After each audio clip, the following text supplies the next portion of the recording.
Melinda and Janae, table 2. Sarah and Lisa, table 3.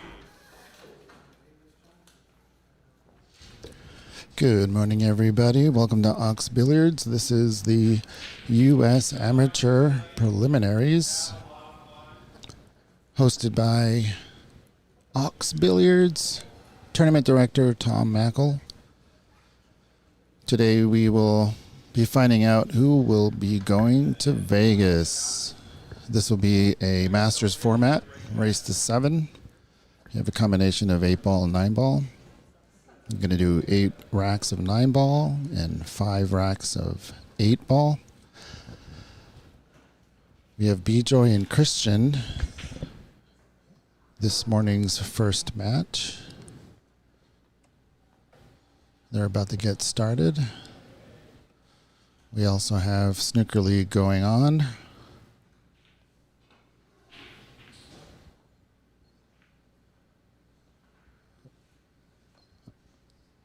But that's not what we're here for. We're way on this side of the room. This is what we're all here for.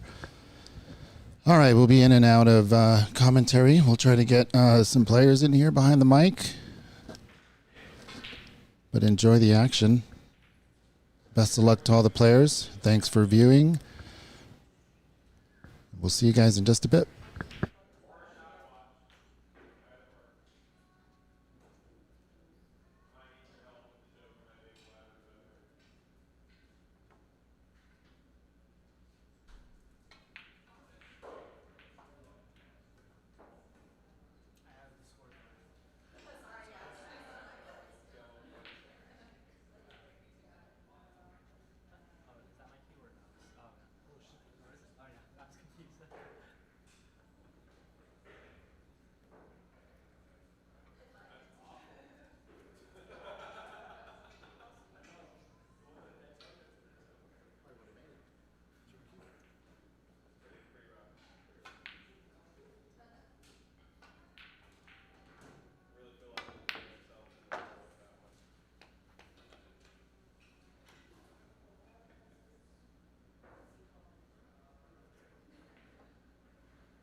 Alright, guys. Morning, everyone. Or I should say afternoon. So, this is Shuchen in the booth. Finished my own match, so I'm here to chat out with you guys. And it's a very exciting match on the streaming table between Bijoy and Christian Iberger.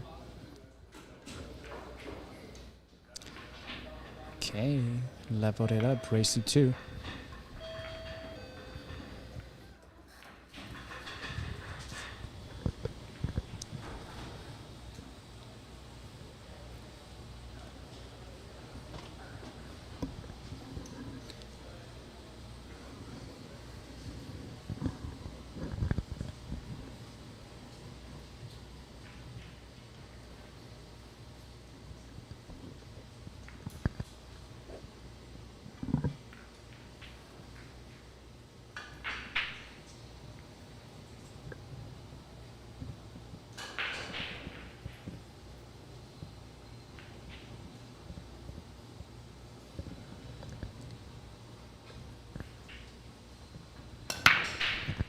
Christian's break.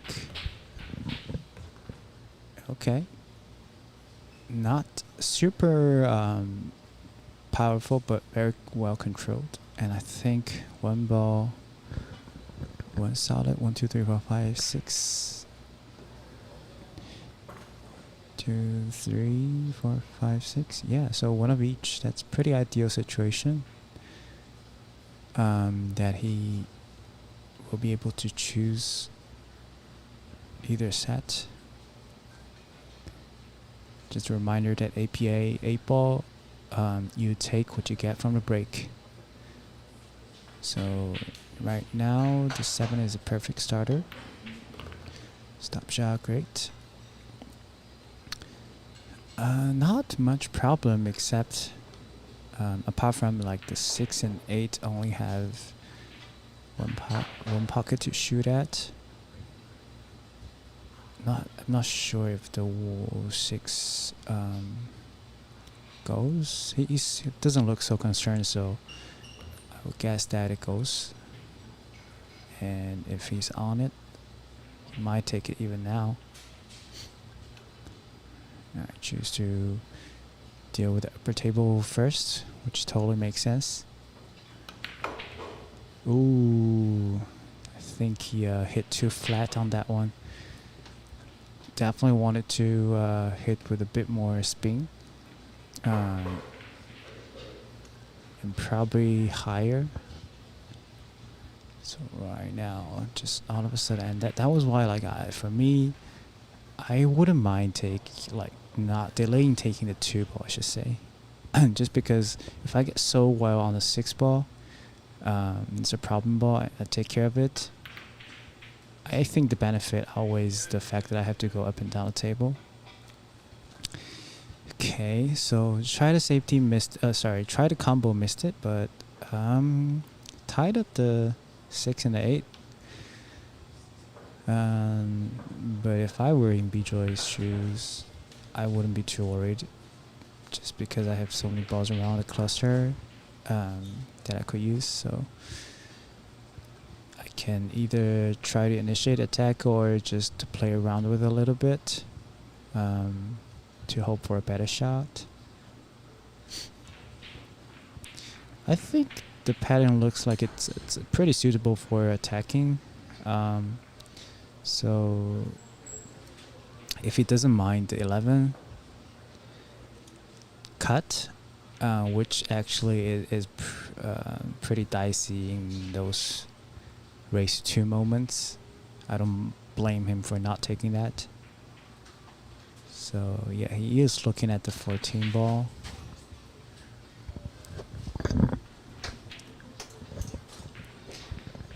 So, yeah, he is going for a more safe route. Left the window for the 5, but it's not too big of a problem. the more balls are shot away from the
On the Discord? Okay, let's do it. Video call.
Try something, Zach?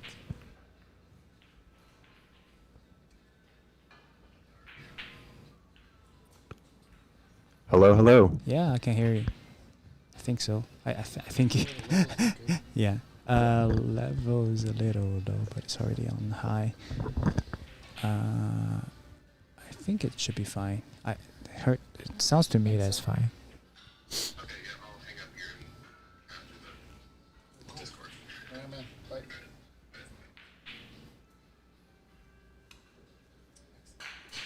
Open the window.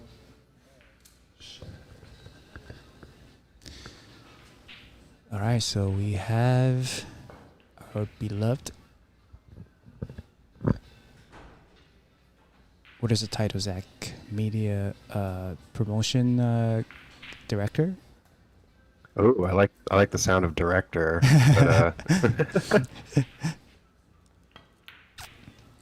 But, Q sports communicator. Sport. And Oh wow, that's that's a very unfortunate shot from Chris there. And so bad that it opened up the 11 as well. It's like the worst. Anyways, yeah. So we have Zach joining in remotely.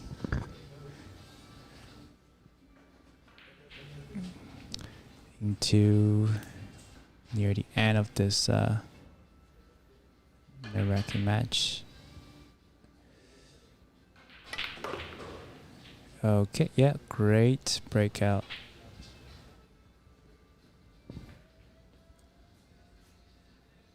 Yeah, he managed to hold it really well.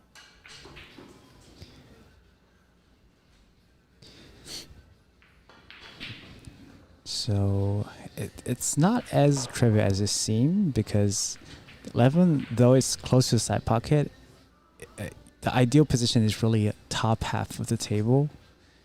So I think ideally you will want to use some power to stun the cue ball like back and up somewhere. The forward, like left English, you risk running to the 8-ball. Yeah, that's what I meant. And I think he did it perfectly. Yep. As long as you're able to spin back to the left long rail and then the right long rail, you are almost guaranteed to have a shot. So very nice shot by Bijoy. Let's go forward. Don't true top herself. That's nice.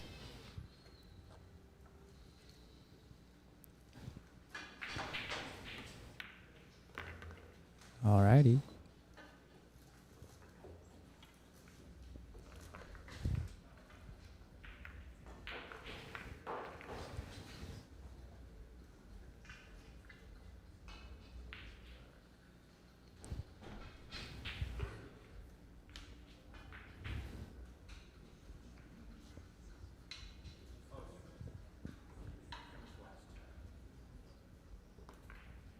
Yeah, I've played Bijoy a lot in 8-ball. I feel he's a very, very strong 8-ball player. Yeah, he has a very like meticulous style, very cautious, almost on the conservative side, but it works most of the time in 8-ball. You don't want to really prematurely attack the rack without certain level of confidence. And when when it was 4-4, Bijoy played a lot of safes and kind of forced Chris's hand to play an intentional foul, but then Bijoy had the ball in hand and was able to use that stripe to break out the problem. So yeah, it was very tactical. Yeah. You want to be patient enough, but at the same time, when you do have the chance, he does possess the skill and knowledge to work it out. So it's a great 8-ball player.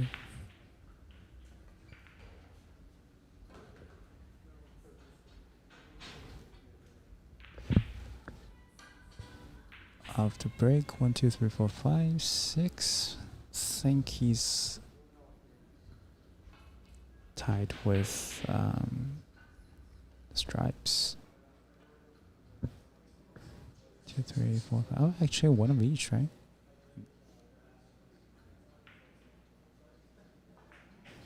Oh no, he's high with solids. I'm delusional. Yep, solids. is You know, sometimes the whatever ball up table seems. The first moment I see it, I only see a black face to me, so I thought it's an 8-ball. Yeah, when I was playing Jim Jensen, my first match yesterday, he thought he only had one stripe on the table, but he still had his purple and black one. Yeah. And he as he shot his last before he shot his what he thought was the last stripe, he's like, I just realized I have another ball on the table. Yeah. Yeah. It's I feel him.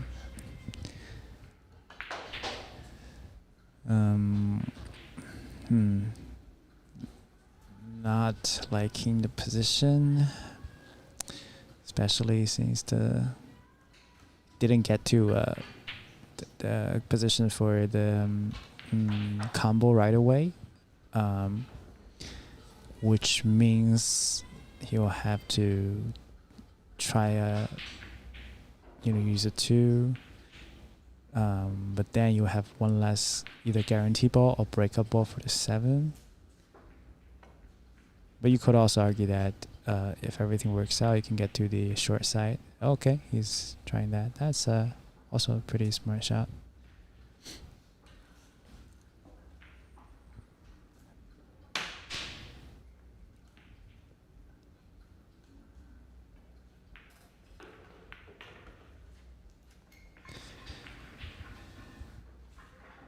The one downside is all of Bijoy's boards are on the lower right quadrant. So yeah, Christian kind of noticed that and try to put the cue ball behind 10 and 11, but really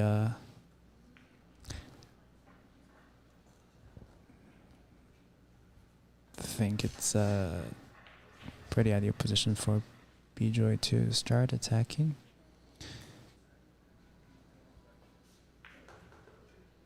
Yeah, I think Chris might have just hit that 13 a little too wide.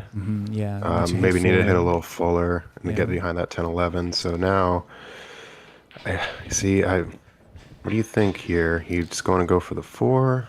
I think go for the 4, thin it, and just float it to go for the 7. That's totally fine. I just want to try to get to 7 as soon as possible. And if I didn't get to the 7, I would try to use 2 or 5 to see what I can do. But So do you think he tries to break that out a little bit? Because it does look like the 7 goes on the left side. So do you think it would be advantageous to break it out or just kind of be able to float the cue to get that shot? I think right now the angle is just a little awkward. It will So it's a little deceiving. So yeah, he's trying to break it out a little bit. I think from the position he had, I agree that breaking out will be more advantageous. But let's just assume that he had a less angle on the 5 ball, the previous shot, then definitely don't try to move the things around if everything has a pocket. So I would always vouch for go for direct positioning over trying to break things out if that's necessary.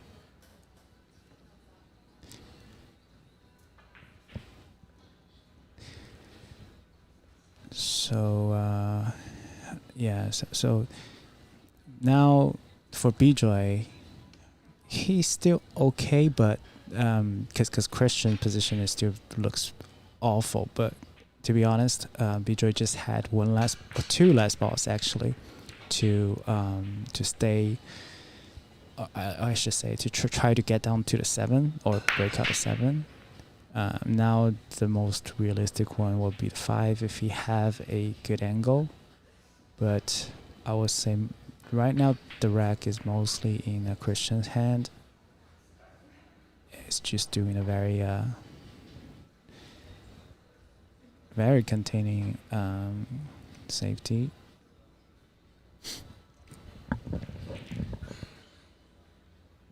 So now Bijoy sort of risks having the cue ball hit the 9-12. So do you think he Right. maybe shoots the left side of the 3, but then you're kind of sending the 3 into that cluster?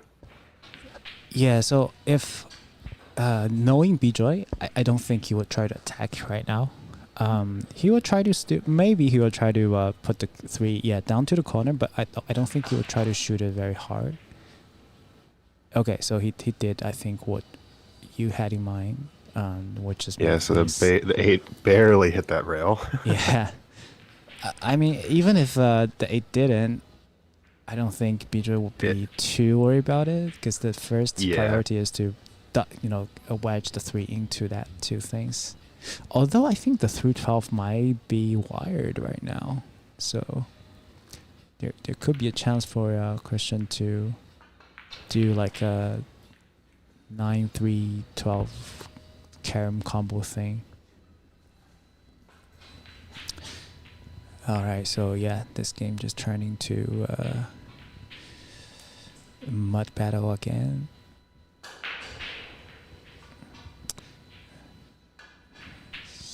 It's actually a pretty nice shot right now for Bijoy. If he could hit the 5 ball perfectly and just wedge the cue ball into the 12 to at least just change the angle a tiny bit and at the same time open up the 3 ball a little bit. Okay, so he chose to just open up the 7 right away, knowing that the 9-12 is still a cluster problem for Christian, which is, a little riskier, but also you will have much higher reward if Christian mess something up. Alright, so right away Christian take care of that one. Does he have a good angle to break it out? I don't know. Looks pretty straight. Maybe he can cheat enough. I don't mind like just roll this in and then take a look at the as I said, the 9-3-12 angle. Okay, he's going super cautious. Yeah, because you really want to save the 11 ball for the breakout. If you find out that you are not really on the perfect angle, don't waste it. That's also a mindset of how to potentially win more 8 ball. Yeah, I agree. The 11's definitely a good breakout shot for that cluster. And now, I think Bijoy may just want to try to get the 7 up table while sort of holding the cue down here. I think it's kind of a now- hard shot. It's a hard shot, but I think now is the attack time. It's the only kind of you only have 3 balls left. If you make this, I think he was doing the attacking. So if he could make that, the angle actually is pretty ideal for cutting the 5 while opening up the 3, and you just have to rely on the luck on that one. Because there are just not enough balls on the table for you to be able to, play it slow and get some safeties, and unless you're really waiting for opponent to make mistakes while breaking that cluster. But against good players, they will always be able to be very cautious. So I didn't like the decision Christian just did. He kind of just stopped it, and instead of trying to go up table right away, he's shooting backwards.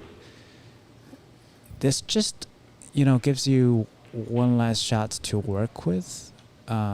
If the things doesn't go perfectly to your way after the breakout. But it's up to players feeling to the end of the day. So if he doesn't like the shot on the rail and don't want to deal with it early, so just as like I said, now he'll have to cut the 10, which it's tricky. It looks like a scratching angle to me. The way he played the 10 earlier, though, it almost, now I don't know if he intentionally did this, but he kind of gave himself that opportunity to get back onto the 9-12 after using that 11 to break it out. So it's almost like Yeah. a preset piece. Yeah, yeah, yeah. Like a guarantee rescuer after the breakout. It's just a little unfortunate that the cue ball sink to a position that if you really baby it and roll it, the cue ball is kind of on the line of scratching. But if you put even a little bit more power, the cue ball is gonna go. Yeah, that's unfortunate. Yeah. And he overcut it a tiny bit as well. So I think with the power he put on the cue ball, he would have been fine if he didn't overcut that 10 in the side. Or if he could overcut like that much, but just hit super soft, he would have been fine too. Yeah, it's just a natural of that's why I don't like breaking out the cluster if I have choice. Yeah. Anyways, I don't like Bijoy's choice here either. I like starting with 3, but he has his pattern, so.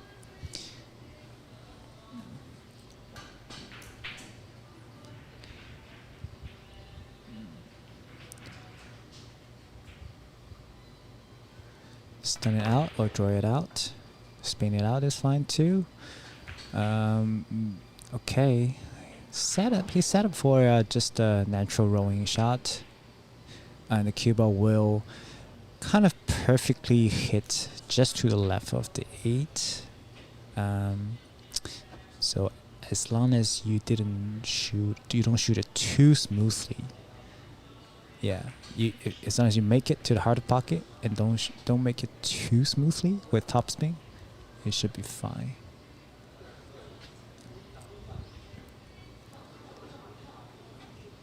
So you're saying kind of float down to the left side of the 8 ball with top. Yeah. With just rolling English, like you don't have to actively put top. The keyboard will just have enough topspin to go like 30 degrees off to the left.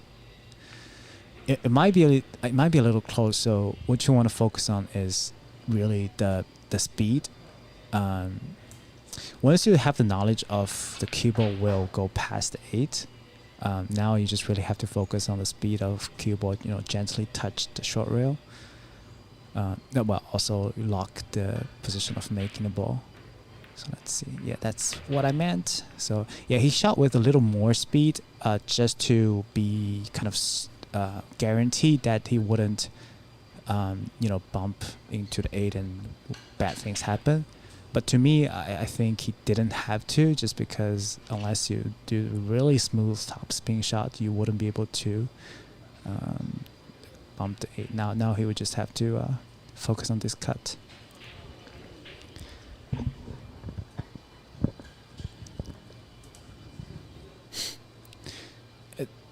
At least like you have a peace of mind that just make it with pocket speed, and worst case it will kind of block up the pocket. Yeah, that's a nice shot. All right. Yeah. Great few back and forth battles. Both are really great players, and Christian, I knew him from a lot of the other tournaments as well. He's a super tactical and smart players as well. So good luck to both of them. Neither of them are out yet. Bijoy stays on the A side, I think, and Christian goes to the B side. Just have to battle 2 more rounds. Yeah, I think Christian will be moving to another bracket now as well. Yeah. So, all right. So I think we should have another match lined up for on this table soon. It will probably be a B-side match whenever the players are ready and finished. But other than that, we can take a tiny break. As you guys later. Yep, sounds good. Stay tuned. We'll be back in just a moment. Yep. All right. Thanks, Zach.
All right, so it appears that this is a B-side semifinals match. So the winner of this will be in the finals.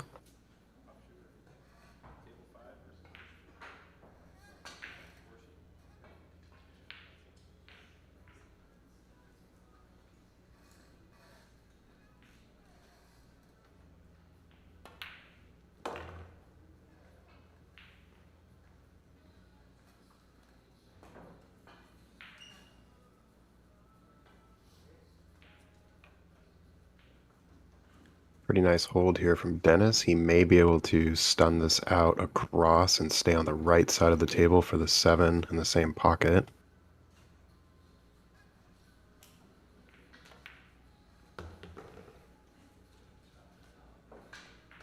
Yeah, fell below it just a little bit, so now he may consider playing safe here, cutting the 7 up table, maybe trying to get on that short rail at the top.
Okay, so Dennis going to get rewarded for his efforts here. Should be able to play this with follow.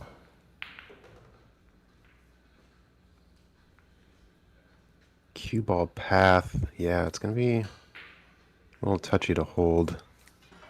So he's going to have to follow. May have to play short side and play the 9 in the lower right corner. Really depends what type of action he gets off the 7.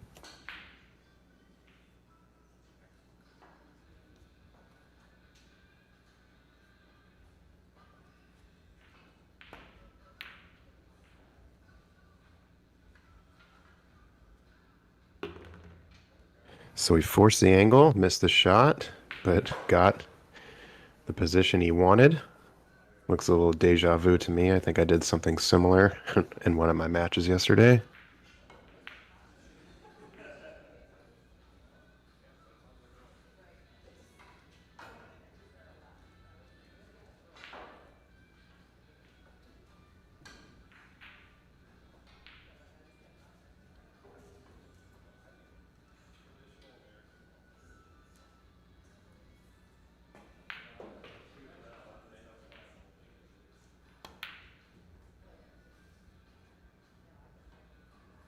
Looks like he twisted a little bit right at the end there, which maybe have caused the 9 ball to throw a little bit.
Don't really see any problems here for Slava.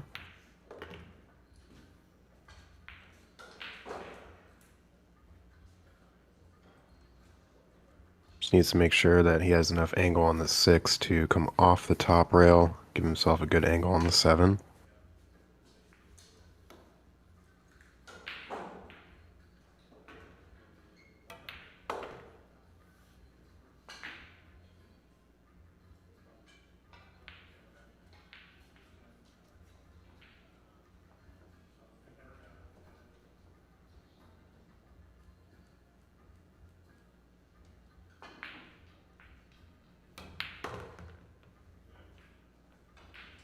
I don't think he's going to be happy with that. Oopsie. Sorry, Zach. I just realized that I put you on mute. I forgot to unmute you. Oh, So- no worries.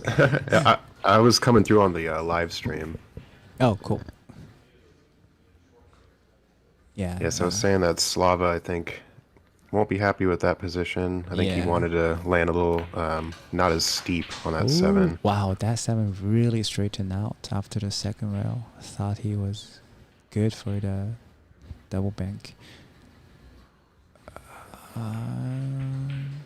Yeah, it's really just kind of like a guaranteed 7 carom of 9, and one of the other will go for Dennis.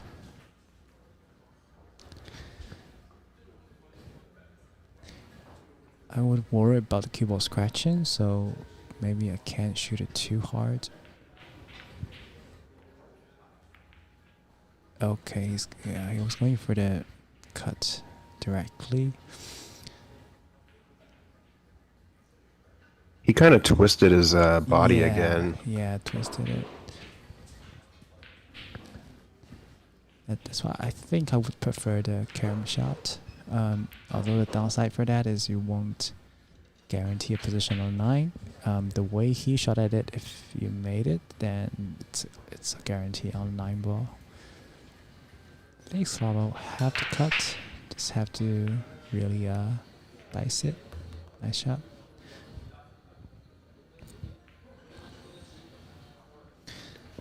So what match are you waiting for, Shu Chang?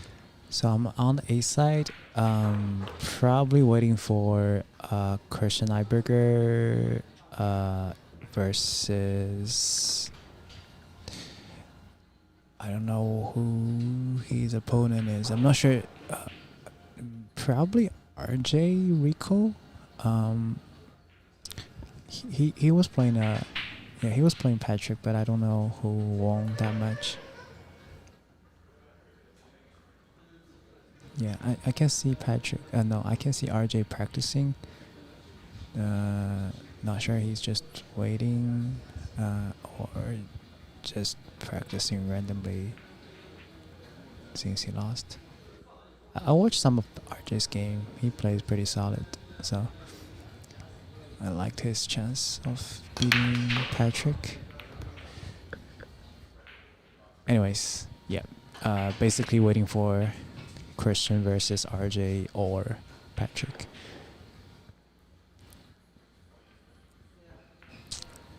Okay.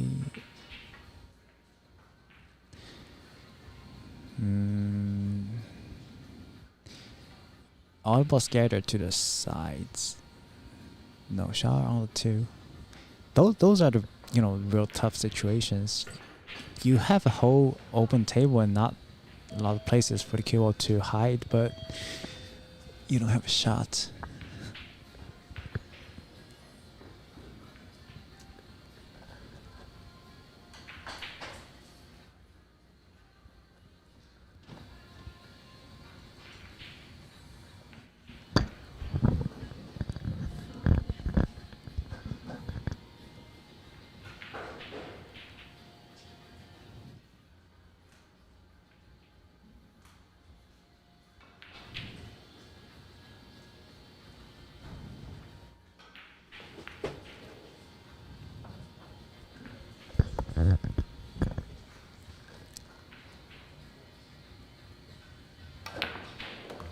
What a bank.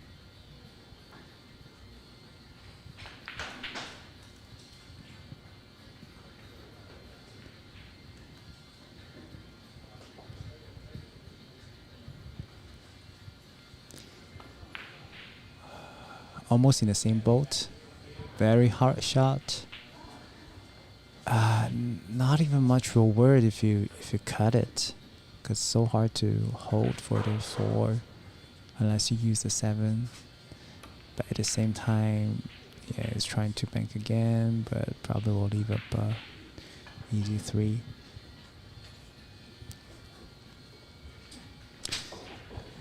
Yeah, just tough situations.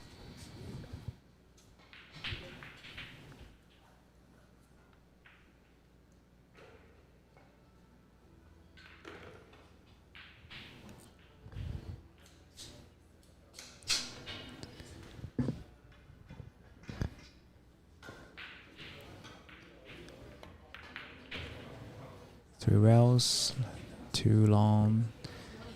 Don't really blame him because you want to make sure that you spin past the scratch line first. But by doing that, you really risk overrunning the ball. So I think he's doing the safety or 2-way. Yeah, bang 2-way. Put the 4 on the center diamond, the short rail. Pretty well done. Hey, Kyle in the YouTube chat, what's up? Alright, Slava looking at the rail first, spinning shot, spin off the rail shot. Not a bad idea actually, because the cue ball will go up table into the 5-7 area, and it's a really nice 2-way. Make it or not. Just don't want to cut it. Yeah, that's what I meant. So you don't want to undercut it. And yeah. Yeah, so he was kind of wanting to ticky that 4 off of the underside of the 9 to go in the pocket, right? Yeah. So, but at the same time, since it's a super long distance, you really have to know your cue and know the table to know, how much swerve you might have to account for, how much spin, deflection. Yeah, it's a very touchy thing to shot. So but if I were shooting that shot, I would definitely aim for overcutting it versus undercutting it, even with the risk of not hitting the 4 at all, just because I don't want to leave the opponent with a perfect like 4-5, or even sometimes the 4 bounce 2 route out and leave a 4-9 combo. Anyways, let's see. Does have an awkward angle here? Yeah, it's the angle was just too big to draw back 1 rail. Maybe he could, but he had to shoot very smoothly, and it's just not large enough to go 2 or 3 rails. Have to force it. Alright, Slava really have to take the chance here. Got 2 straight to the corner, and it's a little awkward to shoot to the side. I would still vouch for stop shot to the corner, just to kind of distribute the difficulty of a shot.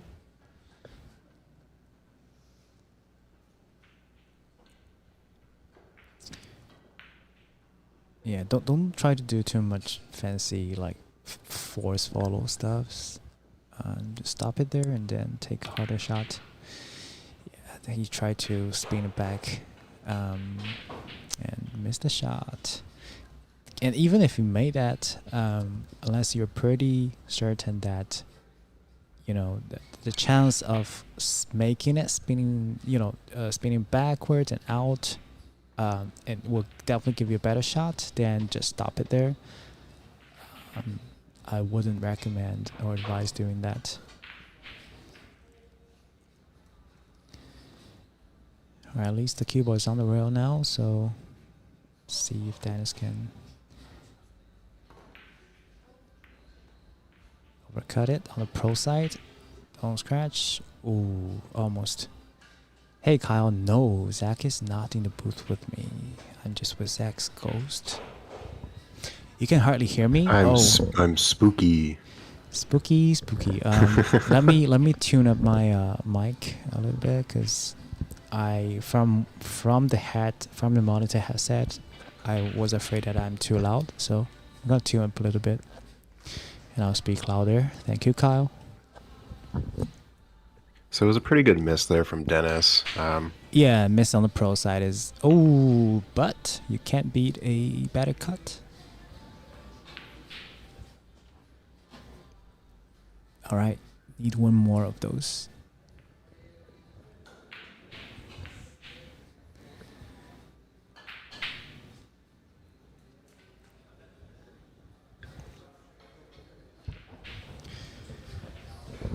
Phew. Just not getting easier for either of them. It just seems like every shot is a battle.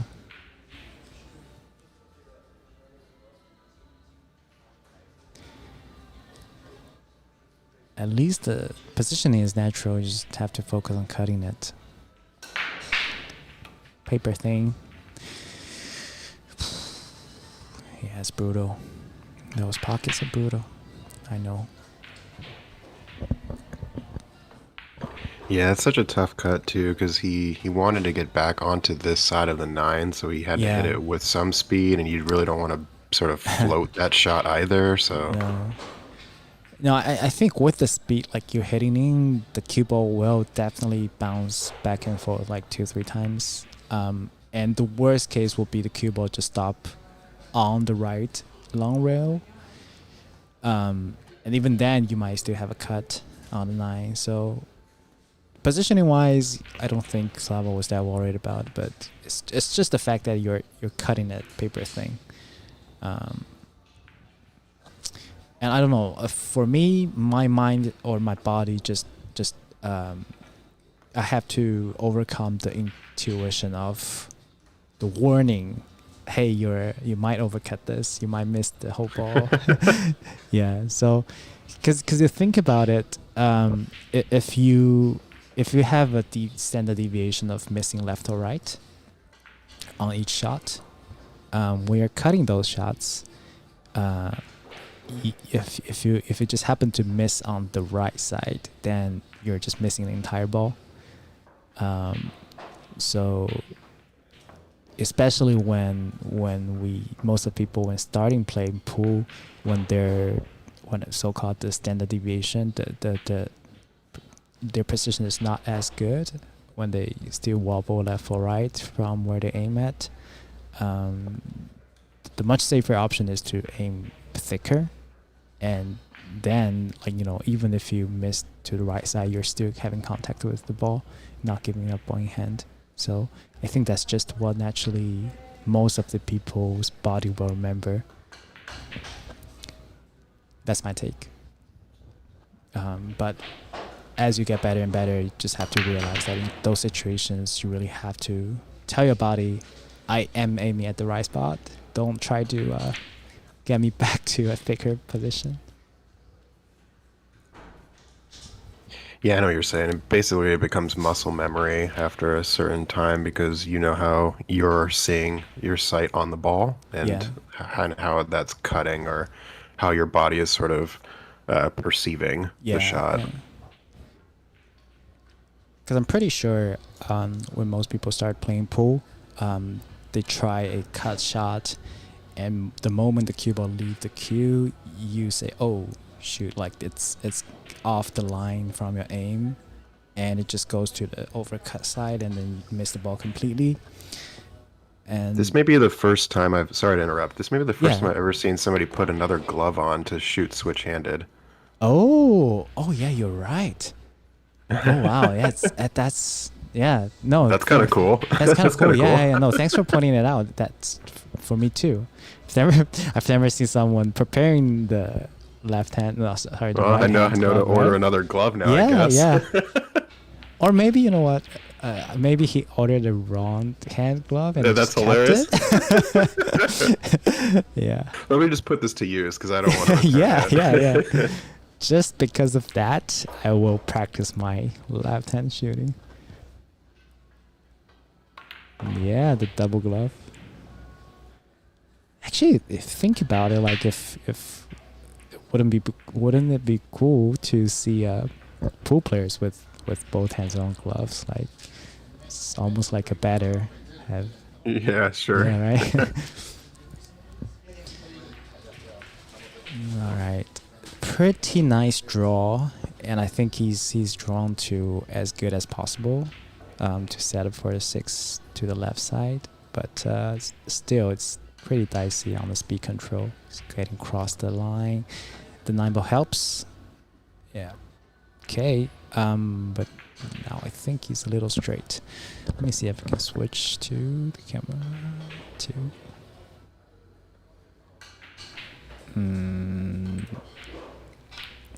Yeah, I can't really tell that well either. So, look, judging from his body gesture, he's fine. He'll just kind of go forward. No. Now he twisted again. Yeah, twisted. Yeah, because it was pretty close. So he's afraid of just following the cue ball, trying to generate the angle that was really slim, or maybe even wasn't there. He was trying to cheat the pocket, but all right, He's overhit over one. this. Yeah, but to the short side maybe. Oh no! Perfect bank angle. Let me check the side. Now this one I can tell. Yep, pretty much perfect bank angle. I think 1.5. Yeah. I think he just need to stop shot, and the 7 will go.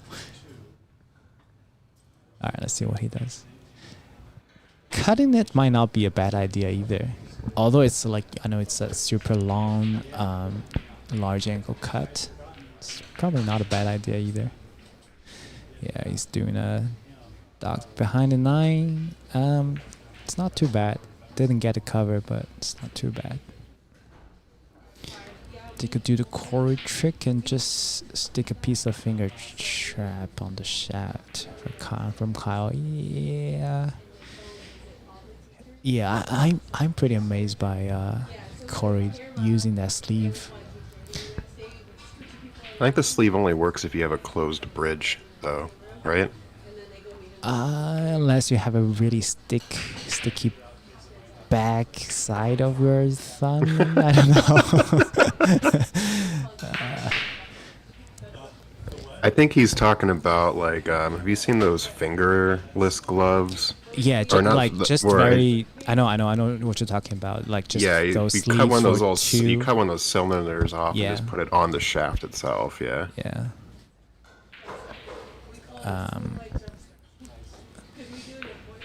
All right, so Dennis missed that hard long shot.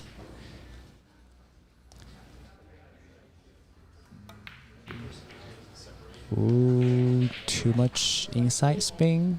Slow the cue ball down a little bit more than an ideal. Let's look at the angle from the side here.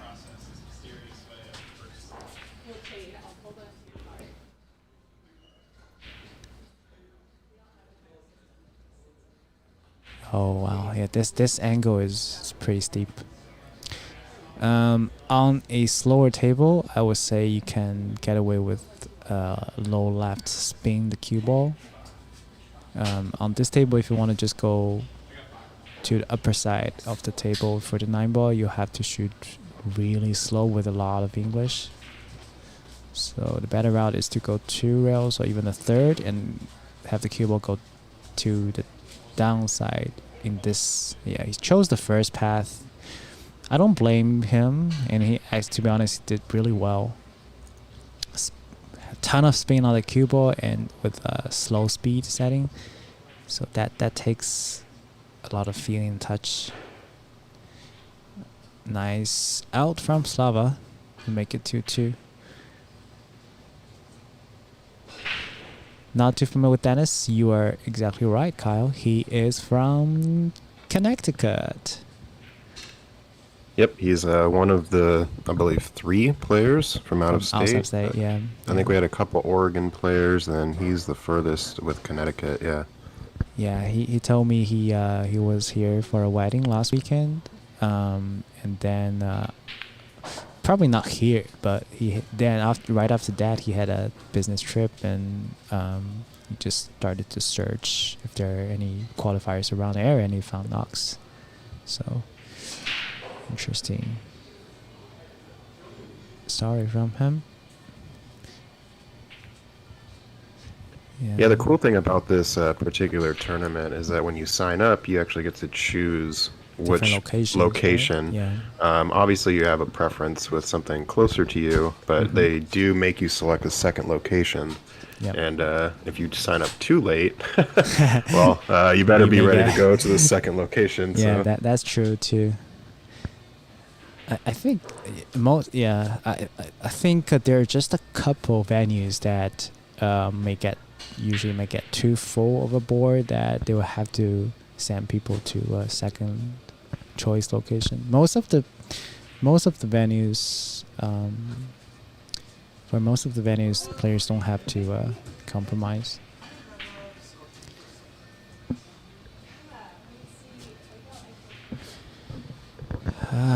Yeah, this rack is another cramped, all the balls down table one.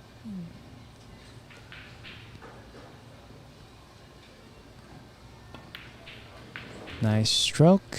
Get down below the 9 to think about the 3 later. The bank is there for sure. And I don't think it's too bad of an idea, considering an 8 can be blocked. Yeah.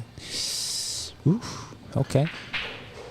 Got a little lucky with the double there. Yeah, lucky, but also kind of like I would say educated. Yeah. 2-way kind of bank it short and hope for the other side type shot. So it looks like Dennis Brewer, his Fargo rate is 597, and Yes. Slava's 601, so pretty close skill-wise here. Yep. Kyle, just come over.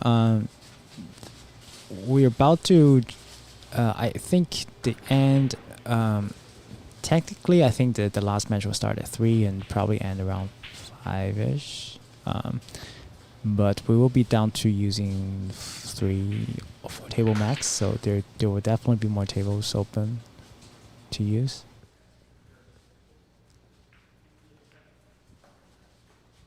All right, perfect angle. Oh no, he's not spinning in back. Just from the body, he wanted Cuba to go more. So I was surprised he shot that soft. Let's see. Actually, yeah, it's hard to hide behind a 7 here. May have to just go for it. Yeah. But It kind of looked like he landed it just in the right window for the 5. yeah, he did. I think what he preferred was for the cue ball just to travel along that line longer into the 5 more, so it'll become an easier shot. And got a lucky leave. Dennis, I didn't see him jump in my match against him. Yeah, looks like this will be a pretty suitable situation for a jump, but he's opting for a 1-rail kick, which on this table is hard to get, but he's getting it pretty well. Hitting it almost head on. Yeah.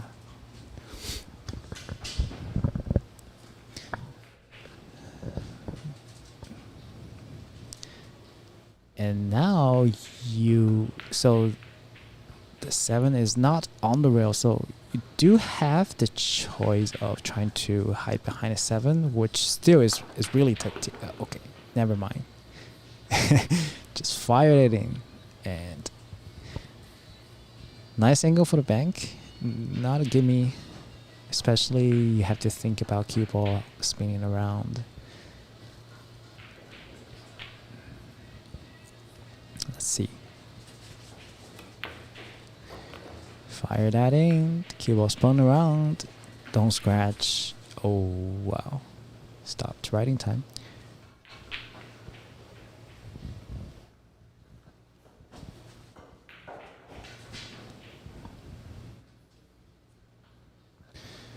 This shot, I miss a lot. Oh, you cursed him, man. Now I'll try to do the reverse curse, you know. The reverse. Oh, okay.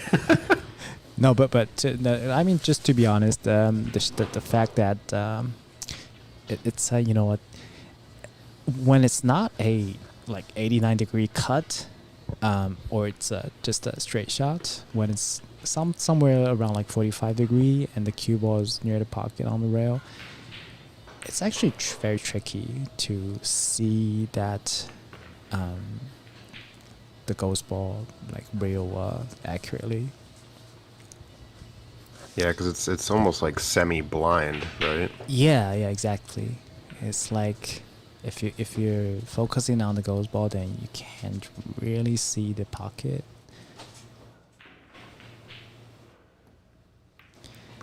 And Dennis picked it up, 3-2. So far, it's been back and forth, and it's never been a clean run out from either. Let's just see. I mean, with the tournament getting deeper and deeper, the kind of the mind game is creeping in as well. Your hands, your body get tenser. So don't be too strict on them if you're watching. Pretty sure they will do much better when they have no pressure, just practicing. Yeah, reverse, because you know that there is this thing called commentator curse, which I believe. So I try not to say something like, "Oh, he definitely got it" or something. Yeah, but I'm just saying objectively, myself, I miss those shots a lot. So Dennis will definitely snap this 9 ball. Okay. And if he actually did, Oh, look at that 9. yeah, Look at it go. it moved, right? you know what? I just knew. So Seattle Mariners just won two matches against the Astros, right? Yep. And I just knew that previously when they had the losing streak earlier in the season, I think some Mariners fan just ordered a witch from Etsy. That's right. That's correct. Yeah. So I found it just so interesting. Mariners fan paid like $19.99 to an Etsy witch to be like, "Can you please have the Mariners go on a hot streak?" And they've gone like 12-1 or something. Yeah, 10 in a row, and then like they won back-to-back against Astros. Oh, I found it just so amazing. Just when you believe. I like the save here from Dennis. So Slava's gonna have to go for the kick jump here. I think he can jump. Oh, he might just hit it clean. Yeah, I think he can hit it clean. But just the fact that I don't think the 3 passed the 4, so it's really not too much risk even for him to get the ball. There's not much he can do. All right, almost a return safety. With the 3-4 situation, I would prefer just not to attack the 2 prematurely. So, like in this case, maybe thing the 2 ball on the left side and try to bring the cue ball back, or just just shoot at the 2 and don't do anything stupid to break the 3 and 4, or break it. Oh, And hide. and tied. Yeah, that's the worst. That's the worst possible. It was just maybe 1 centimeter away from a perfect like a shot on the 3, but now he's hooked. It's those lucky unlucky moments. The one rail kick is still pretty natural there. Why is he looking up table like that? Wow, what? Oh, is he so tied up that he couldn't even shoot the... Oh, wow. Oh, wow, look at that. Oh, that was so close. Wow. That was an awesome attempt. Yeah, awesome attempt. I didn't know he was so tied up on the 7 that he couldn't even use the left wrong rail for the 1 rail. Yeah, that's really awful. Awful tied up. That being said, you're leaving Slava with 6 balls on the table, not just 2 balls. So 3, 4, 5, 7. Yeah, nothing too hard, but it does take some shot making from the 4 ball and also 5 to 7, 7 to 8. Each one is like I call those don't move your body, trust your stroke shot, because they're all like medium to long range shots. Yep, nice stroke. Got a little too much angle than he would like. Can opt for just high left 3 rails. Okay, try to spin it. Alright, just past 9. Yeah, and I didn't know that Slava liked those touchy, almost like a break shot. I like the follow shot a little bit better. You can, Yeah. I guess, control the cue ball's speed a bit more. I feel like with the draw, you're kind of Yeah. risking coming cross pocket towards that side pocket, whereas Yeah. the 3 rails, you could stay a little bit lower on the table, you could hit it harder and cross back over, but you're not really running the risk of anything. Yeah. So going forward, the 3 rails, you are essentially coming across the line after the 3rd rail to the 7. So you do run the risk of overrunning the ball a lot of the times. The way he shot at it, he was hoping to just use 1 rail with low, and the cue ball is kind of going back towards the 7. But the tricky part is you have to hit it low enough that it's not getting behind the 9. Nice. Yeah, you can go back. You can go back and see just how still his body was on that shot. Really have to hold breath. Nice, good stroke from Slava. That was a nice run out. Definitely what he needed to keep the pressure on Dennis.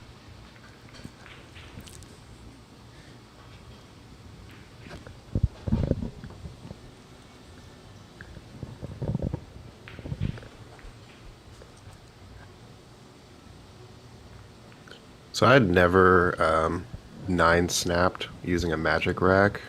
And then yesterday I did it back to back. Twice. I saw that. I saw that.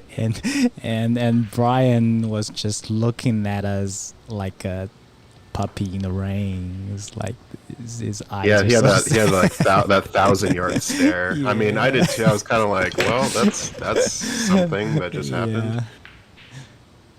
Because Yeah. it's so hard to get that 9 ball moving unless Yeah. something And like ju- something clips it like that. Yeah, and you did it twice, like in different ways as well. Like I think once was 9 bumped into like a corner pocket, and second time was overcut the rack, but something just came back, just shooting. Yeah, the second time pocket. I overcut the rack, the cue ball Yeah. came down 2 rails and And then back bumped the into 9 my from right? behind Yeah. into the right side pocket. Yeah. Yeah.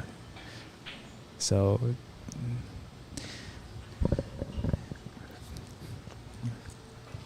those things. Yeah, I happen. guess Slava going for the combo here. Yeah, it's a little weird. I think if I were Slava, I would change my break a little bit at this point, just because that. So that was a really nice shot, but I was wanting to say that most of his breaks, he had a pattern left that a lot of balls are kind of against the rails, and sometimes blocking each other just because that they're all on the rails. So I would try to, on his next break, try to either break softer or harder, or maybe cut it a little bit more, or try different settings.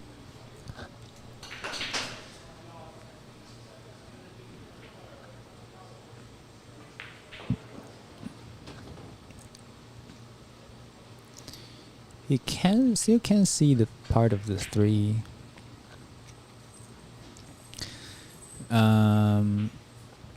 A kind of like no-brainer is to feign the 3 kind of into the 6, and oh wow, look at that, he is on fire right now.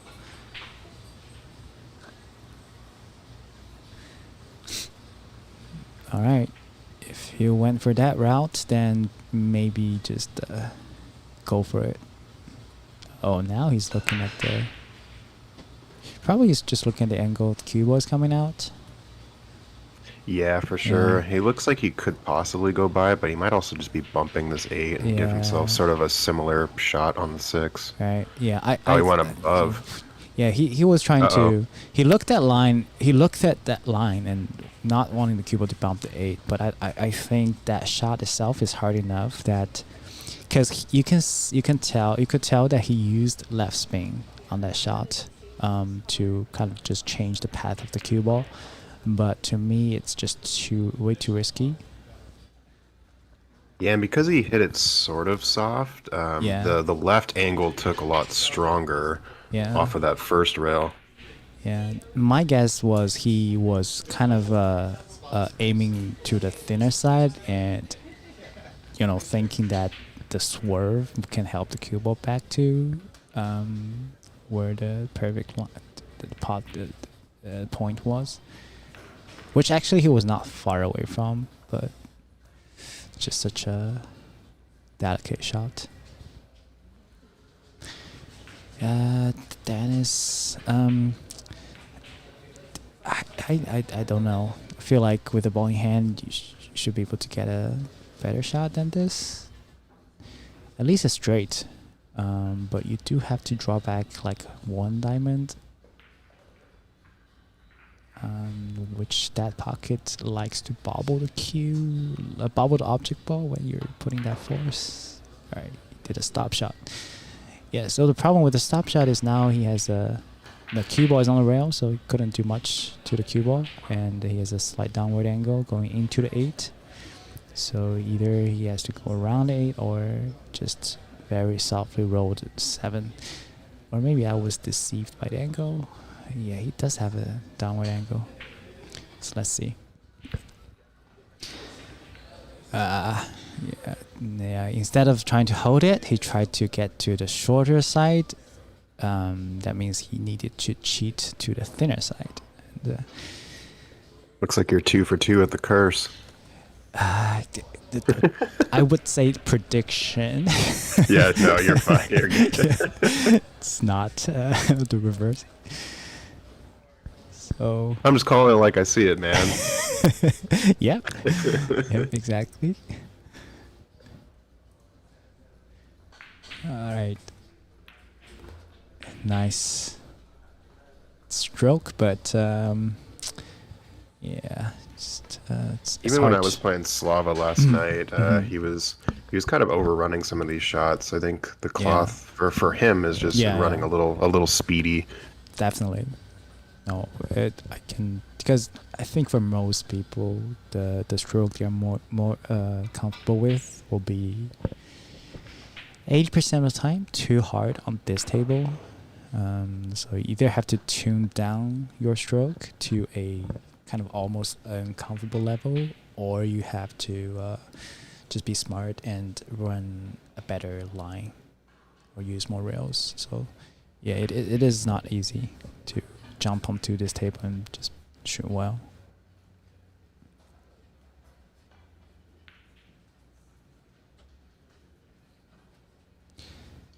Got it back and forth.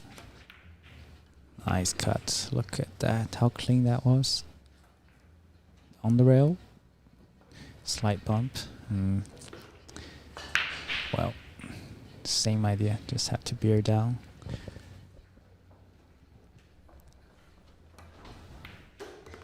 Oh, nice shot. Yeah. Overcut a tiny bit, but it's a great stroke.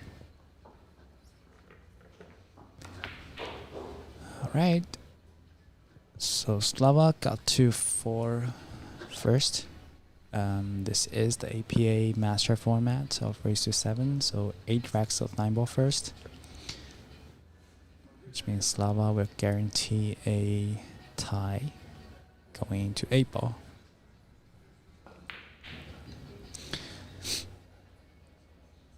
And it gives you a slight mental edge, knowing that you won't be behind going to 8-ball. It's at least even. Whereas on the other side, like Dennis, well, because 4-4, oh wow, look at that, looks crazy. Well, this time I was about to say that I like the break better there, but then it just has so happened to get kicked twice. The pattern looks much more friendly, and I don't know if the word is right, but it just look more organic, random, not like a drill that every ball's on the rail. Yeah, but it's unfortunate. And it is really Dennis' turn to kind of clear out the mind, just trusting yourself. Yeah, the stroke still looks a little timid. I think with ball in hand, he really didn't have to, use those, tiny forward stroke, just to risk it. I just feel like he could find another stop shot to other pockets. Now he has to kind of stun out all 3 rails. Yeah, use the left swing. Little stretchy, but the result was okay. At least the angle was nice. Yeah, but you could tell that, like, starting with ball in hand with that layout, you definitely wouldn't want a hard shot on the 3rd one. So just have to bear down and correct yourself back to the path. Nice making, but yeah, the speed just wasn't there. All right. What do you think about sending the 4 below the 5-9? It's very touchy. It is intuitive to think about that shot, but the thing is, it's hard to wedge the cue ball or like put the cue ball right onto the 9. That's what he did, and he did it very well. But just it happens a lot that if you want to wedge the cue ball onto the 9, you couldn't stop the 4 from leaking out. And sometimes if you just think about, I would just float the 4 and leave some distance between the cue ball and the 9 ball, sometimes you under hit it and you just left it cut. So this was really a nice safety shot from Dennis. And I think the luck might be on Slava's side. Ooh. Oof, it's tough. Don't know if he can see an edge. Yeah, his face doesn't look happy. Kick at the 4, 9, left side pocket. Yeah. It's barely there. Yeah, I think the 4 and 9 are too close, to cut the 9 enough, but you don't know what happened. Oh man, that's tough. Oh boy, yeah. Yeah, it happens when you want to make something happen and then just kick harder than you're comfortable with. So there's no 3 fouling masters. I think, yeah, judging from this angle, 4 does pass, just very tight. Just have to bear down the shot. Oh, he went for a combo. Interesting. Yeah, I mean, in that case, I wouldn't put my cue ball, right where he was at. Or I will make sure that I shoot it just even a tad softer.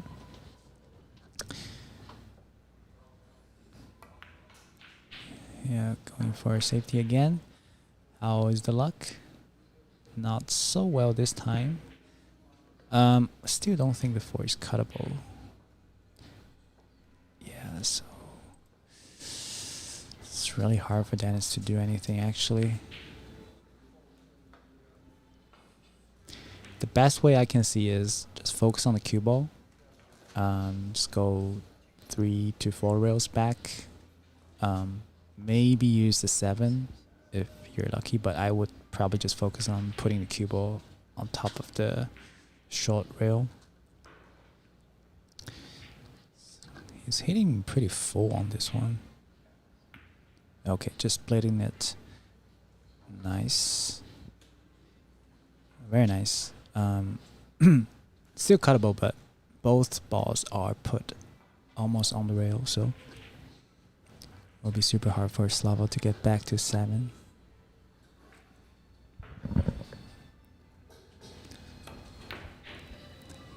Bank shot. What about a side pocket? Almost flipped it 3 rails. Alright, so let's see if Dennis can take advantage of his own safety.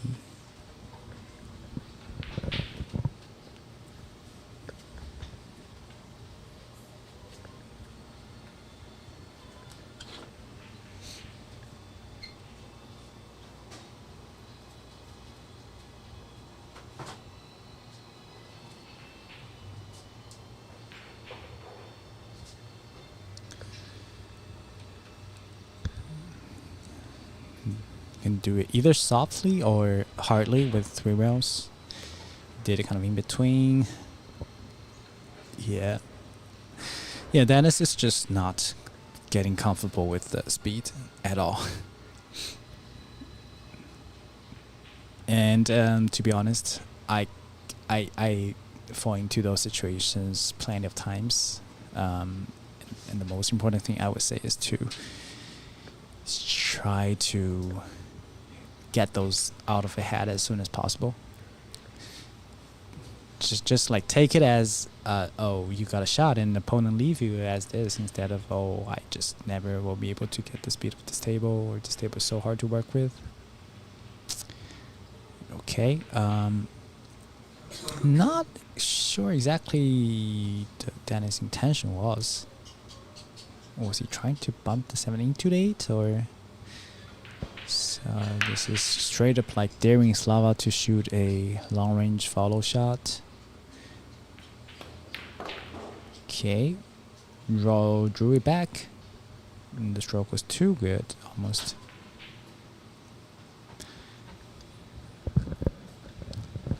Now the cut is too steep.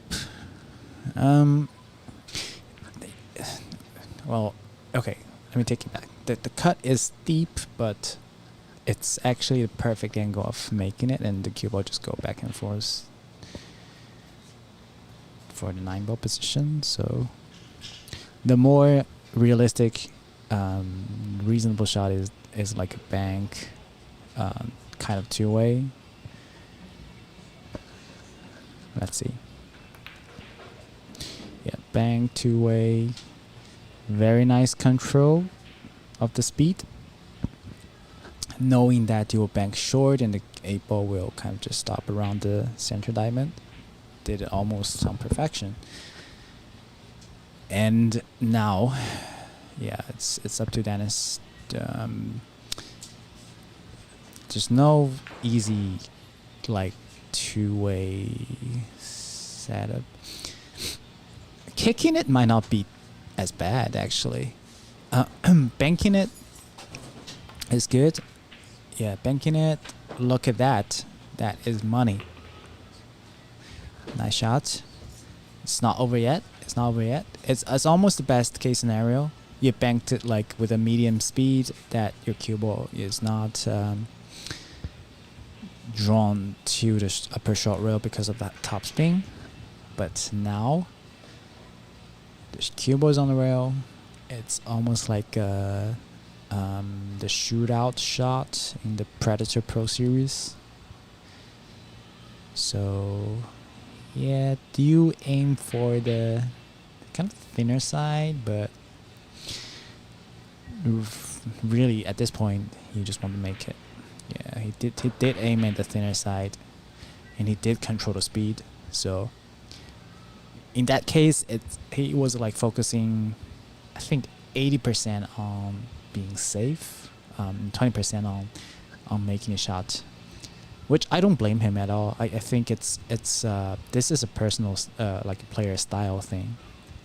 Some players are just more exciting and attacking, and most of the time people like watching them play like that, but a lot of the other players they don't like the chance of that, so they would choose to focus more on the safety side. Either will be fine. Valid strategies.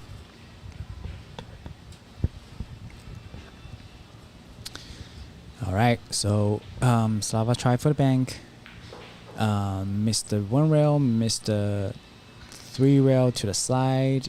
Now the 9-ball is kind of close to the pocket, but again, this is not an easy shot under pressure. And the left side pocket or the left upper corner pocket might get into play as well. Let's see. Don't overcut it. Focus on the ghost ball. Nice shot. Whew. Okay, so yeah, Dennis able to square it up, moving into 8-ball. Yeah, wow. That was some pressure moment for Dennis.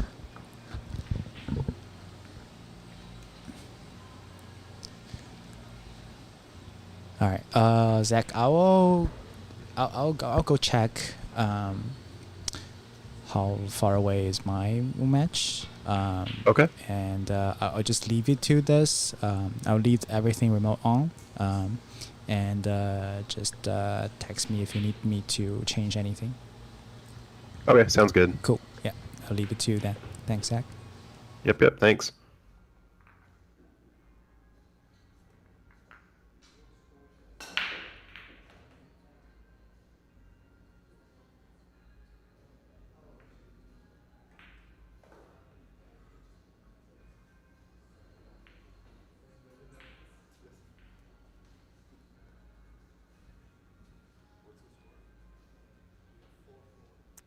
All right, looks like they may be taking a short player break here. How's everyone doing today?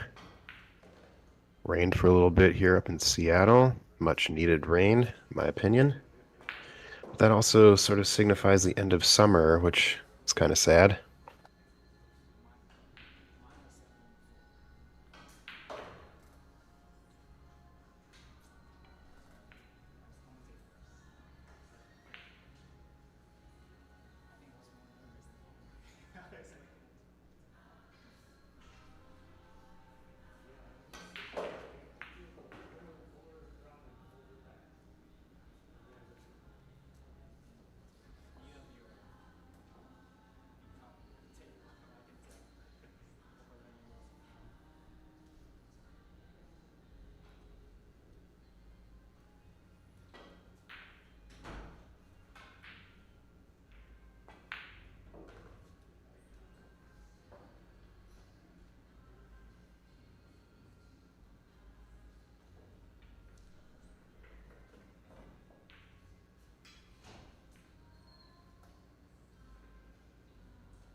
Let me know in the chat who you think is going to be taking the W here and moving on to the finals.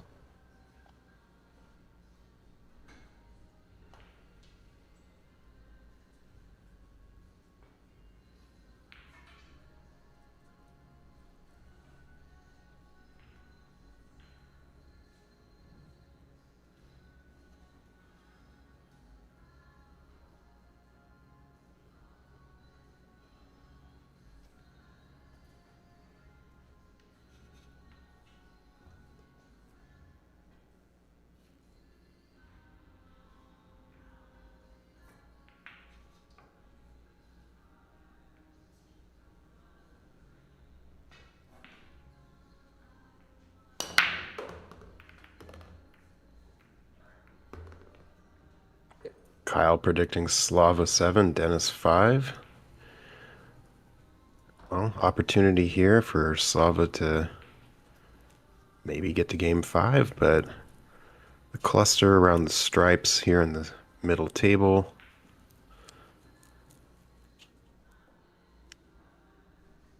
Yeah, this is kind of an interesting rack. Pink 4 goes clean into the lower left, so he may want to take on solids. At the same time, the 7 is a little bit awkward.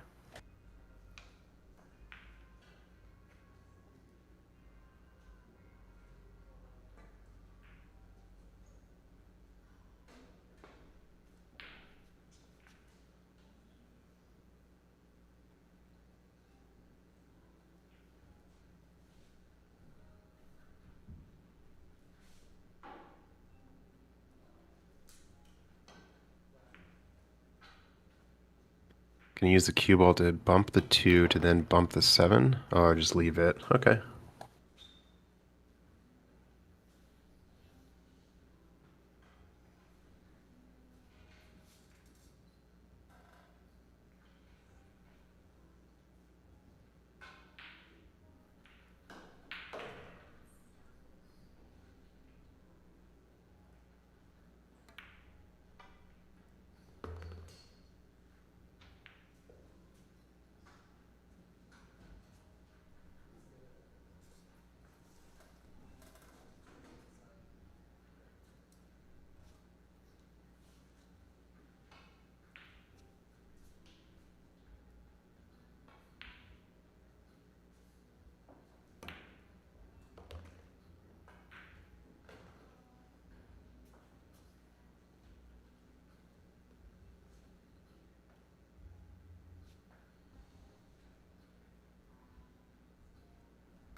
Yeah, I think he's looking for the right angle off of this 5 to leave himself for that 4. The problem is he's going to be a little straight, so getting back to the 6 might be a little difficult. Or if he takes the 4 now, he can maybe stop shot and hold, and then go 5, 6, 8.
Smart move there from Dennis.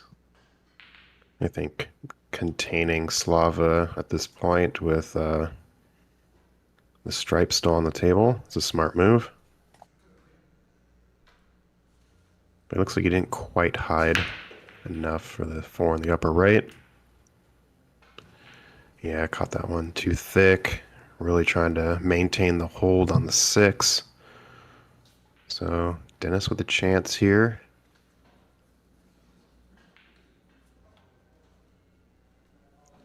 I like him finding the gap between the 13 and 15 once he makes this 10. To come back up middle table, give himself some options with either the 9, the 11, or the 13. He ends up playing that smaller gap.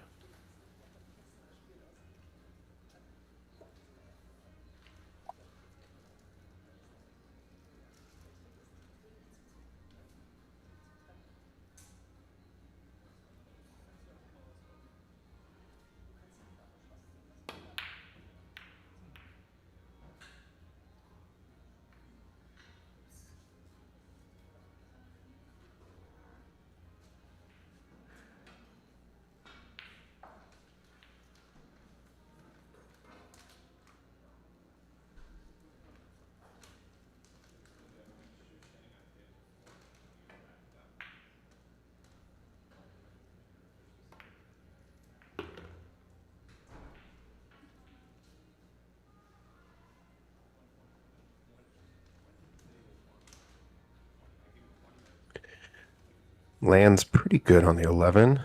He may want to consider the 9-10 combo because that's 6. Or just take the 9-10 combo here now.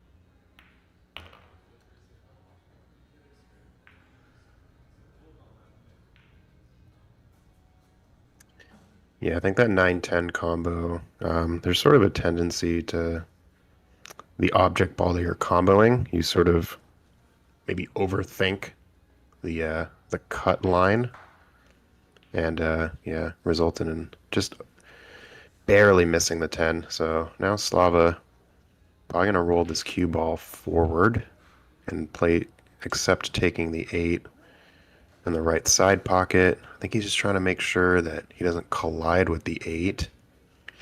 Yeah, this is gonna be it's actually gonna be pretty tough. He may want to play bottom on this 4 and come down table 2 rails to take the 8 in the lower left instead of trying to hold and control.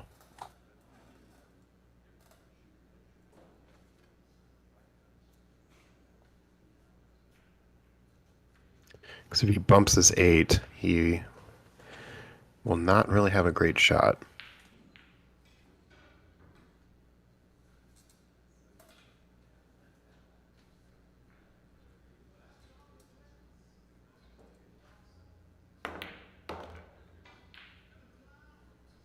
Yeah, so opted for the 2 rails. He's running it a little bit long, but still a good angle here.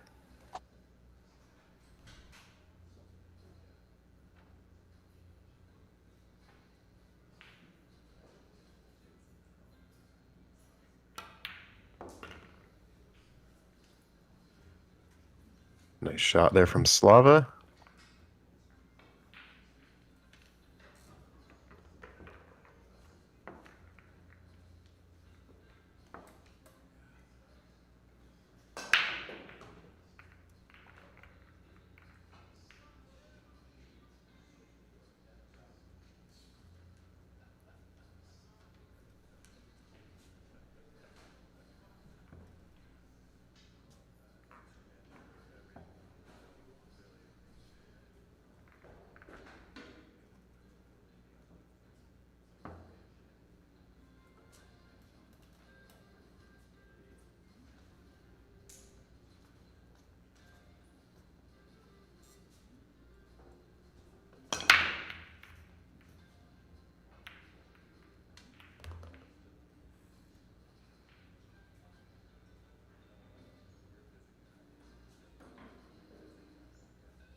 All right, this rack's a little precarious here.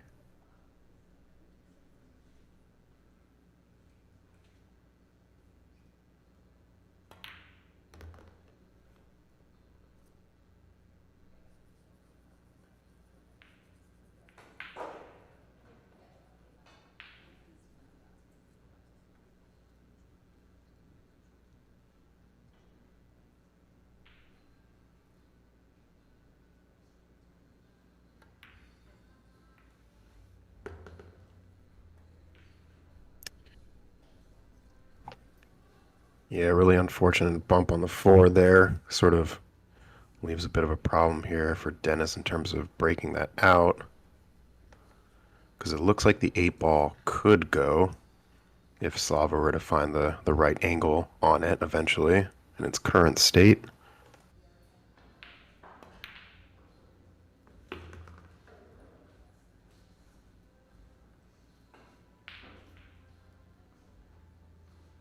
Maybe an opportunity here to go for the 7, or at least send the 7 to the lower left corner, while also rolling that cue ball up onto the rail and having that 4 bump the 8.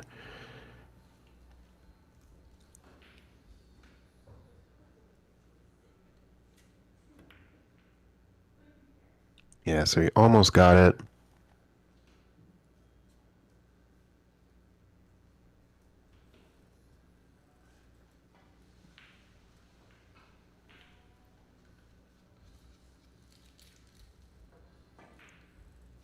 Ten, 13 being that close to each other. If he lands on the side, he could combo it, but the 10 and 13 do have the upper pockets. I think he's just trying to figure out the best path from the 9.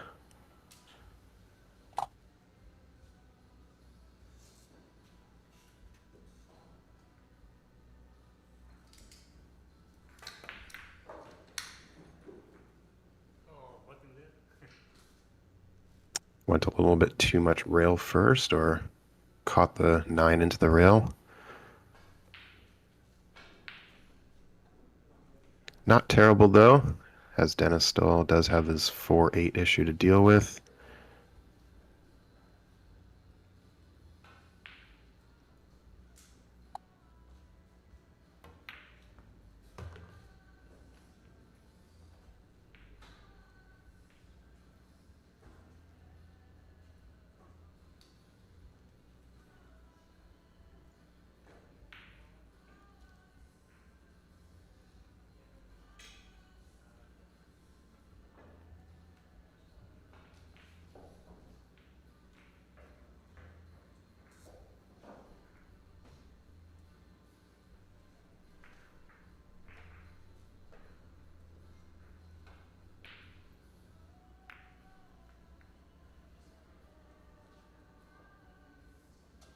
Okay, decides to take care of it now.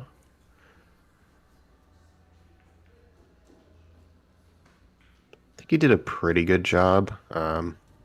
Looks like that 14 may be able to slide by the 4. Yeah, he's taking a look at it now.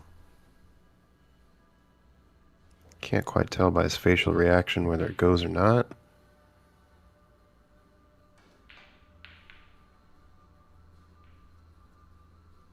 He's probably going to be taking the 15 in the side.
Yeah, frustrated there. He wanted a little more draw off of that to give himself the precise angle for the 2 in the upper right. So this one's going to be kind of be a tester here. He is going to be tree-topped a little bit over this 14. And then having to back cut the 2 into the upper right while also kind of holding the cue ball down here. Yeah, it's going to be a challenging shot.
May consider the combo here. Cue ball would sort of be up table, so he might be able to also hide Dennis on the 2. I think I just play this a little bit of top right. You don't want to hit it too hard because you don't want the cue ball to go flying. Oh, ended up playing the... He's laughing because yeah. I think that was a very fortunate combo. The 13 going in the upper right, but he can use the 14 to get a better look on the 10 or the 9.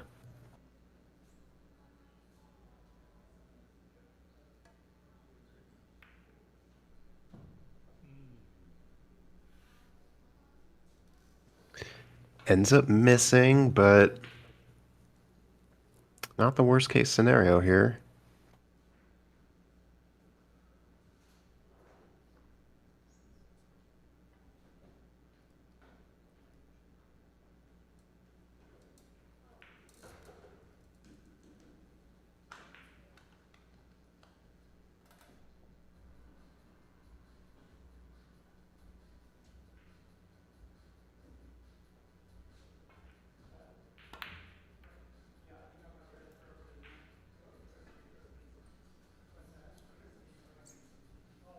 Yeah, calculated the back and forth bank on that 2.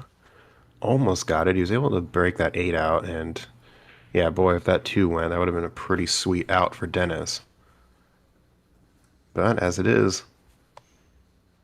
table control here for Slava.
All right, nice job, Dennis, tying this up, keeping this game close.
All right, second ball break there.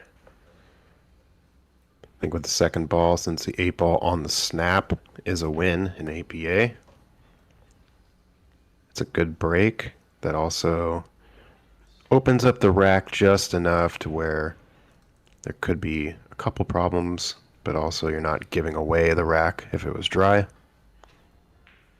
So I think it's a nice approach to take in 8-ball, APA.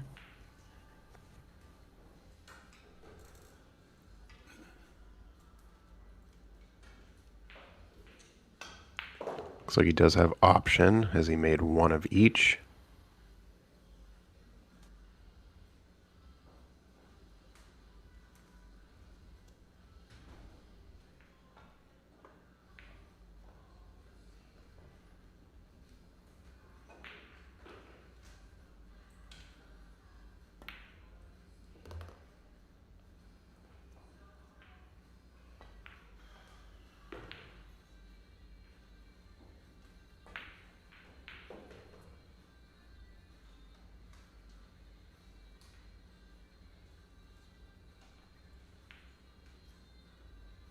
I think he landed a little bit in between.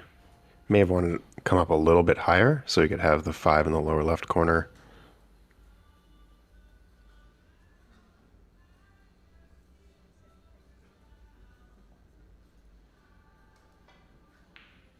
May consider cutting the 1 into the upper left corner. Yeah, good job. Pretty good recovery, except he's now going to have to try to force that 3 by the 15 in the lower right.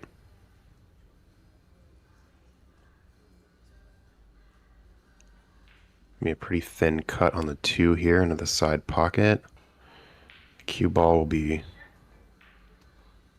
rolling quite a bit, keeping all the momentum, so he may just be playing this 2 to the upper left, kind of block that pocket.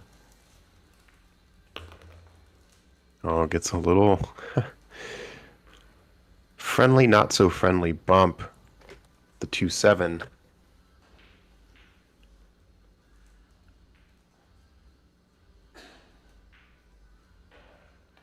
think he's just going to shoot the 5 into the 15 and block that pocket. Hits it with a little bit of stop draw to make sure it follows. So Dennis kind of finding his way out of some problem leaves, but he's not quite out of the woods yet.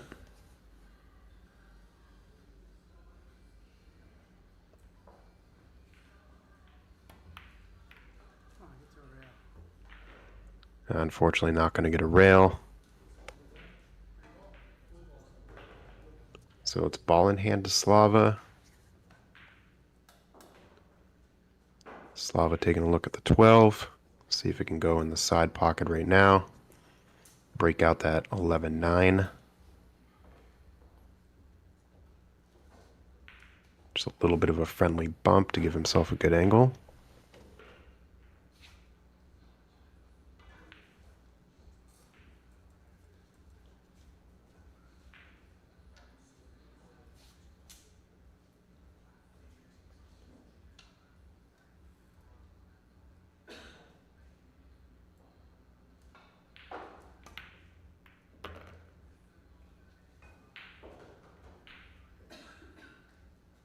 Handled it nicely.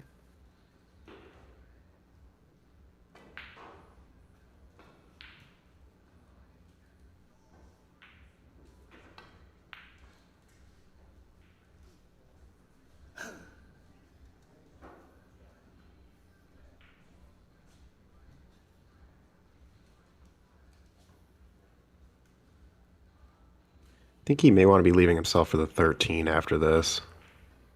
Yeah, just get across there.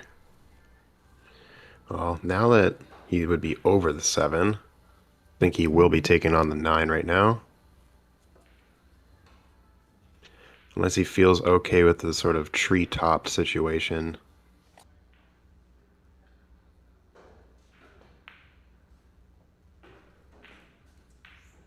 Because I think you really want to save this 14 for last. It gives you the best sort of playability for 8-ball.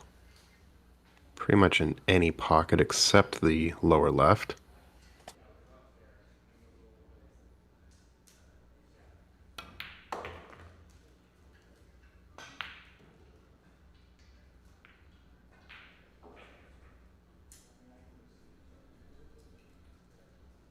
Yeah, hit that real sweet. Cue ball had a lot of forward momentum.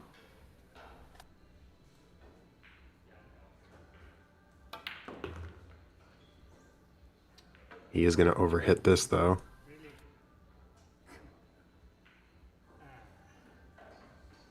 Landing almost frozen. I think there might be the tiniest of gaps.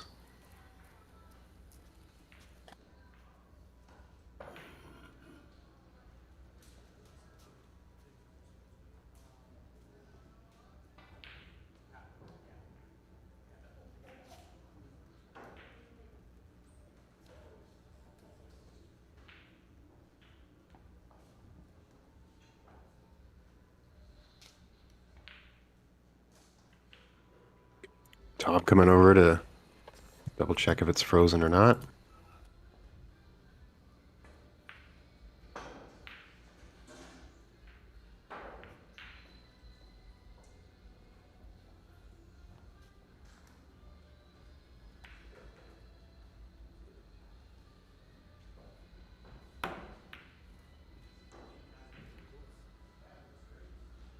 Okay, rearranging the furniture a little bit. But this is a pretty good outcome for Slava. I think if I'm Dennis, I shoot the 7 towards the left rail while also bringing the cue ball down to this short rail and leaving Slava maybe a bank. But this is okay too, since the 14 does not pass.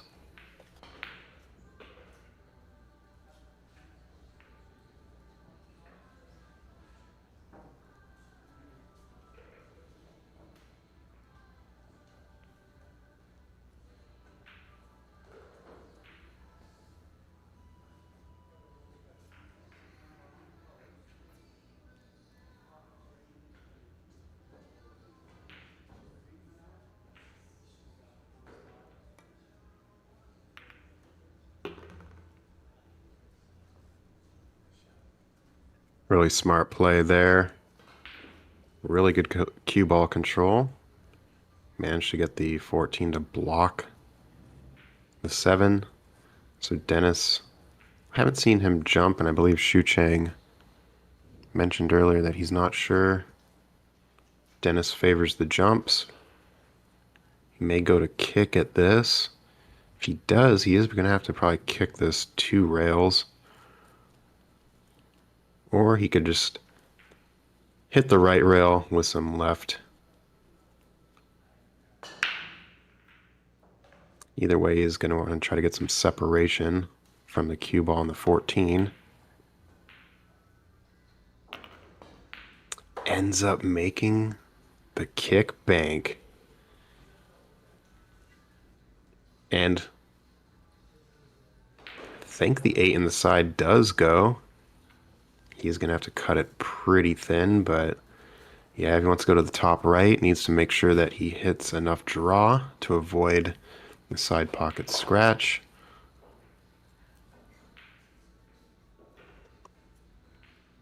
So definitely a challenging shot to get on the hill here. Okay, he's going to play a little bit safe. Have that cue ball separation from the 14. To hit this with good speed to make sure that if he does miss the bank, the 8 doesn't go into the opposite corner. So, oh, and he almost got it. That was super close.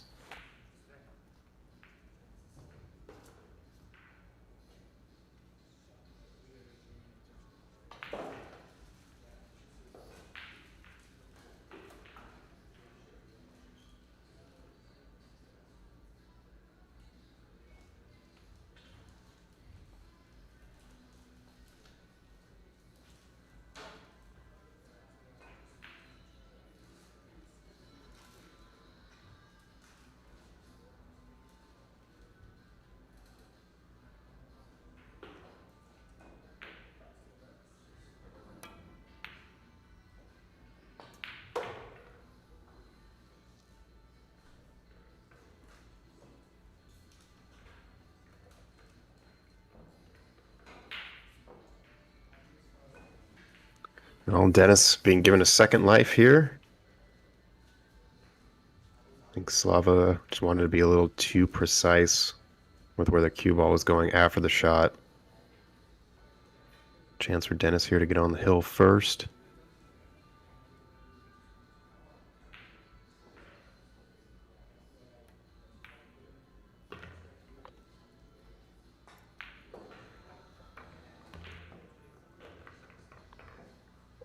All right, so Dennis Brewer on the hill first. Chance here for a break and run to seal the deal. Punch his way into the finals.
Looks like the 1 passes the 6 pretty clean.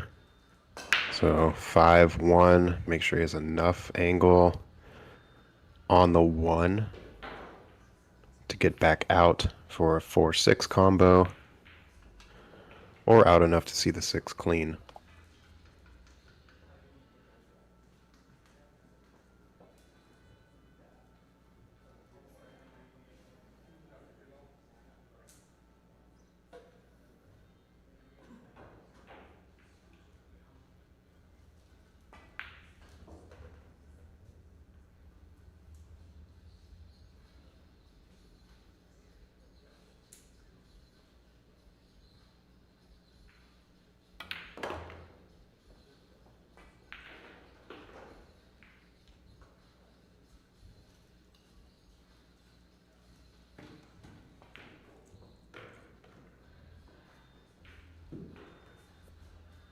Actually, I think he landed a little straight here.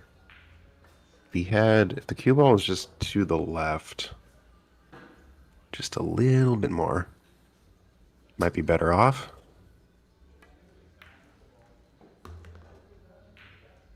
Was able to sneak the cue ball by the 9. Really well done.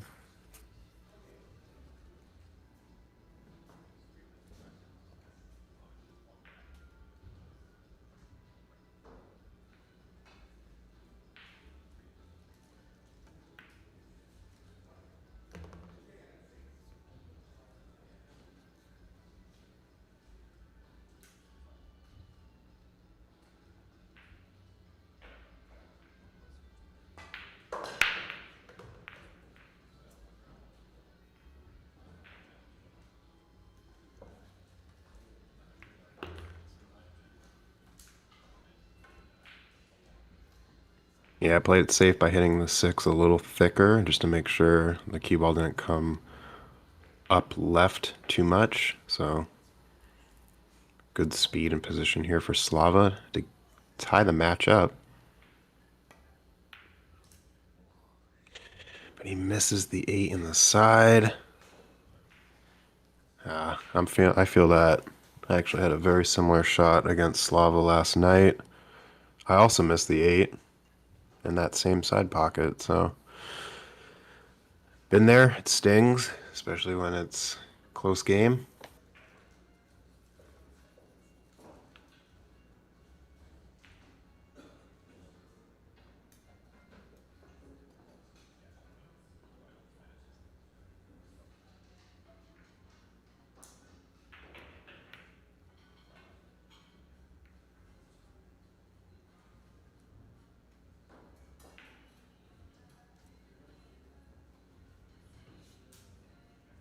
Fortunate miss from Dennis there.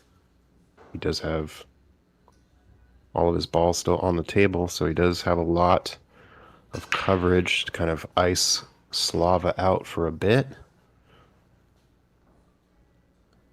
He'll have to go kicking here. I imagine he calls the lower left pocket.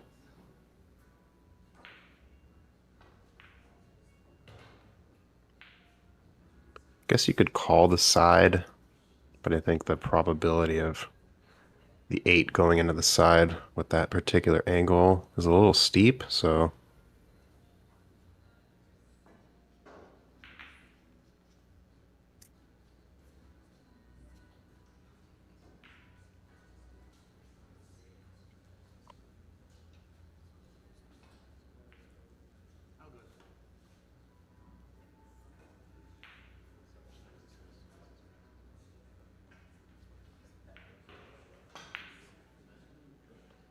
oh, he's gonna masse.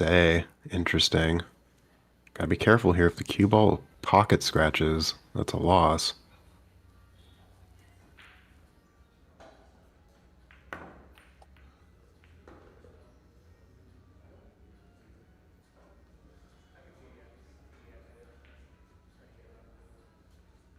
Yeah, I think he erred on the side of caution.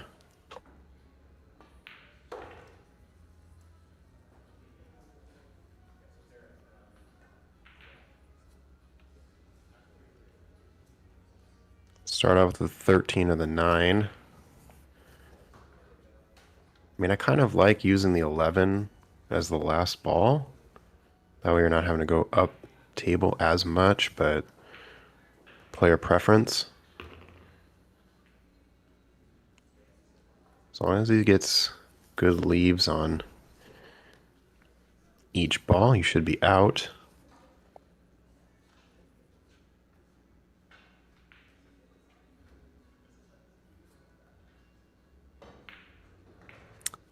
Yeah, Roche in the chat saying that strange that a scratch is a loss. Yeah, an APA, if you cue ball pocket scratch when you're on the 8, it is considered a loss.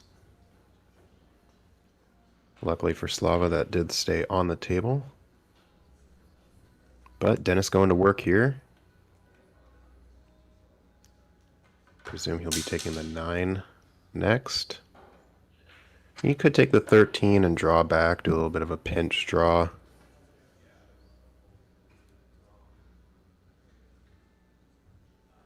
Which I believe he's opting to do here.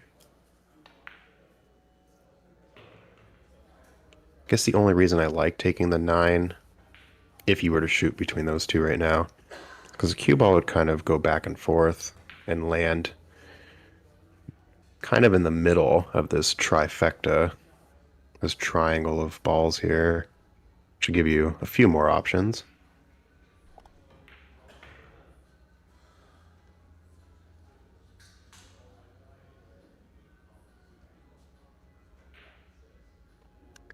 Yeah, so I think that's what he's gonna settle on here. So hit it smooth. Yeah, nice shot. So even though he didn't quite get as big of a bounce off that second rail, he does have a good look at the 12. Go 12, 15, 13, 14, 8.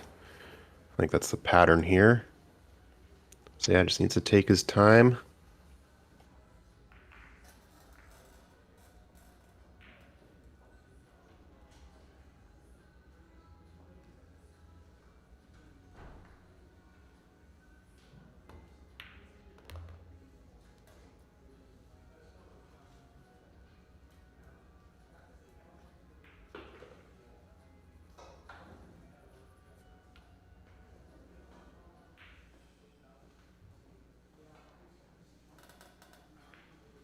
Because of the steeper angle on the 15, he's going to decide to take the 13 now. It's kind of the good thing with having more balls on the table.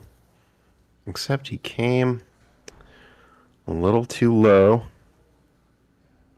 Didn't get enough action on the cue ball to bump off of that short rail. So now he's going to take the 15 in the side. Have the cue ball go up and back down. Oh, okay, he's going to settle for a safe here instead.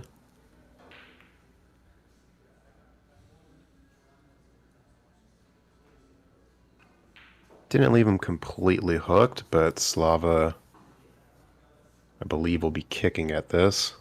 I think it's safer to do than jumping.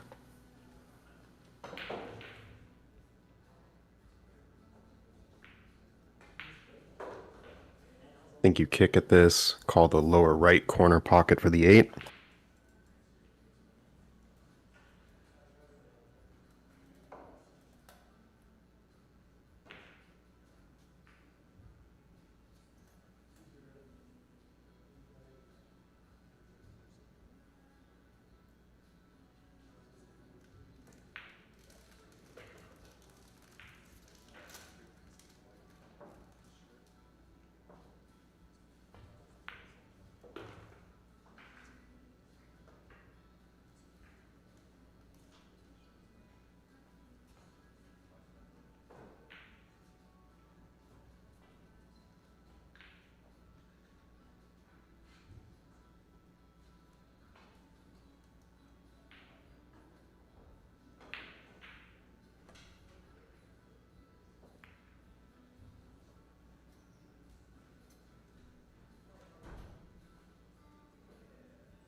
Slava opts for the safety.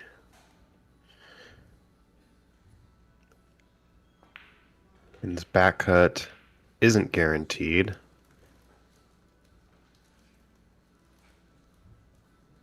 But if he hits it sweet, he should have a pretty good alignment on the 14.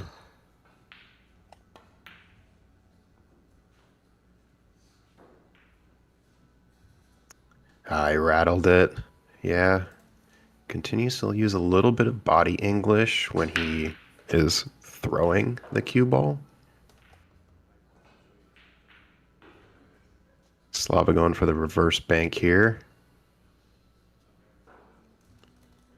I think this is kind of a do or die scenario with that 15 in the pocket.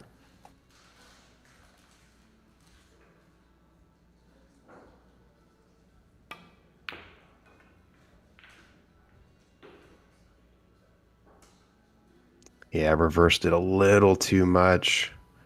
8-ball caught the side rail.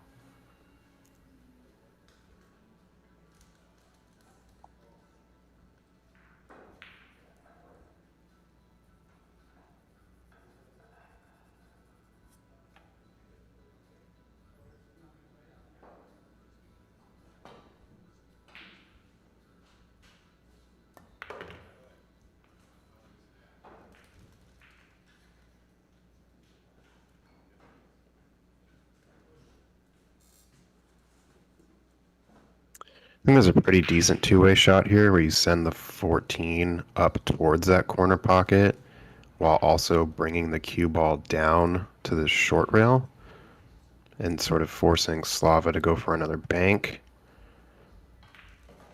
But at the same time, it is difficult to kind of accept that you're giving your opponent a free shot on the winning ball, so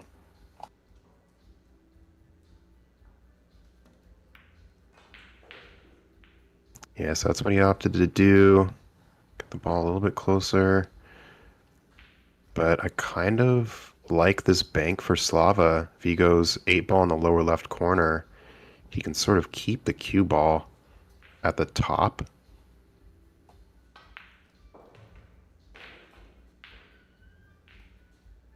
I think I just go for the 8 bank. You hit it smooth. You don't need it too much power. Cue ball could rest on the right side, kind of parallel to the 14.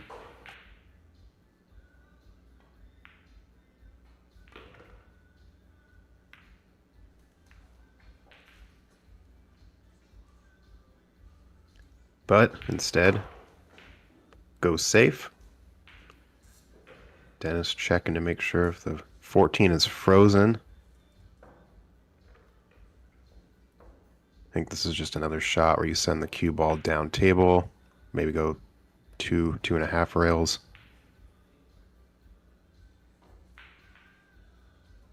Yeah, that's pretty nice. 14 just got in the way of the 8. So Slava, yep, calling the lower left, going for the kick.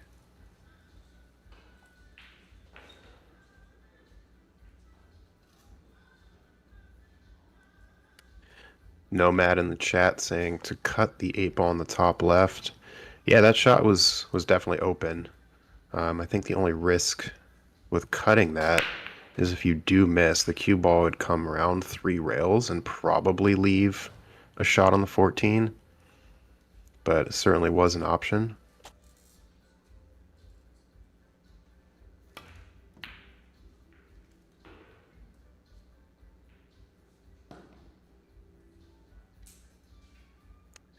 Well, yeah, Slava kind of waving his hand. It was a bit of a do or die shot there, and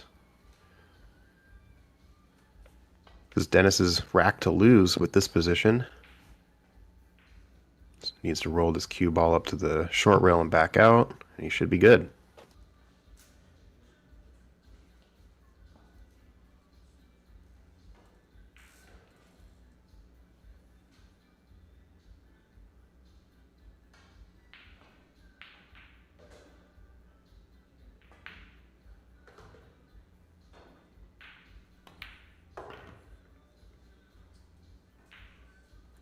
Opted to come 2 rails around.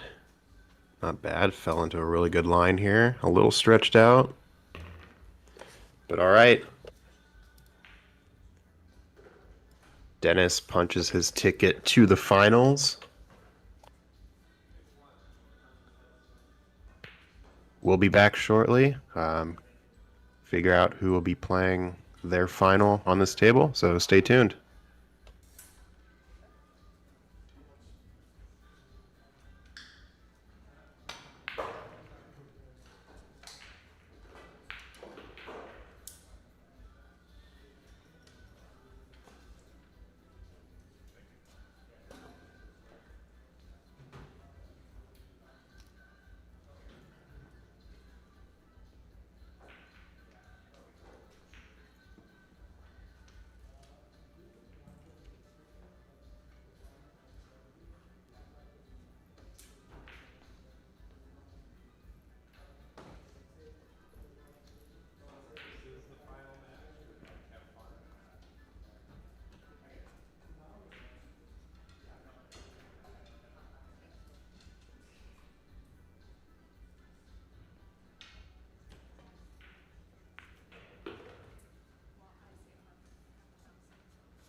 All right, I believe this is the women's final. Maybe getting some clarifications, but as it currently stands, I believe this is the race 2. It's a race to 8. This is Melinda shooting now.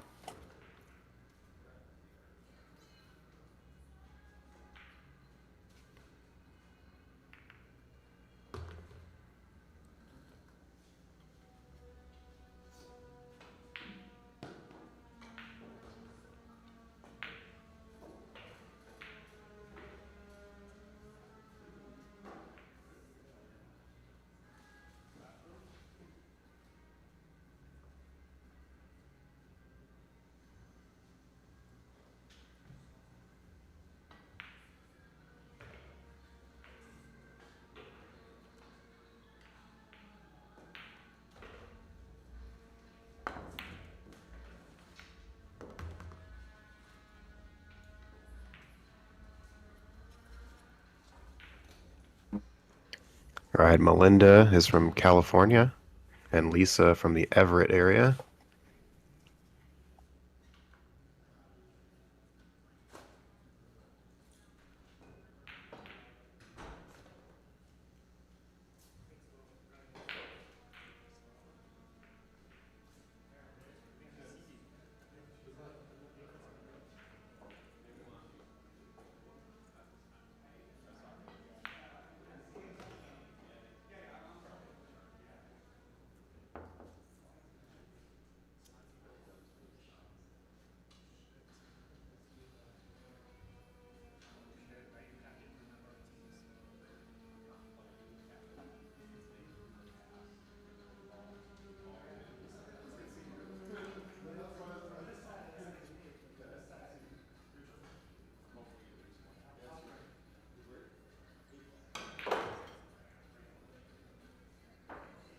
Melinda going for an 11-13 combo here.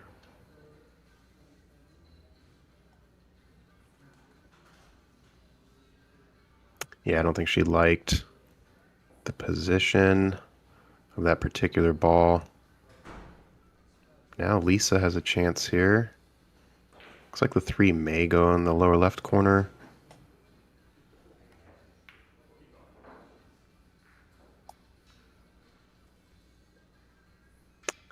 Just overcut it just a little bit.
Like hitting this 12 with bottom left to make sure I have angle on the 15.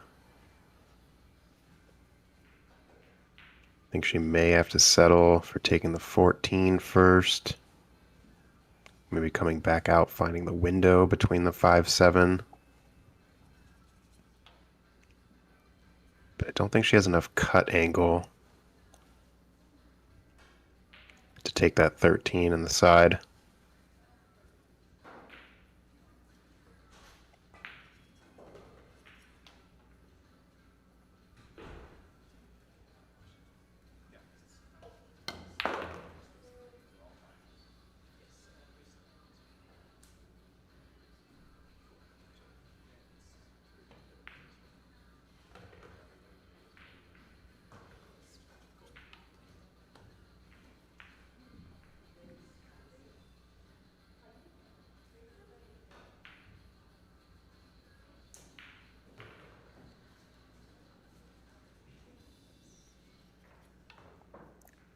Gonna need almost perfect cue ball speed on this because the window for the 8 in the lower right corner is very narrow.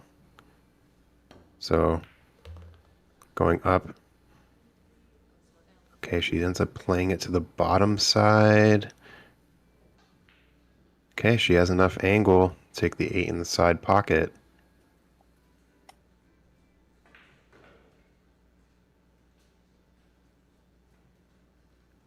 I think she rightfully assessed that finding that perfect line for the 8 in the lower right was going to be a little troublesome. So nice hit, nice position here from Melinda.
Okay, a couple of rattles here on the last 2 shots. Lisa's still in this. I think the safest shot here is the 3. Just make sure that you make a ball. Otherwise, playing safe with the 6 could be an option. It looks like she's going to take the 5. Cue ball's getting away.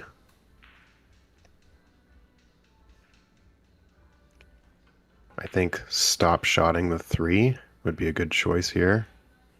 It looks like she will be shooting at the 2.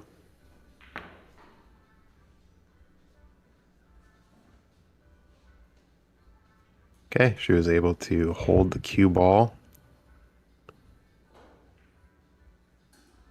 Melinda could kick on the upper right side of the rail here and just make contact with the 8.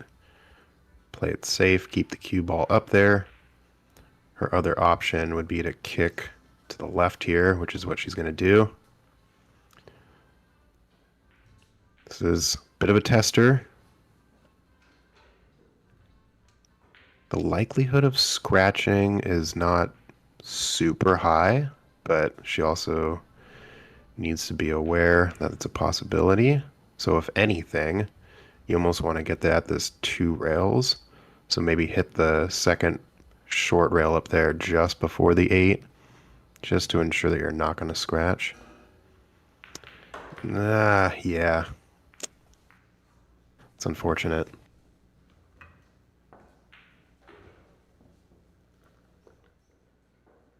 So Lisa playing a good safe, making Melinda go after that 8.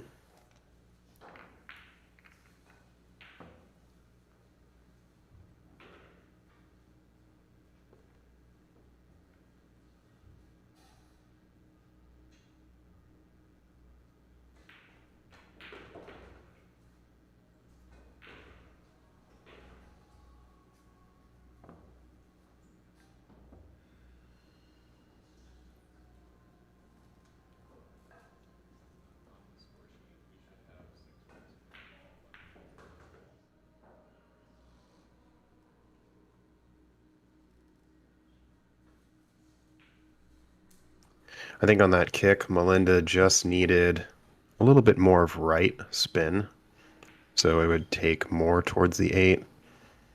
But I think speed also had a bit of a factor in that outcome.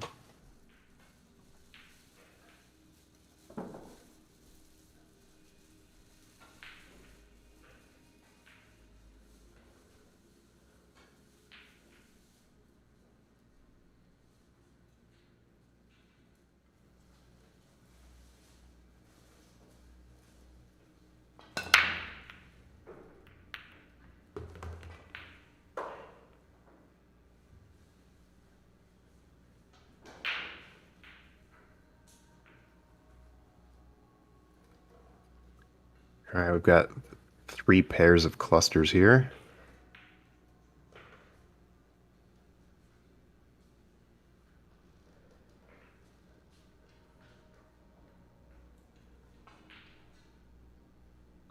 Looks like Lisa made one of each, so the table is still open.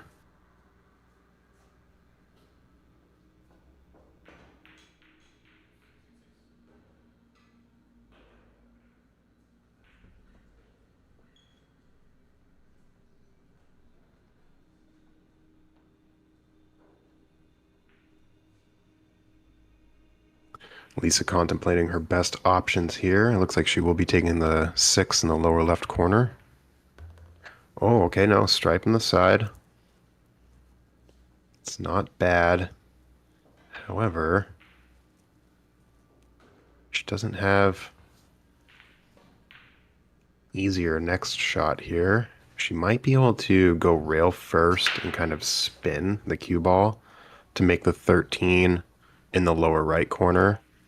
But when you spin like that, the cue ball will be tracking towards that other corner pocket.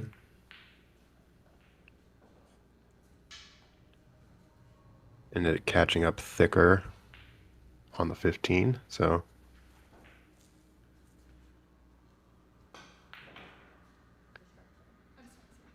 leaving Melinda here. Not the greatest of shapes. She could take the 5 in the upper left corner. Bump that 7 out. 7 would be tracking towards the 10, so you may bump that out. But this cut on the 3, probably the safest of options.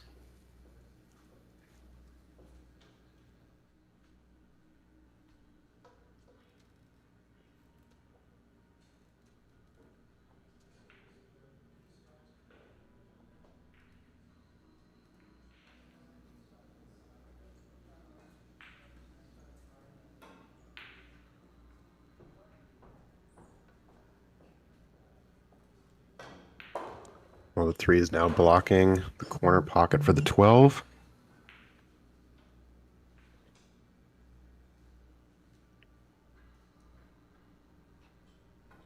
Lisa might be able to bank the 9 into the side pocket.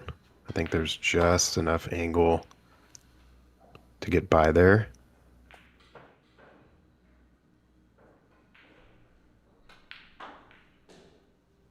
But she is going to opt for the 12-3. Maybe just trying to park that 12 in the pocket.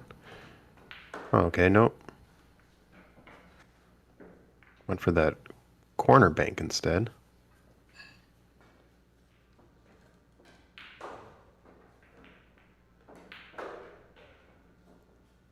Yeah, not really sure this rack is really favoring any player in its current state.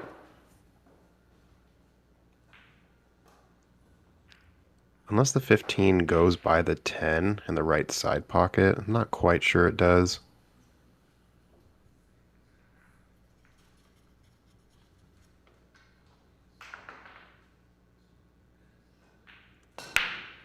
But Melinda is solids, so take the 1 first. I think eventually just end up on the bottom side of the table. I don't think she wants to break that out. Yeah, hit it with a little too much inside spin.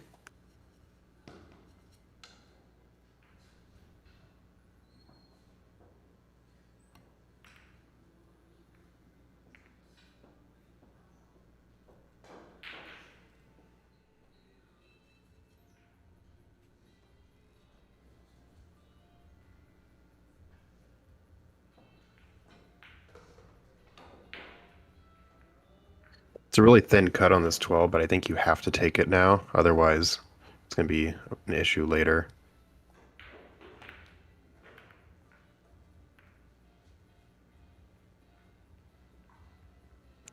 Almost made it. Got really good position for balls after the shot, but now Melinda with an opportunity to capitalize.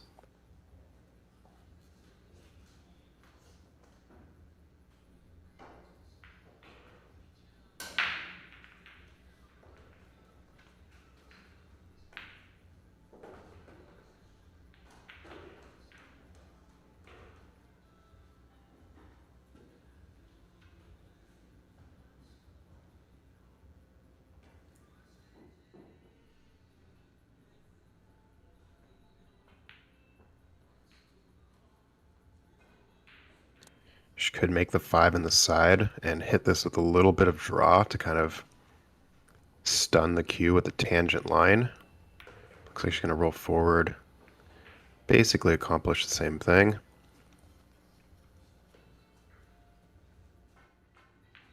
So I kind of like shooting the 2 and then the 6.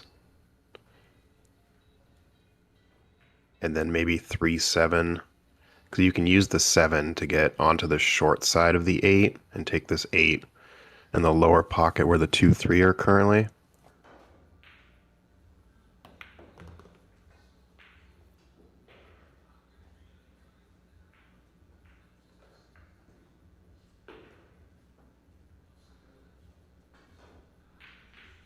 Yeah, I think you really have to go after the 6 here.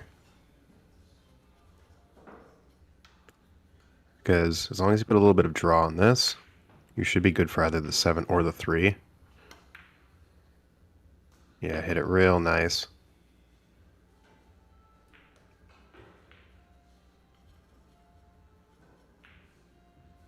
So another option here would be to hit the 3 with some left spin, bring the cue ball up between the 8, 9, take the 7 and the left, but she's going to throw right on this to hopefully hold for the 7. Ah, she handled it really well. This is really nice.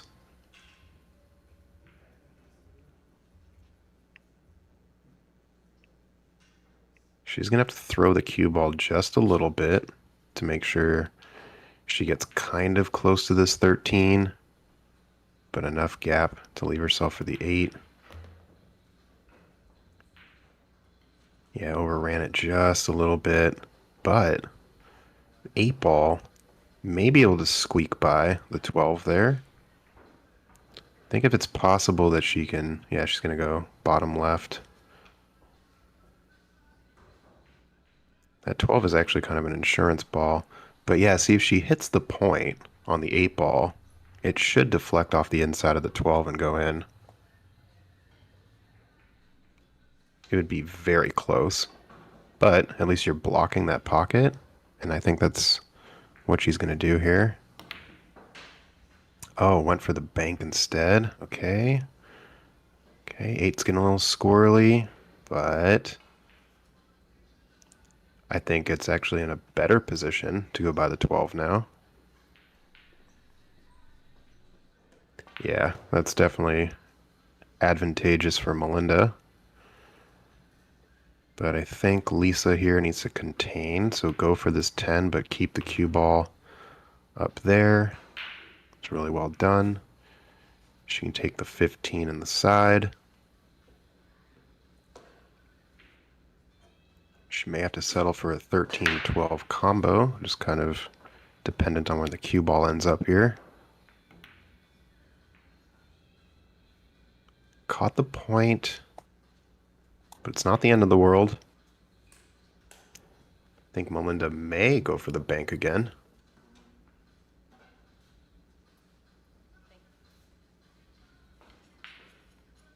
I actually like this bank because you can hit it pretty smooth. Because you don't need a ton of angle on it. And the cue ball naturally go back up table. No, not the scratch in the side.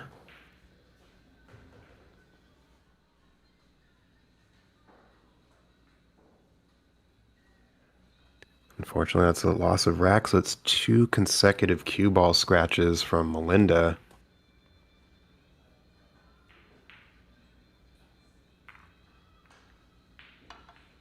I think Melinda at this point should maybe recognize that she is getting out a little quick and maybe play a few more containing safes against Lisa just to mitigate some of the late rack errors.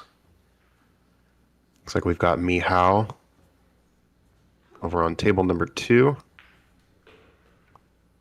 Not quite sure of who his opponent is, but I believe it's either a semifinals or a finals over there.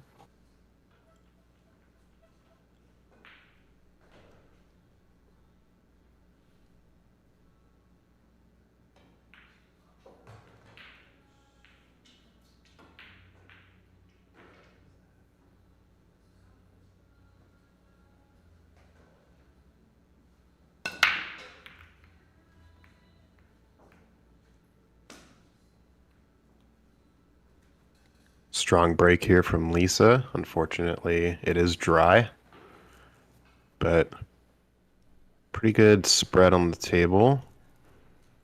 Not the greatest opening position shot with the cue ball that close to the rail,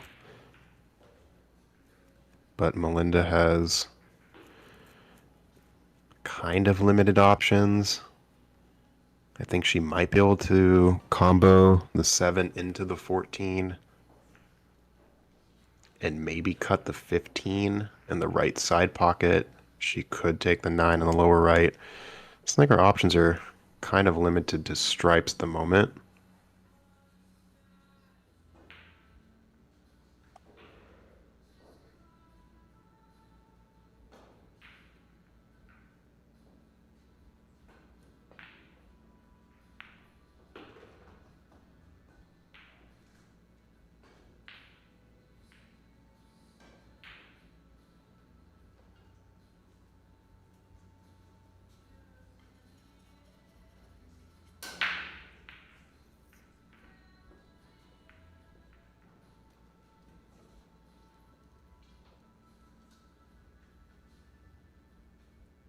I think if you go for this 9 and you leave the cue ball down by the 3 and you happen to miss the 9, I think Lisa will take solids.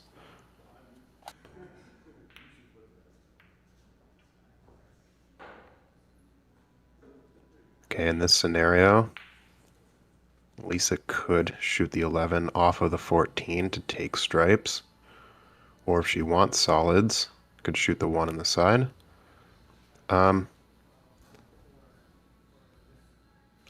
I think it's kind of a dealer's choice at this point. The 12-9 is a little odd. But for some reason, my inkling is to take stripes.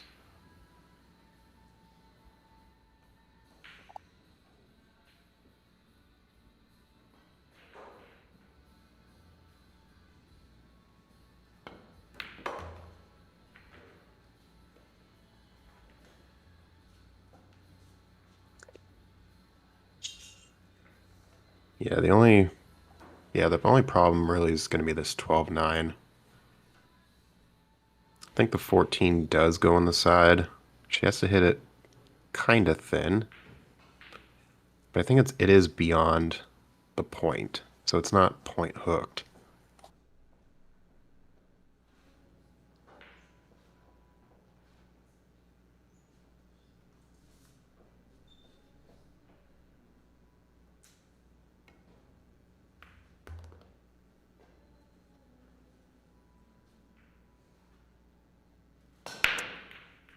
Okay, so make the 15 and maybe try to bump the 9 or the 14.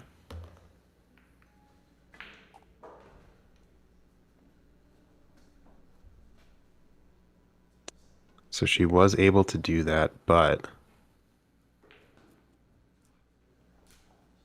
no shot here into the left corner. And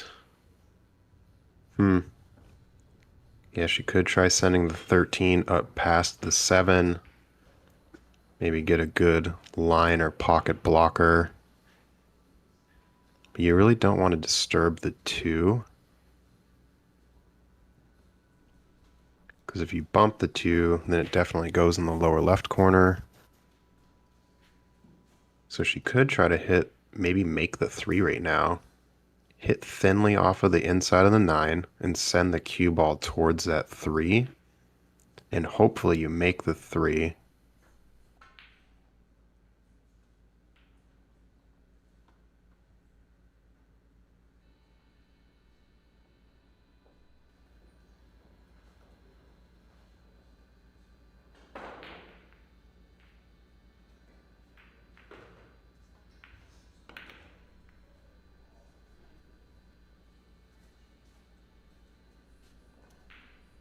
Okay, so yeah, wanted to overcut and bump that 3 in, but was actually able to manage both stripes, not really messing with too much of the rack. So I think just based on the layout currently, the rack does favor Lisa just a little bit.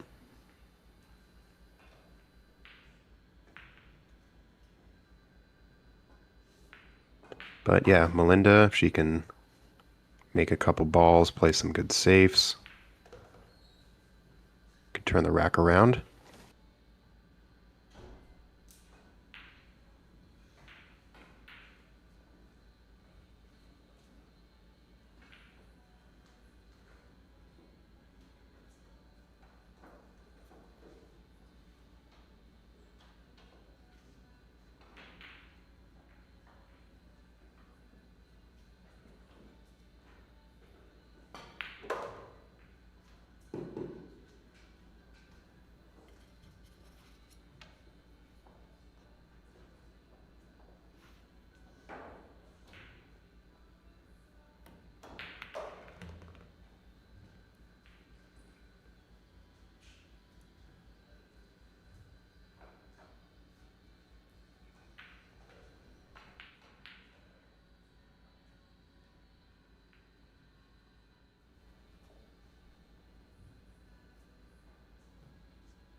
Cool shot of the finals board there. Yeah, this is the women's final.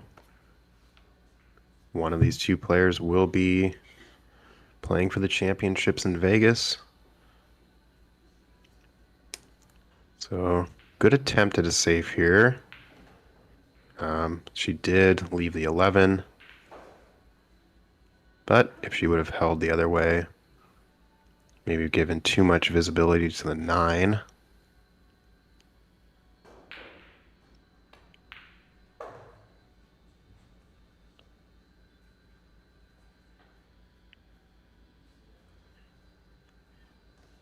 I think you maybe... If you go after the 9 here, you don't really have a good shot on any of these stripes.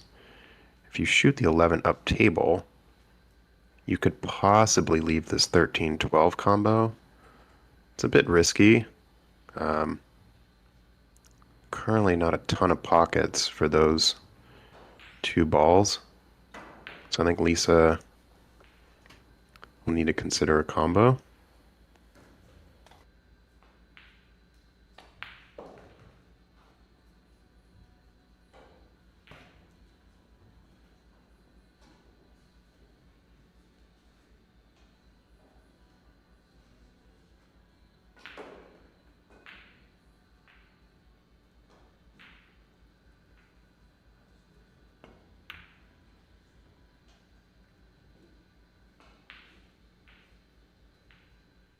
Ended up catching too much of the rail. It's a nice shot of the preliminary trophies we have for each winner here today at Ox Billiards. 3 from the open bracket and 1 from the women's. I believe over on table 4 we have a final between Christian Iberger and Shu Chang Chow.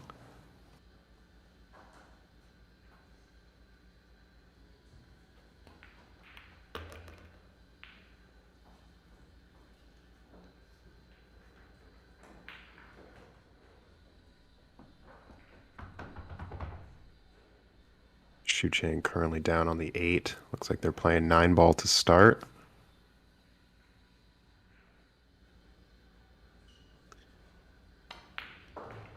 Meanwhile, good chance for Melinda to play safe here. Yeah, so went for the side pocket, but also left the cue ball in a good spot.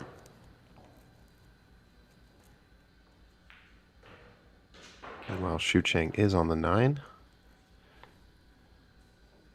I think Lisa can overcut this 13, which is what she's looking at. Quick shot of Shu Chang here. Makes the 9.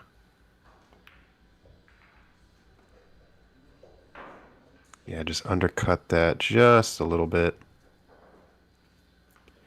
So now that this rack is open and no problems, I think it's really just Melinda trying to work out which route to take.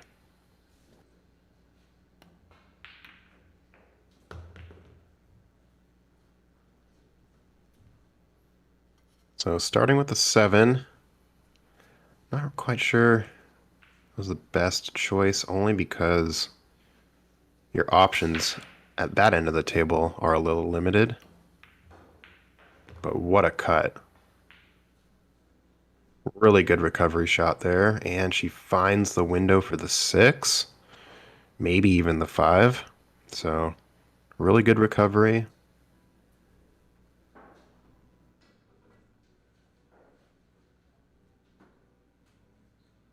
So either one of these, the 5 or the 6, she is going to need to land flat to be able to shoot the 2.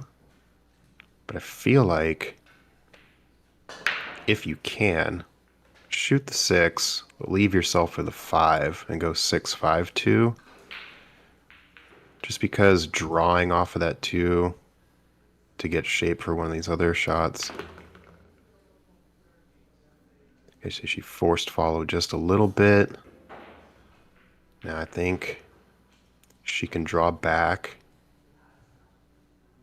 but gonna have to hit this draw pretty clean if you want the position for the 6.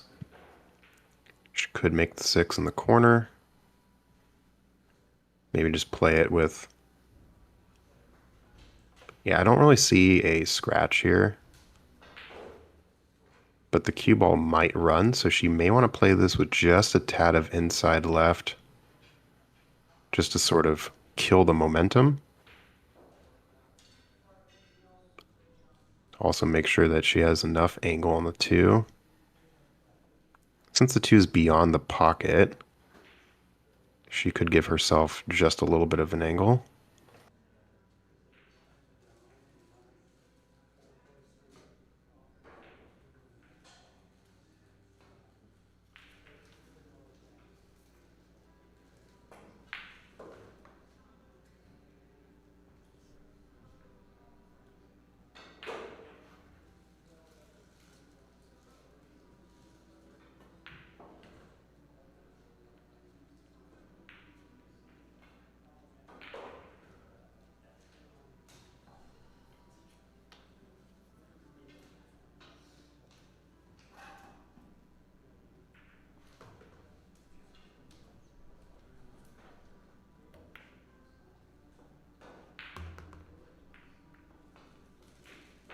Okay, nice. And a favorable bump here on the 2.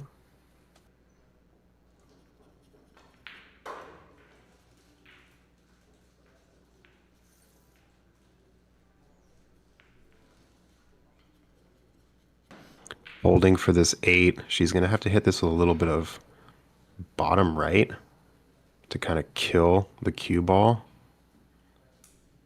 Or inside. Yeah, she handled it really well. So 8 in the bottom corner here. Get herself on the board in this race to 9.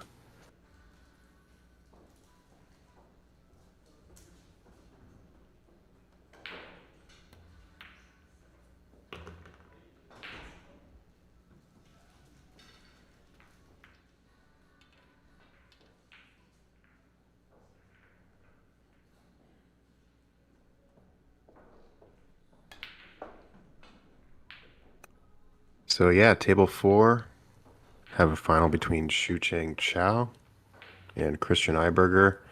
Christian looking for his first U.S. AM championship attendance, and Shu-Chang going for his 4th in a row. Super impressive.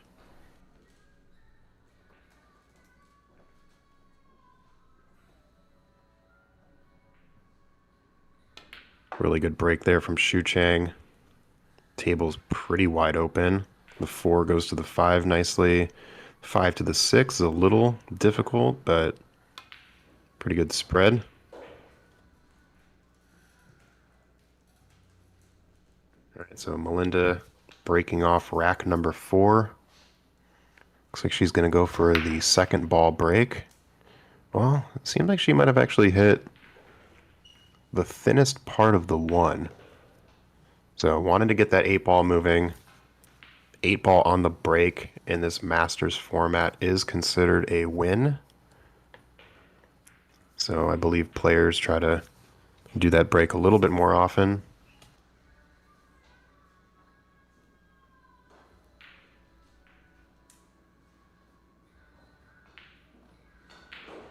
I do prefer to break 8 ball straight on and hit the cue ball pretty much dead center. Usually get a pretty good spread, and you're almost guaranteed 2 balls to go in both side pockets. But with the dry break here, Lisa taking on stripes.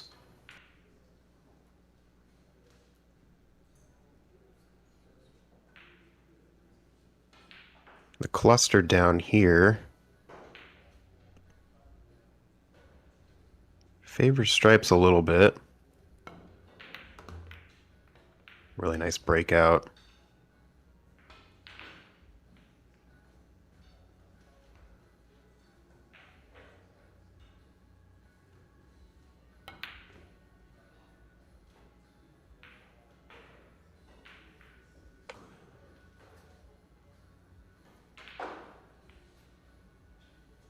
Unfortunate with that miss, because now you've recreated a bigger cluster here, while the 4 does go into the lower left.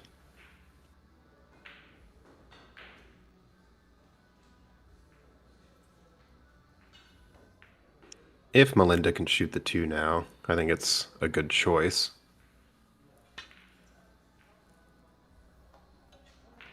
And then you take the 3-1 and you work your way back down table. But if she can't quite see the 2, I think sending the 6 into the upper right corner would be nice.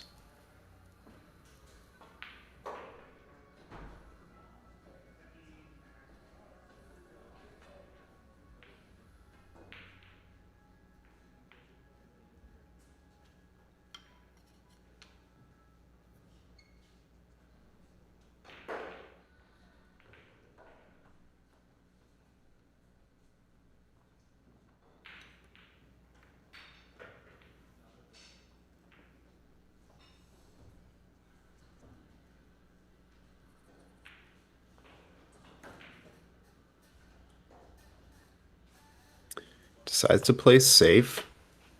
Maybe she didn't like the particular angle she had. Lisa's going to go ahead and try to break this out now, but she hits the 4 first.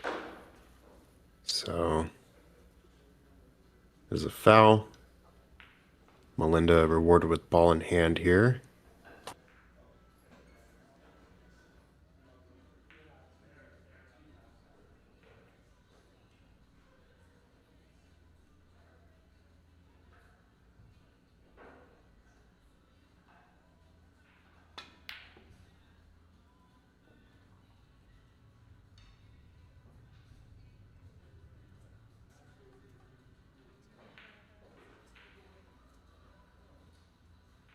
The way that Chris is sitting, I'm assuming he is watching Shu-Chang go on a break and run here.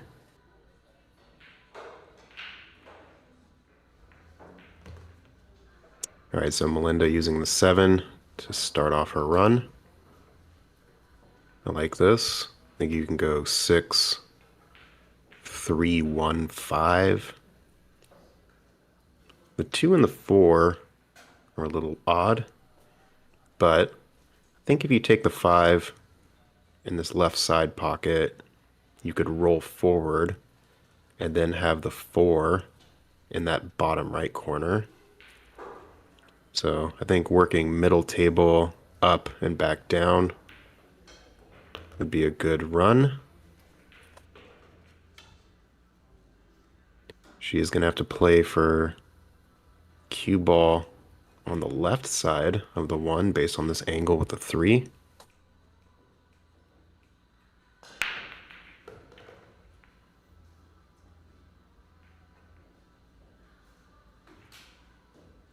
I would hit this with a little bit, maybe just between 11 and 12 o'clock on the cue to get the cue ball to the other side of the table,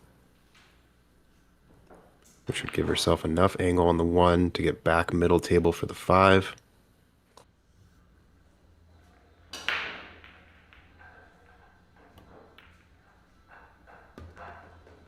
Yeah, just like that. Executed it pretty great. Just needs to pop off that top rail just a little bit. I really like 5-4-2. I think it gives you the sort of better angle out.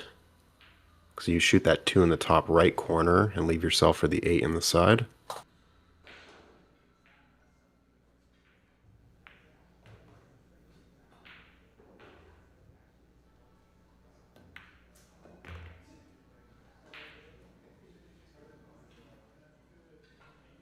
Okay, overran this just a little bit to be able to get down to the 4. So she may actually be considering taking the 2 next.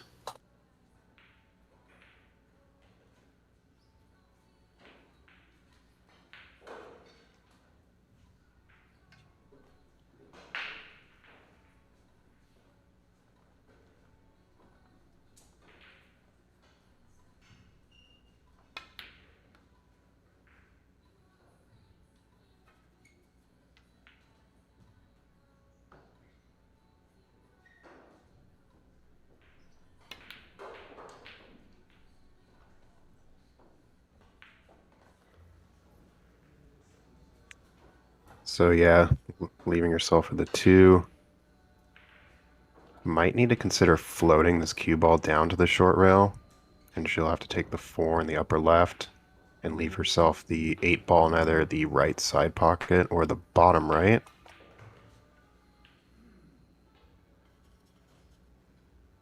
Either way, cue ball speed control going to be paramount here.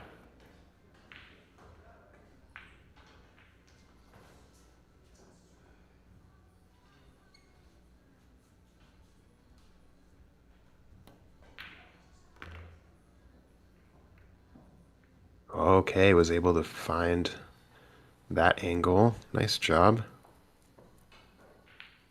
Getting onto the 8.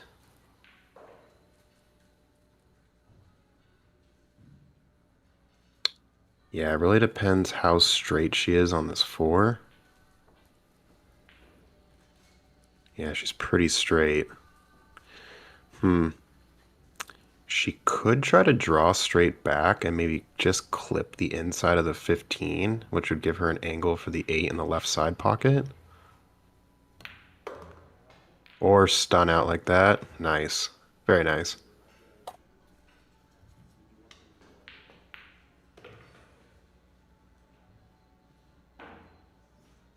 Yeah, Melinda here, little pep in her step, because that was a confidence booster for sure.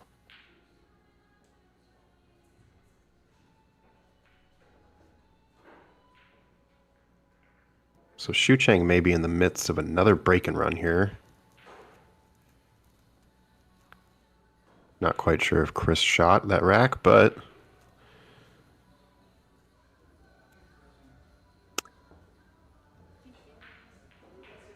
yeah, I think Melinda finding a rhythm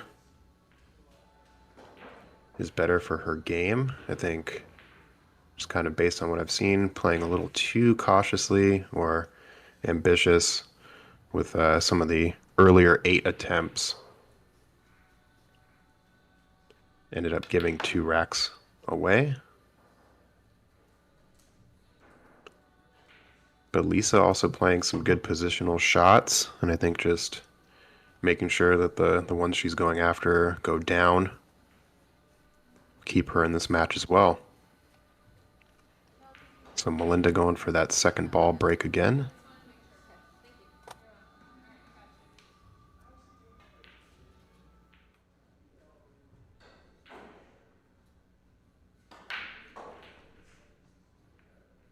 It's kind of the danger of choosing that particular break, is the chances of scratching are pretty high. And because she caught that second ball thin, didn't have a bunch of power going into the rack, so there's not much separation. So you have a bit of this smiley face over here on the right side of the rack. Pretty big cluster around the 8.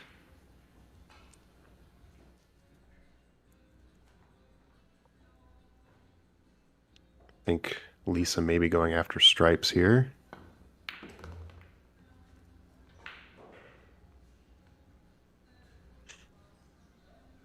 Yeah, so I like this. If she can make the 13, play with a little bit of top left to kind of create an angle to get out.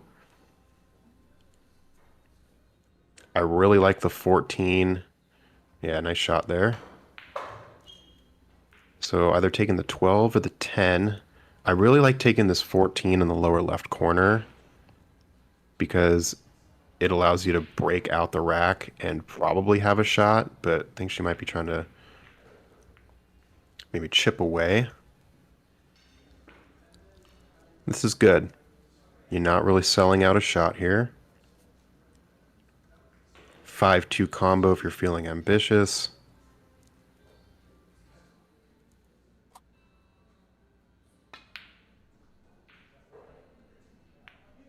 Question in the chat, are ladies racing to 9 or to 5? It is a race to 9 for the final.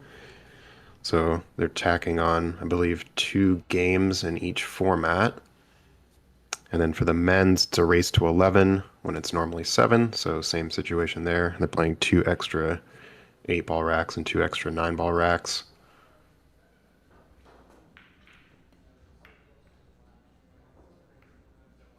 Okay, so Melinda deciding to break that out a little bit more. The 4 and the 15. I think if I'm Lisa, I definitely leave the 15 there, because the 4 only has this lower left pocket. So I think you either take the 12 on now.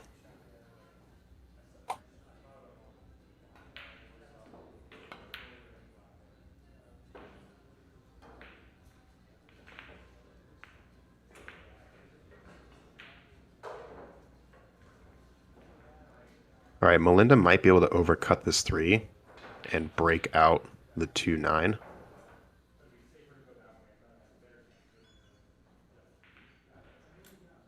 I like running full into the 2 if possible. That way the 2 kind of kicks out and you leave yourself a shot on the 5.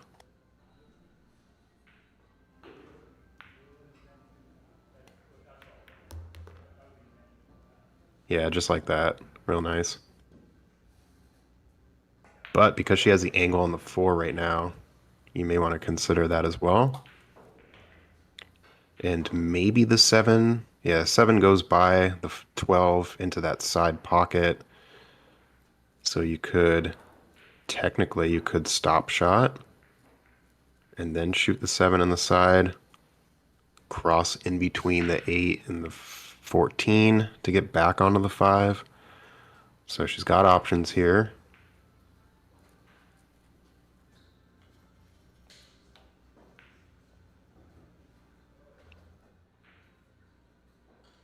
But I think taking the 5 is fine here, as long as she hits it with a little bit of bottom left to kind of get back almost into the same position she is now.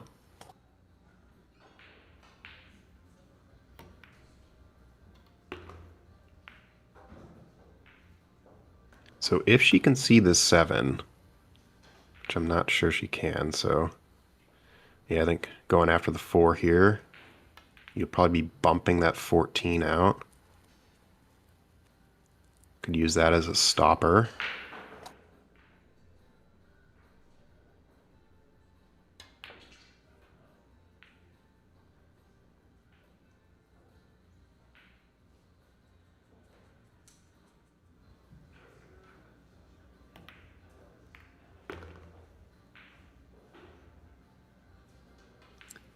Ended up breaking it out. Problem now is that don't think the 7 goes by the 14. Create a little bit of an issue for Lisa on that 12.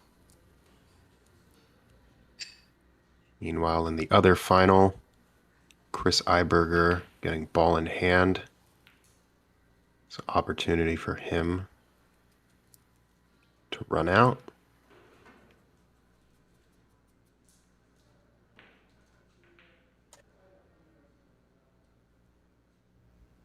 Okay, I like that. I think Melinda may have actually wanted to kind of kiss that 7 off of the 2 and send it down towards the corner, but caught it a little full. But she left Lisa with the open shot on the 12, which was sort of the problem ball to get to. Good speed.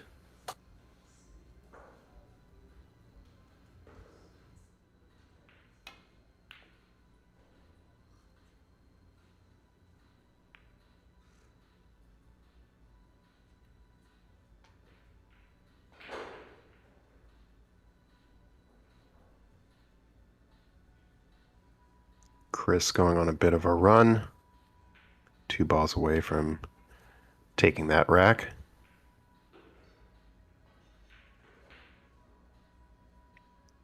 Overhit it by a mile. Yeah, he seems a bit confused. Seems like maybe he put just like a bit too much high left on it. But anyway, back to this one. 9 ball in the lower right. Caught it too thick.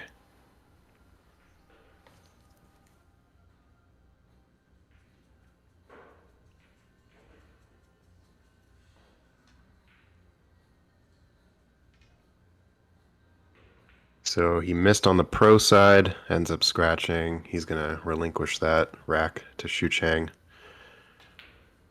Yeah, he's laughing about it because if you're not laughing, you're crying.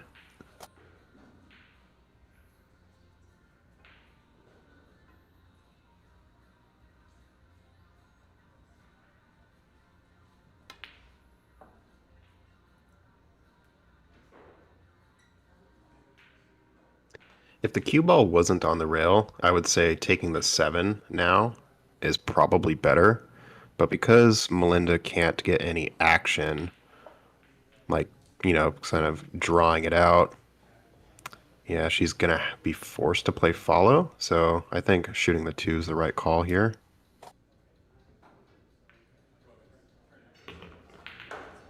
Really friendly bumps.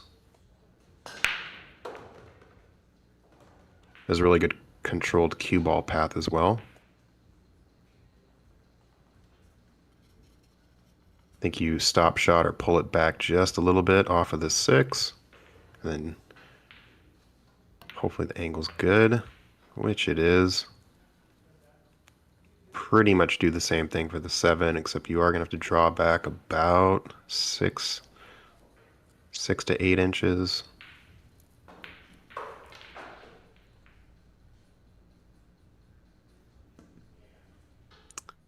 She pretty much needs to draw back almost the same gap between the cue ball and the 7. So if you imagine just sort of mirror or extending that line, she needs to draw back pretty much to where her hand is. Maybe just a little bit before. Okay, opts to stun out to take the 8 in the lower right. Fair enough.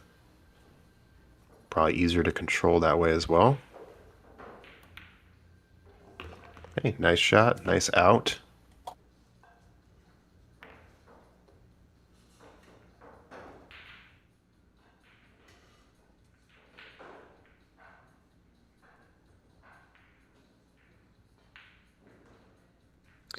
Meanwhile, Xu Chang, I mean, he's good enough to where you just can't be giving up racks because he'll just get back to the table and maybe do a third break and run. Not sure if Chris was at the table yet in this rack, but Xu Chang very much dialed in, it seems like.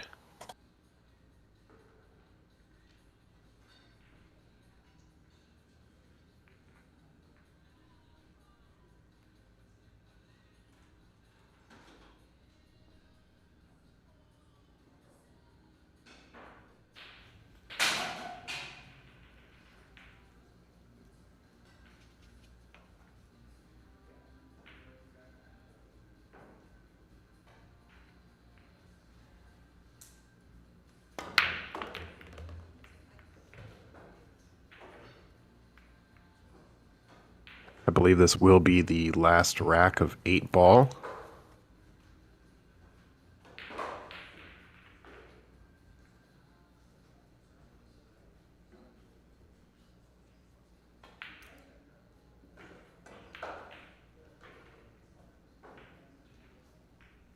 So another scratch break here from Melinda going after that second ball break. And sort of another cluster situation. However, there are more stripes that seem to be issues.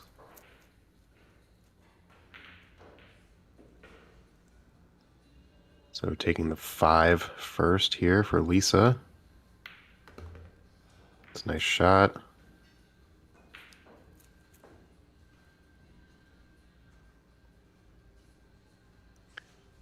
Really the issue here is figuring out how to break out the 7-8. So you could technically try and do a little bit of a breakout now.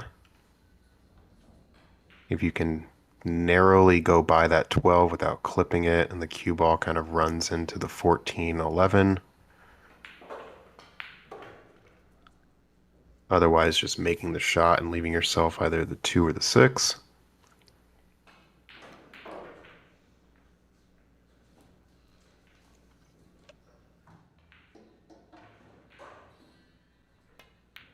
So Xu Chang out yet again on table number 4. So I guess if I were to guess at the moment, Xu Chang might be up 5-0, but I really don't know. Actually, it seems like they may be switching to 8-ball now.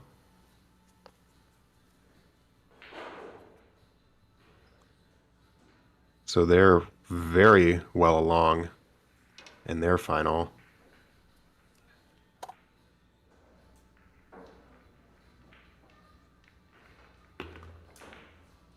Smart containing save here from Melinda. Kind of forcing Lisa to kick at this 4. I don't see any other shots here.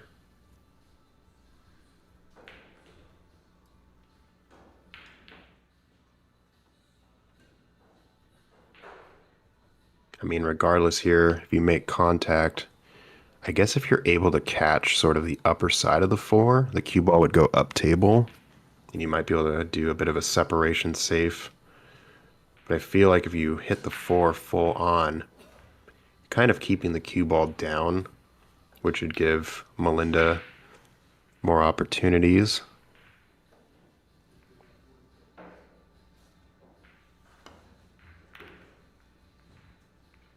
Okay, so ends up catching the 7 and actually tying up the 11-10. Even though the 8's out in the open now, I think that was a pretty good outcome for Lisa. Melinda could go after the 13 bank. which would be pretty optimal for the stripes position down here. Otherwise, she could do another safe or just go for the 9. Yeah, just overcut it just a little bit.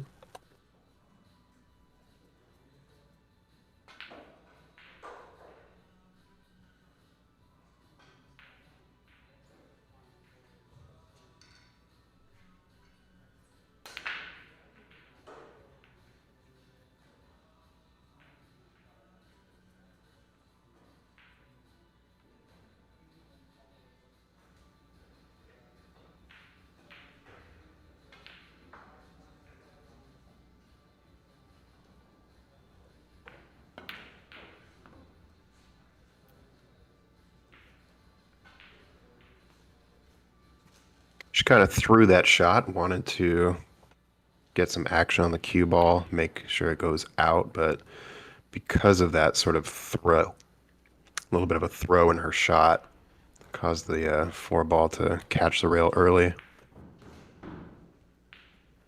So I think Melinda should be shooting this 11 towards the 9. I think that's a good opportunity to break out those. But if you want to go for the sure shot, you can take the 13 in the lower left. But I really do like the breakout attempt, so we'll see. Maybe she crosses over here. I think the 10 does go on the left side, but we'll need to settle for a combo here. It's kind of hard to tell. Maybe it's the 11 that would go. They do look pretty close together. Could possibly be frozen.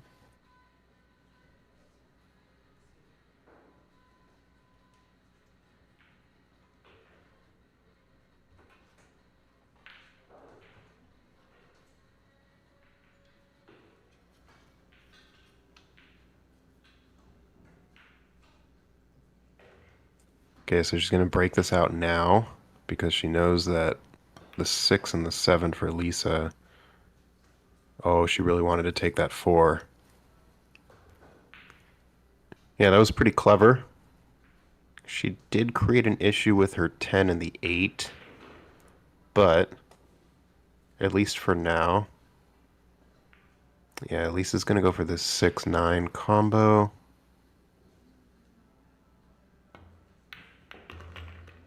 And makes the 6. Don't follow.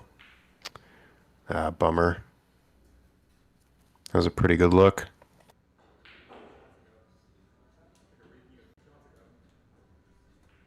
I think Lisa is shooting with a McDermott. Cue looks very familiar. It might be the same model as my old cue.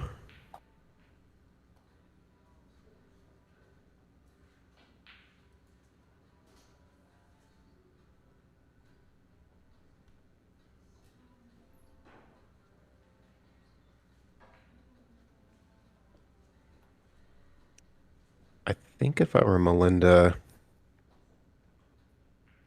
I think I would consider taking the 10, but it's kind of an awkward angle. Yeah, with this close, generating the follow is going to be a little tough. You're also tree-topped over the 8, so a lot could go wrong here. But I think it is the right choice to work at the 10. Okay, good job. Yeah, nice. Followed it just enough to get a look at the 11 in the lower left. So yeah, it's kind of a tic-tac-toe here. Looks like the 12 does go by the 14, so really dependent on the type of angle she gets. Sort of dictate which shot she takes on after the 11.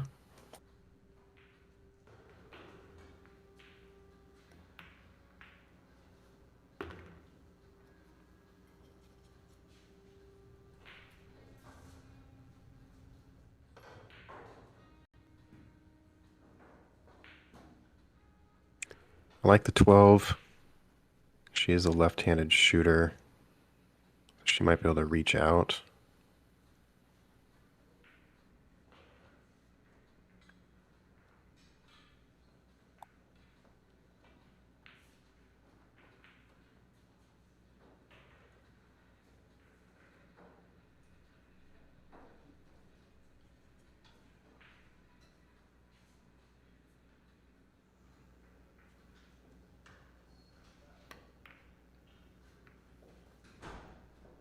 Yeah, unfortunately caught the 14. So pretty big opportunity for Lisa here. Now there's no more problems.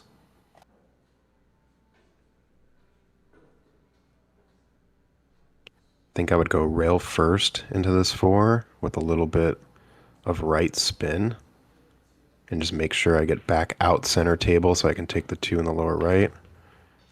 So hit it with a little too much speed. And I think she also might have put it like inside on it. Now I'm going to have to go for the 2 in the upper right. Just going to play bottom to keep the cue down here.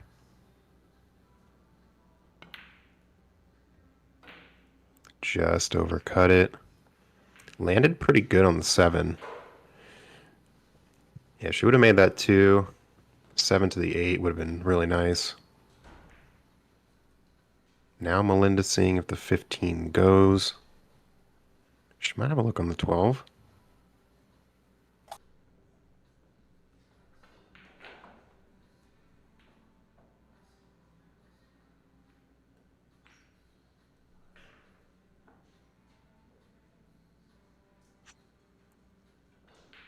Okay, landed a little straight.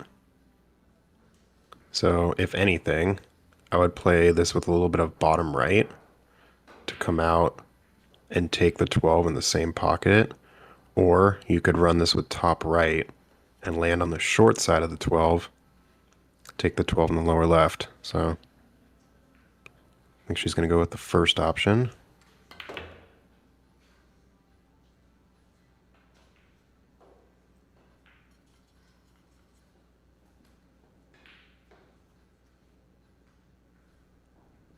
She might have just enough angle to kind of spin out around the 7 and leave herself the 8 in the side, but if not, she'll just have to accept the long shot on the 8.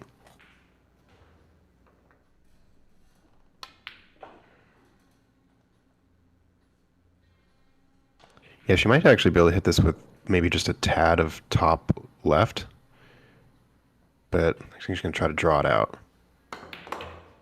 Yeah, nice job. Needs a little more angle. Nah, I think she's okay. She's going to be cautious about this, because if you run it, I think I'm definitely playing bottom here and kind of stunning the tangent line just to make sure that my cue ball doesn't track towards that corner pocket.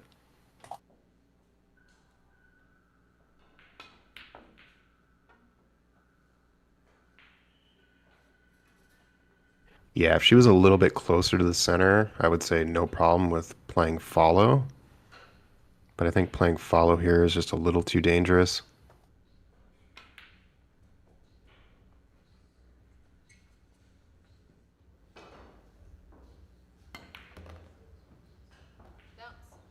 Oh, side pocket. Okay.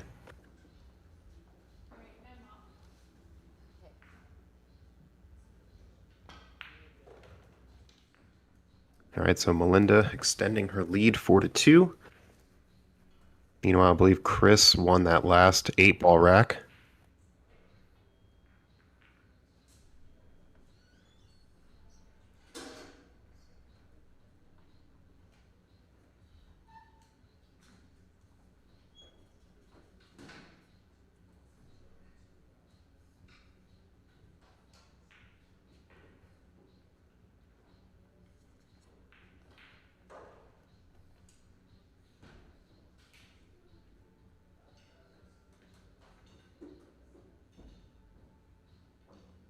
Nice spin shot there from Chris. He is going to need to get in between that 12 and 13 back down table, so I think he'll be doing some spin, but on to 9-ball in this women's final. 9-ball got some movement. 2 balls, the bottom right corner, or 1 ball rather, the 3. I like the safety opportunity here. Kind of just bank the 1. Actually, you slide the 1 below the 4, and you send the cue ball 2 rails back up table, kind of like that. Or you could try to slide the cue ball underneath, which is what she opted for. Might be making this.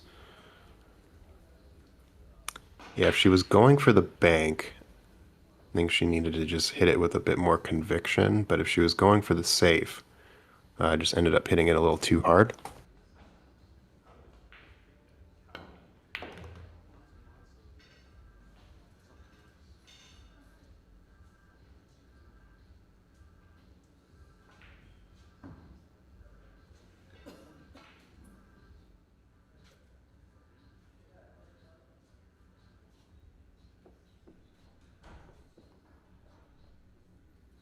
All right, a thin slice here for Lisa.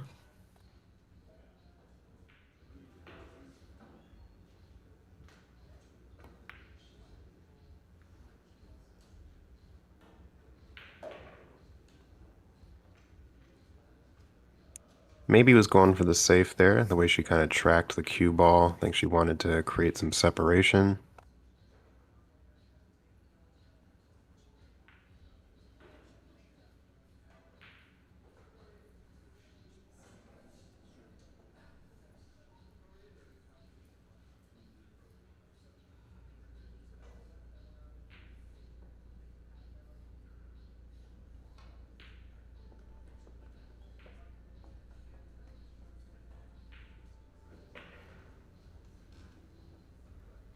Nice safety here from Melinda.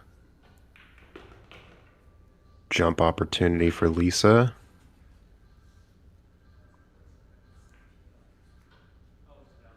I think as long as you clear the 6, you have a pretty good opportunity to make that 2.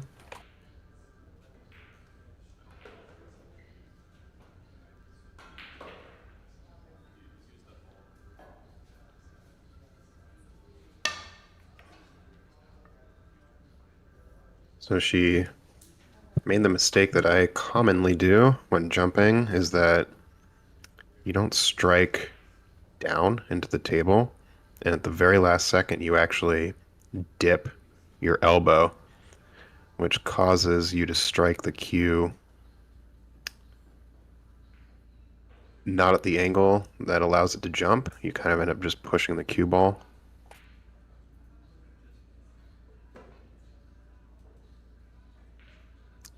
Shu Cheng on the other table, almost playing a 2-way. I think he kind of blocked Chris on the 7, also going for that 14. So yeah, keeping tabs on 2 matches.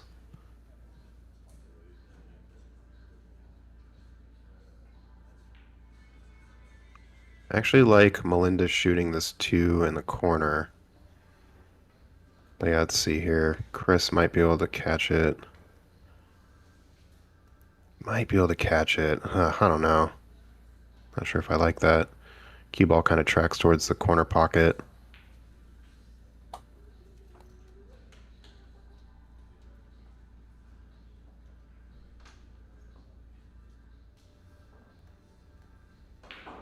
So yeah, I like this. Setting up for the corner.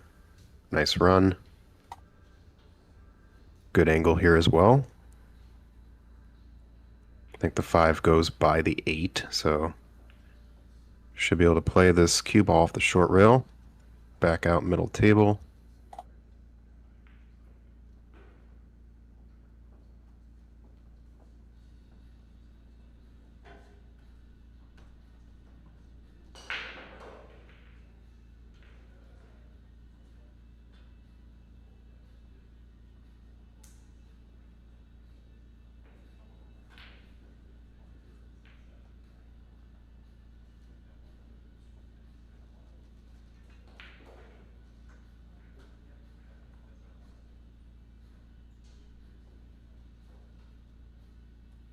think Melinda has enough of an angle to take the 5 in the top left, but hard to tell. Shu Chang, meanwhile, taking advantage of his good safety play.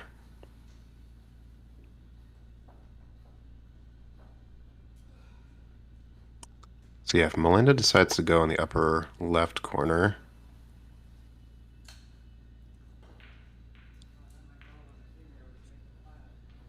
okay, went for the combo instead. Shu Chang narrowly escapes the scratch. I think he just flicked his cue, indicating they kind of wanted it to come lower on that pocket.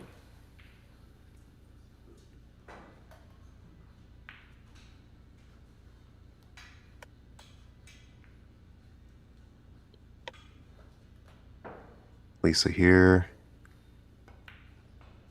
Nice smooth hit.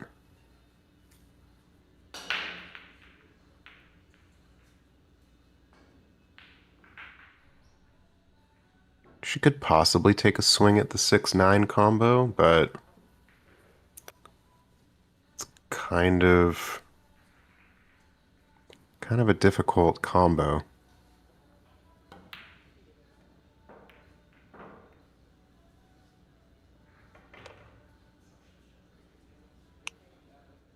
Opts to go for the bank, but I think she left Melinda 6 on the side.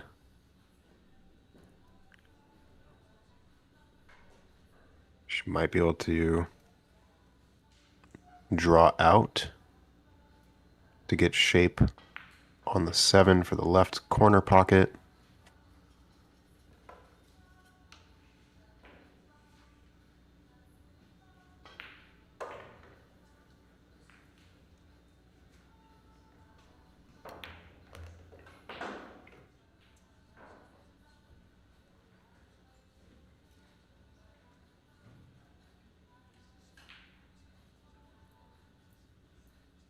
All right, looks like Chris got out of that rack.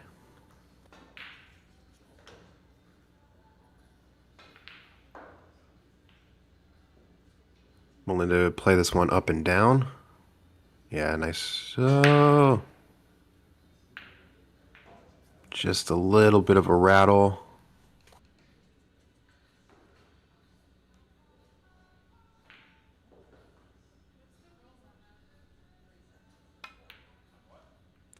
Okay, so what ended up happening was the 7 hung in the pocket and then dropped. So they are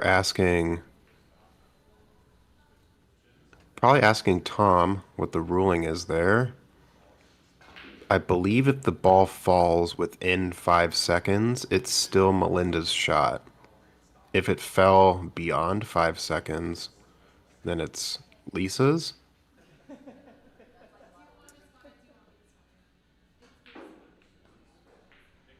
So, yeah. I think a rules clarification would be good here, considering sort of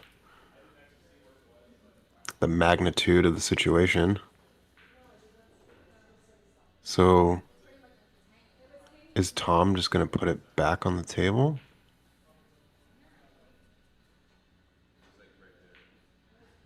I thought if a ball fell after a few seconds, you would continue shooting, but could be wrong. I guess I am. This is the rule that they're proceeding with.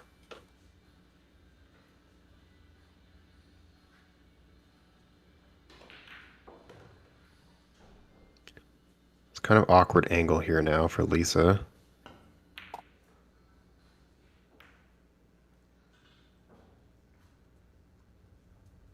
Yeah, I think she needed to get out of that pocket on the 7 a little bit more. Maybe hit it a bit fuller with some draw. But now, because of that miss, pretty good opportunity for Melinda to take the 8-9. A little bit of a fade out on this. Oh, Yeah, needed the angle, but just struck it a little too hard. So now Lisa might be able to get within one.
A lot of action on the break.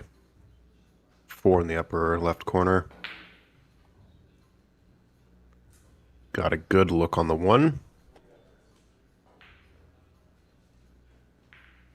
She can cut this thin, go back and forth, take the 2 in the lower corner near the 8.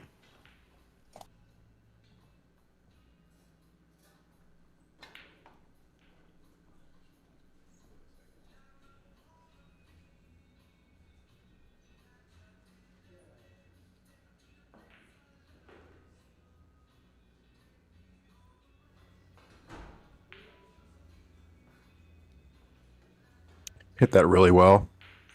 Actually has a really nice angle to get below the 3. Could think about a safe. She gets down there. Oh, actually found the window. But unfortunately, missed the shot. But gonna leave Melinda a little awkward queuing here over the 8.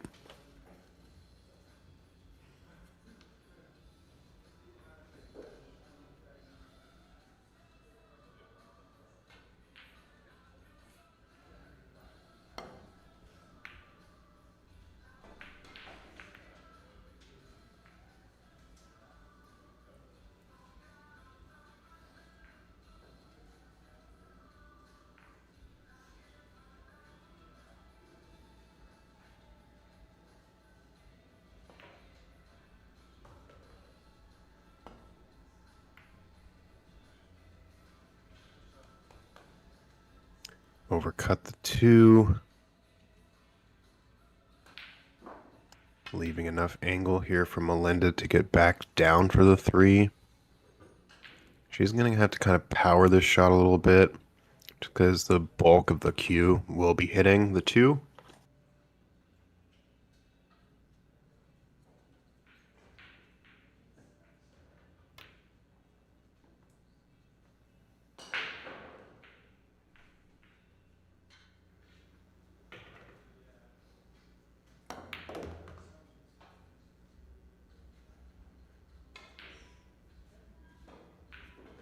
So she needed to throw a little bit more right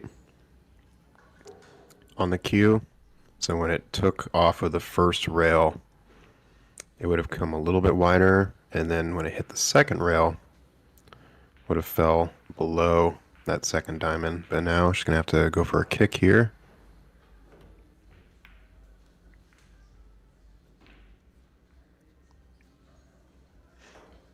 Okay. Leaving an opportunity for Lisa. Take the 3 in the right corner. Probably going to be bumping the 5.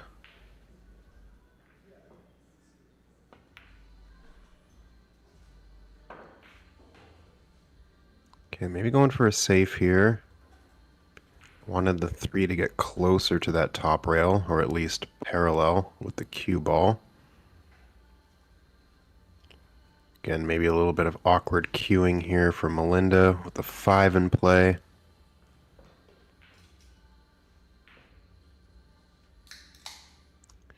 So also I said earlier that Melinda shoots left-handed, but I think just because she looks so comfortable shooting that one shot offhand, that she's actually right-handed.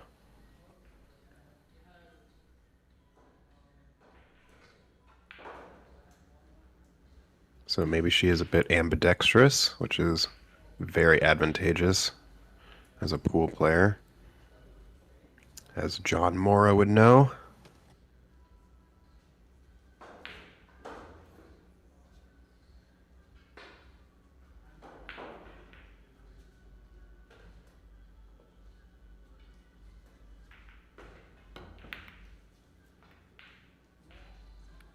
Tried to come around to kick. Unfortunately, caught the 8. So good cleanup opportunity here for Melinda.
Yeah, that was a tricky positional play, so bumping the 6 works pretty well. I think thinning this 6 into the side, running the cue ball up and about 3/4 of the way down. Take the 7 in the right side pocket to get back up to the 8.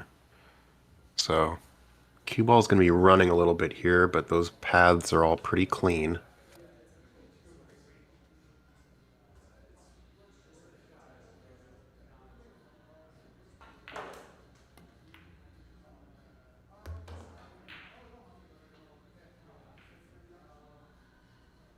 Just doesn't want to get stuck to the rail. Yeah, good bump. And she threw a little bit of left on it just to make sure that she got around the 9 coming back down.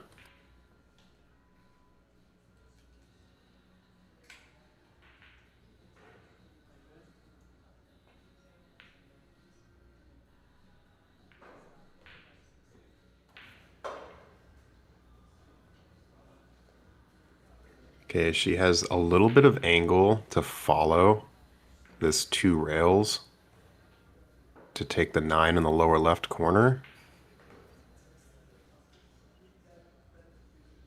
Cue ball basically be going between the pocket and that diamond on the short rail. Unless she's really straight, which could also be possible. Then she may consider drawing back almost into the position she's now.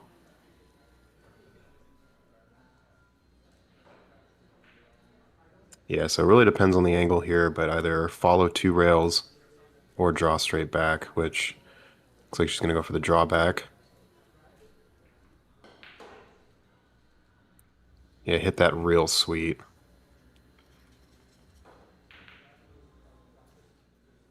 So yeah, optimal shape on the 9 here.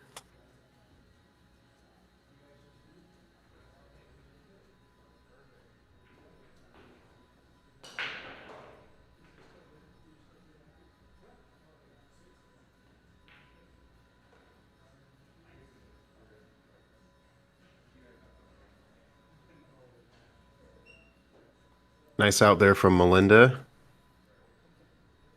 Use the ball in hand to her advantage.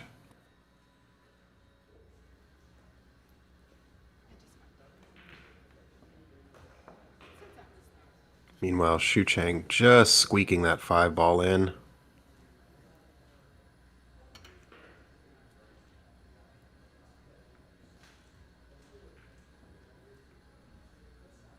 I think if he hits this with a little bit of insight, he can kind of kill the momentum on the cue and leave himself an angle for the 4.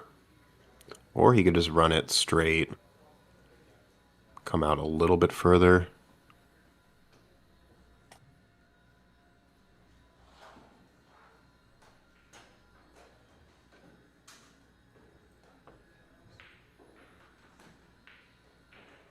Yeah, opts to go back and forth, but he's got to watch out. Ooh. Yeah, he landed good enough. Should be able to stop shot and then take the 8 in the side. So on this table, 4-ball rattles in the corner. No balls drop. Xu Chang looking to stop shot, take the 8.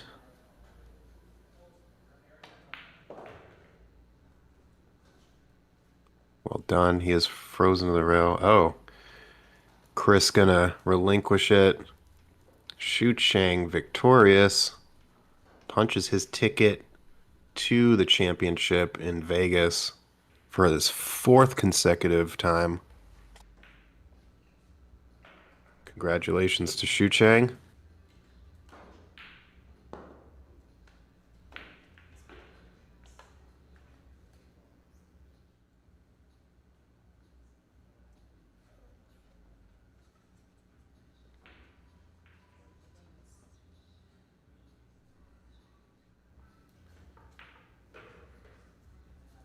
So I think Lisa played a push out here, but unfortunately blocked enough of the 1 where Melinda will hand it back.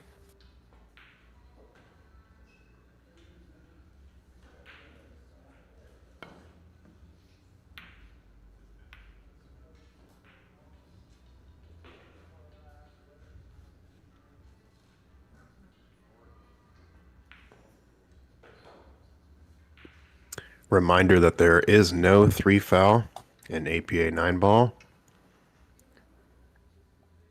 Even though there's a pretty decent opportunity to at least go for 1 once you get down to the 3 and the 4. But for now, Melinda looking for the 1-2 line.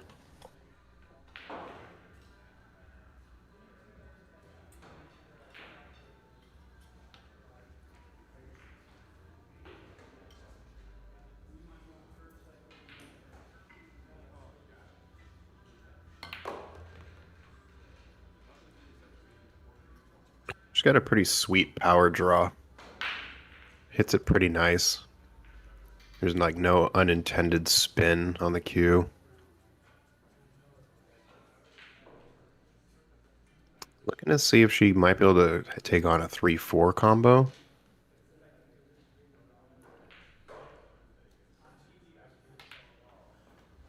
She does have enough angle to stop shot, but I think she want to just roll forward just a little bit. Yeah, just like that. Really good hold here. 3-4 combo. Run it forward just a little bit. Just make sure you end up good on the 3, which you do.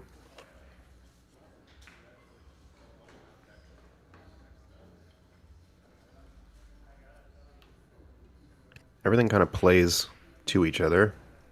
So as long as she finds the line for each shot, should be out.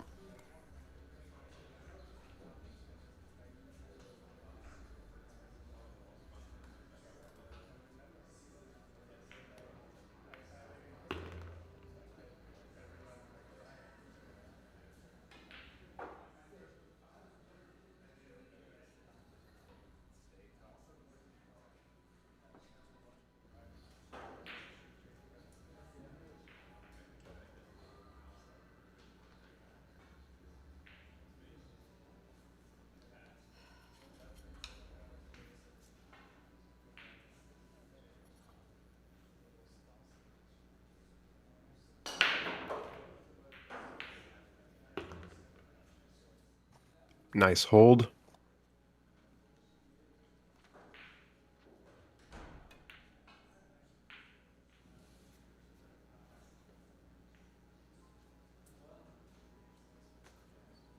I think you consider coming below the 7 and taking the 7 in the upper right corner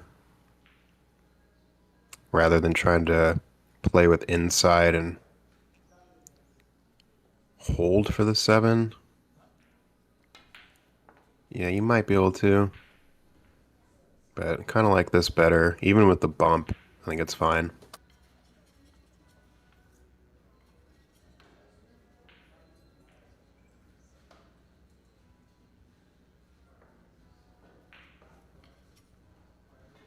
Put a little bit of top right on this, maybe right between 12 and 1 o'clock, just to make sure you get the angle for the 8.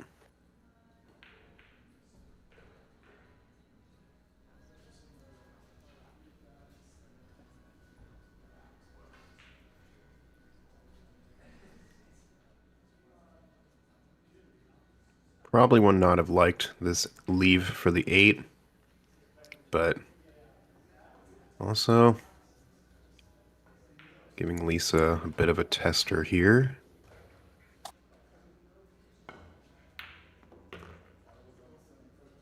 Drills it pretty nice, but unfortunately going to be blocked by the 9. So going to have to kick at the short rail. Ideally, if she hits it clean, 8 goes in the corner down here. If not, maybe she catches the 8 on the other side. This should be okay as long as it gets past the 9, which it does.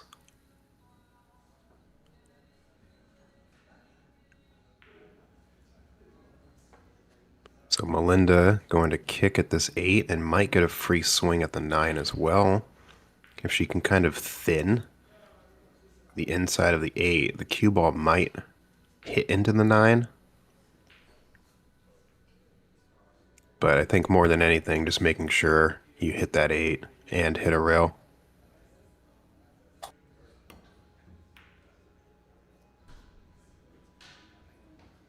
This is ideal.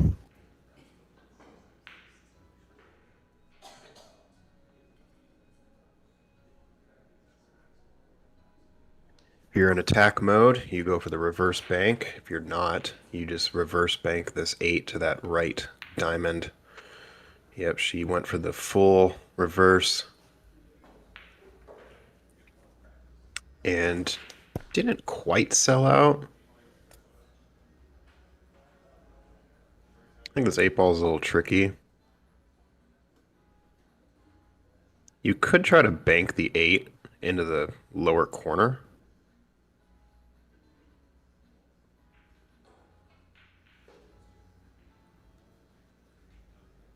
Because if you draw straight back, you would have a pretty decent shot at the 9. And if you happen to bank it with just the right amount of speed and you miss this lower corner, the 8 should nestle up on the short rail while kind of leaving the cue ball in the area it's currently at.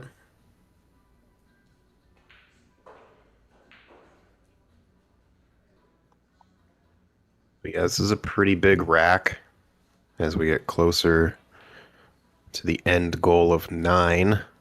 If Lisa can make this 4, puts more pressure. Whereas if Melinda ends up taking this, she extends her lead. So pretty important out here.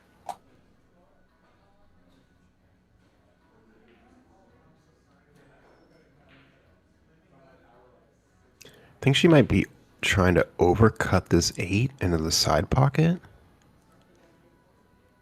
Oh, I don't know. Yeah, she's kind of looking at it. Oof, I think the cue ball just tracks a little too close to that bottom right corner. That's a little dangerous for me.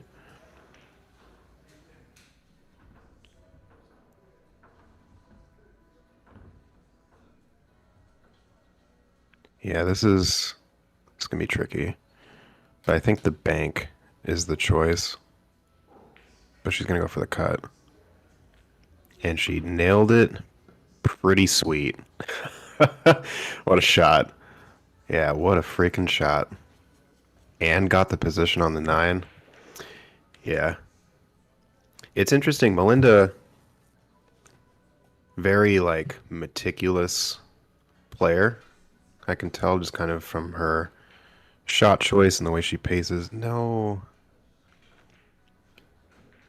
So what I was going to say is that when she comes up with a big shot, she gets like this pep in her step, which is that confidence mode that a lot of players will ride. And I think in that particular instance, maybe because of how sweet the shot was and the leave, maybe it just didn't take as long as it should have on the final. Lisa going for the bank. Don't scratch. Don't scratch.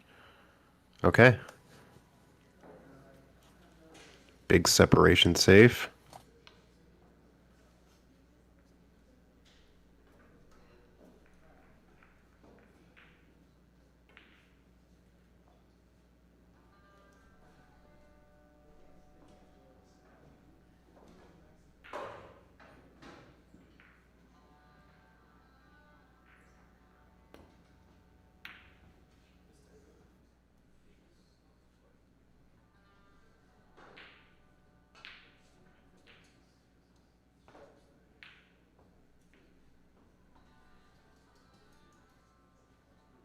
All right, this opportunity a little easier here for Lisa.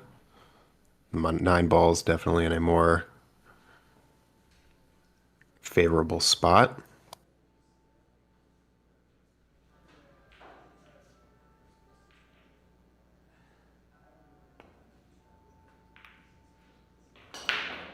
Overcuts it, but does not sell out the 9.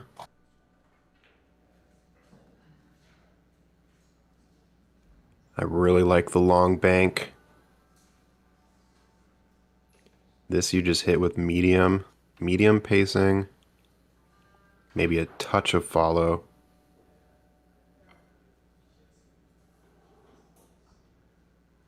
I think she might be going for safe here. Nope, went for the bank. Yeah, just caught it a little too wide.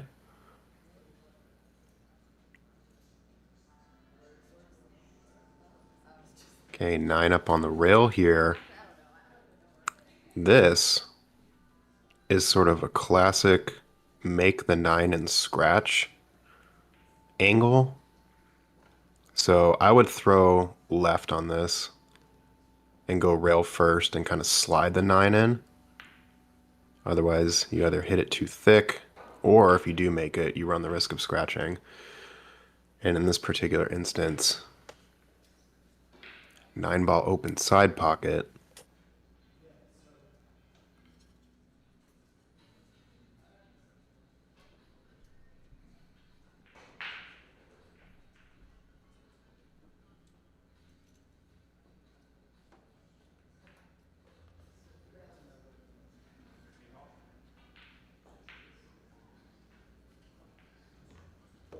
So after a little bit of a battle over the 9, Melinda takes down that rack, extends her lead 6-3.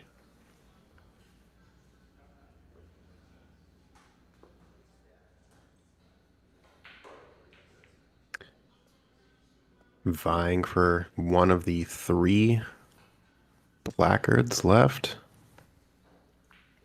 Becoming a preliminary champion.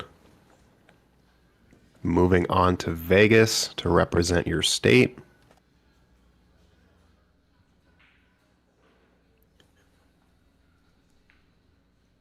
So Melinda coming up from California to play in this Washington qualifier. When you sign up for the U.S.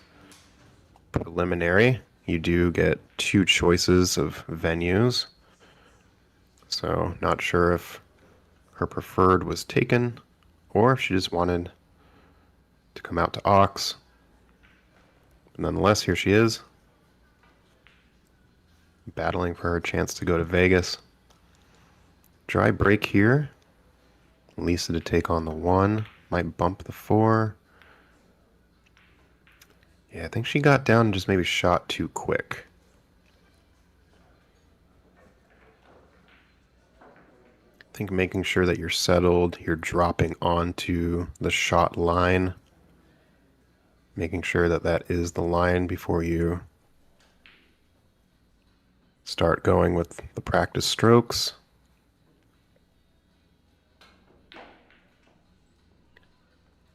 It looks like on next to table 4 that Tom and Gavin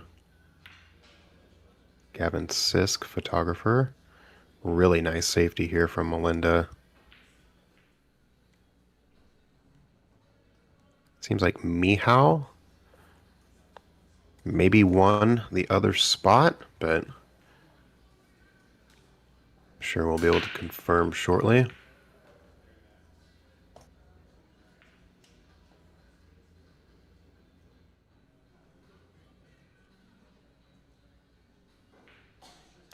Yeah, he does have the placard in his hand, so congratulations to Mihao Ryback. So Shu Chang and Mihao will be representing Washington State at the APA U.S. Amateur Championships in November at the Westgate Resort.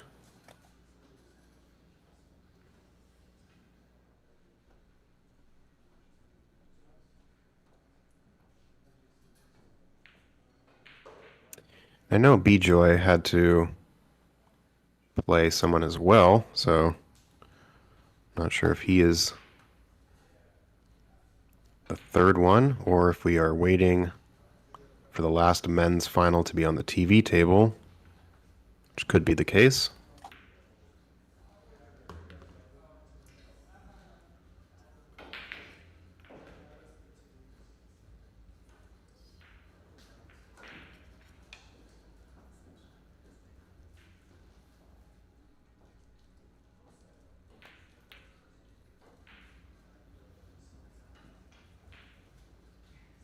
Nice choice to play the safe. She did not like the angle for the 2 to the 3. So instead, parks the cue ball mostly behind some object balls here, forcing Lisa to kick out. She might be able to narrowly go by the 5 with some right spin. Otherwise, going to be looking at the 2 railer here.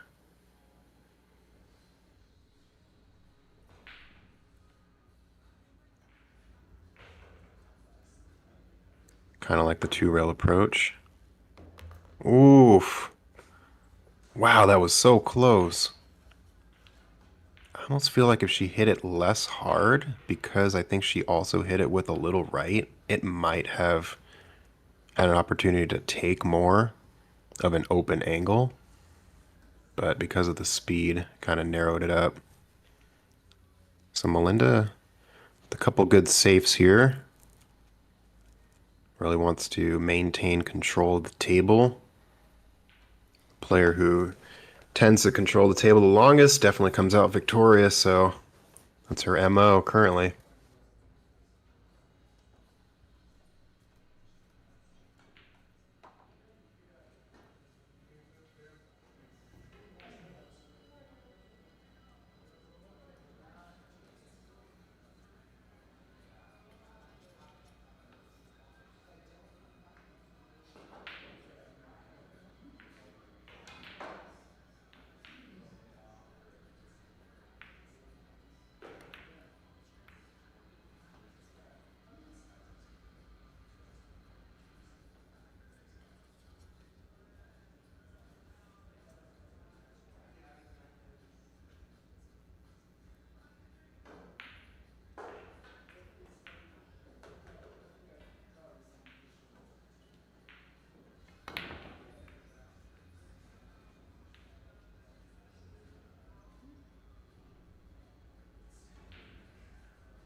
Oh, catching a pretty fortunate break there and getting maybe a look on the 3.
Oh, wow. So the the kick 9 for Lisa.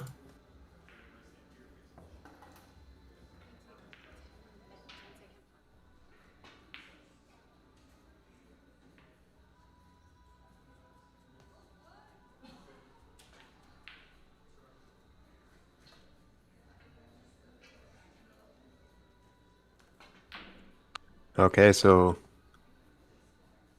it appears our other final is between Eric Rael and Dennis Brewer. And that match is currently going on table number 5. So it looks like Mihao beat Bijoy to seal his spot in Vegas.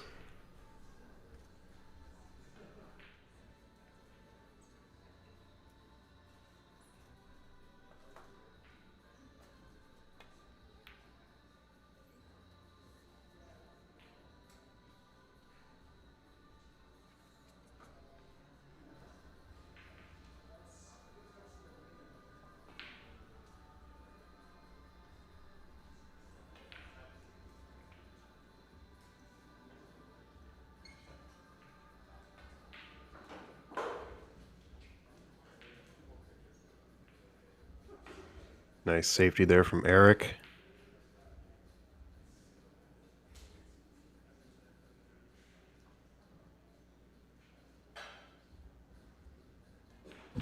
Hey there, Zach. How's it going? Good, Mike. How are you? Not too bad. It looks like there's a player break on table 1, and as soon as they get back, we'll turn the cameras on them. And in the meantime, we'll watch Eric and Dennis with their final. Yeah, nice kick here from Dennis. Pretty good return safe as well. Looks like Eric might have a thin portion of the 2. Can maybe sneak that cue ball around the 4. Be pretty close though, as the cue ball will be headed towards that corner pocket.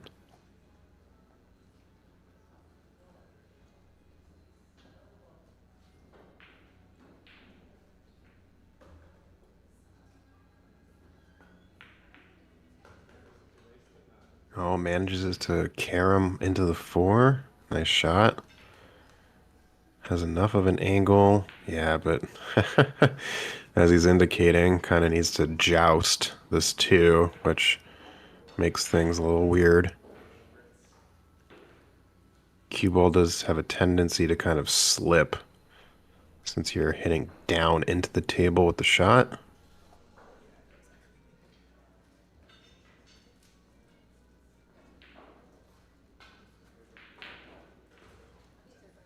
This is one of those examples where you might want to take 2 bridges and stack them on top of each other. I've seen Shane do that, Shane Van Boning.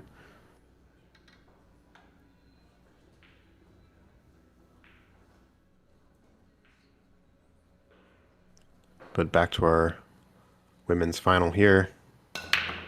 Lisa breaking off. 9 ball moving around a little bit, but this is going to be a dry break.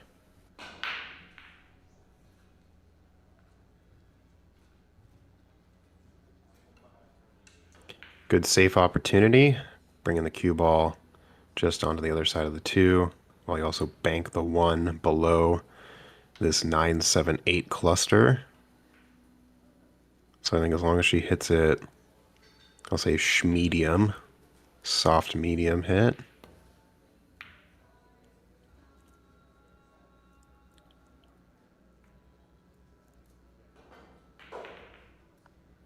All right, so pretty close match on the other final going on. Eric currently has 7 and Dennis 8, and that is a race to 11.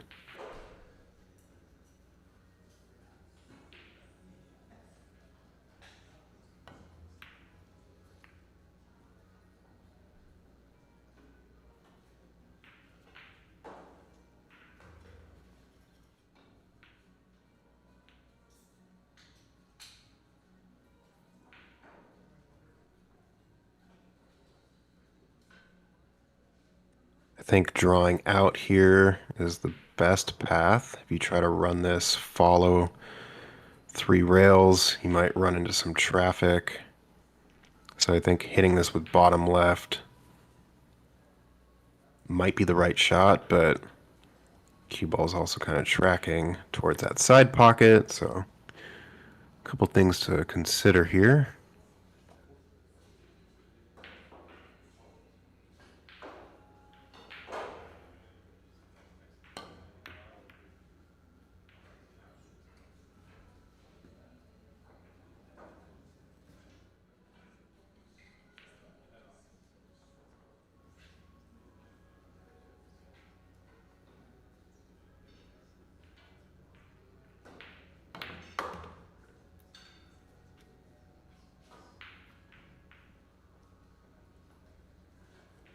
Great leave here from Lisa. Good cue ball path.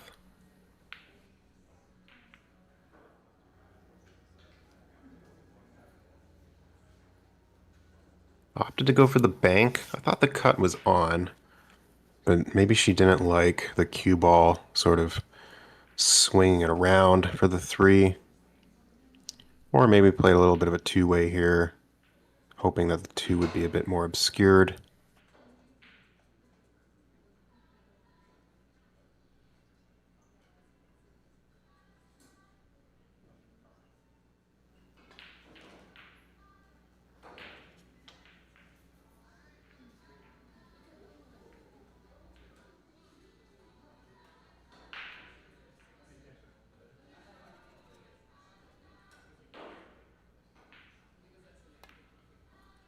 So Melinda either missing the shot or maybe not having enough of that look on the 2.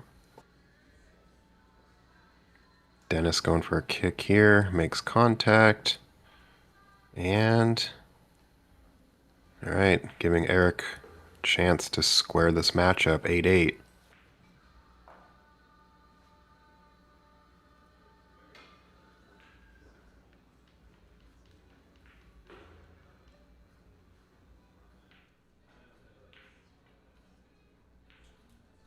Meanwhile, Lisa gonna dart jump over the 9. In the air, too. That is such an incredibly difficult jump, and she managed to get it very airborne, but unfortunately not on the trajectory of the 2. So Eric misses the 7 into the corner, leaves a bank for Dennis, which he nails. 8 ball here into the side pocket, runs the cue ball up to the short rail and back down.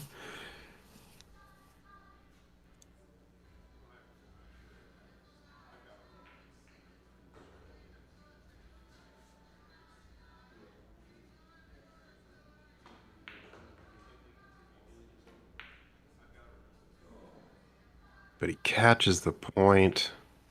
Opportunity for Eric. So Melinda working with ball in hand here. Figuring out the best angle to get onto the 3. Eric should be able to punch draw this back or go forward. Yeah. think forward is okay if he would have got a little more momentum on it, because now he's taking the longer shot on the 9, even though he was playing into the pocket line.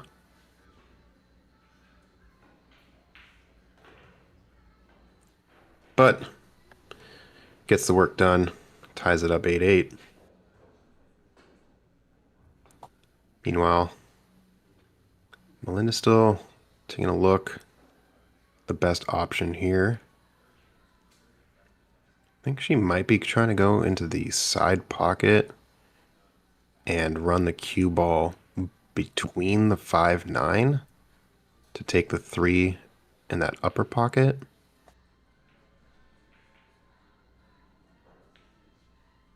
That's kind of a tricky positional play because you have to run this cue.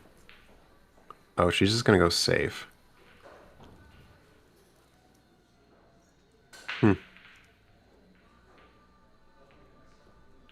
Guess she really didn't like the way the 3-5 were.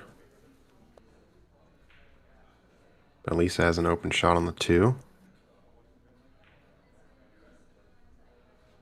Also decides safe, but doesn't quite get there. Leaves the 2 in the pocket.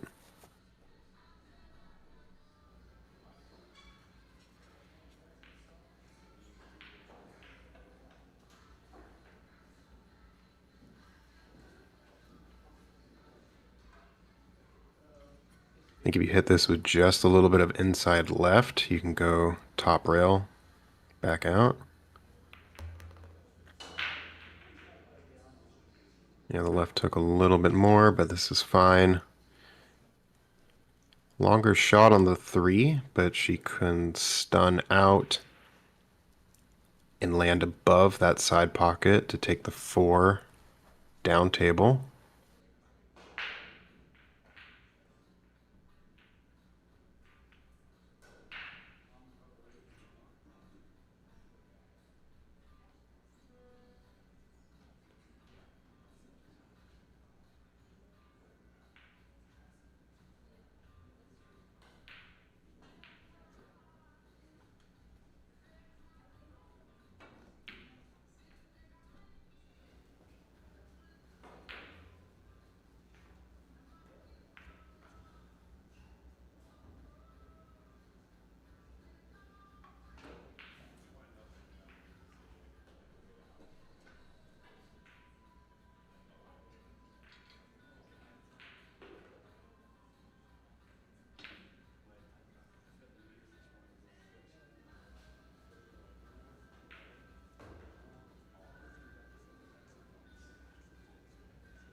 Left herself a little straight on the 5.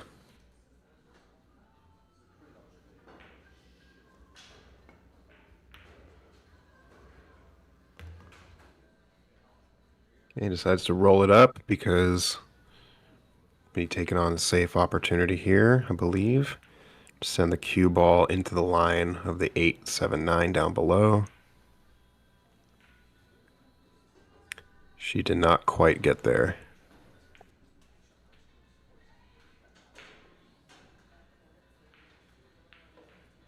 Needed to maybe throw the cue ball a little bit with some spin to make sure that the cue ball came off of the rail and over.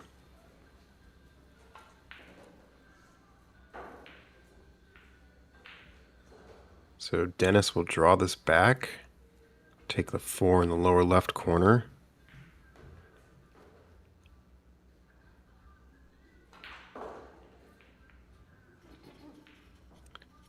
Ended up using the 5 as a friendly positional.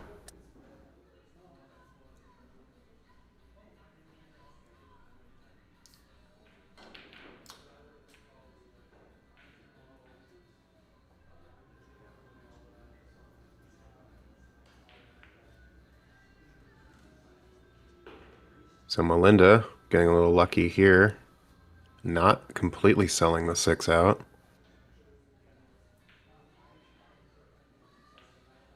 I think you could throw this reverse bank if you put pretty much maximum top left on it and also hit the 6 thin. You could reverse bank this.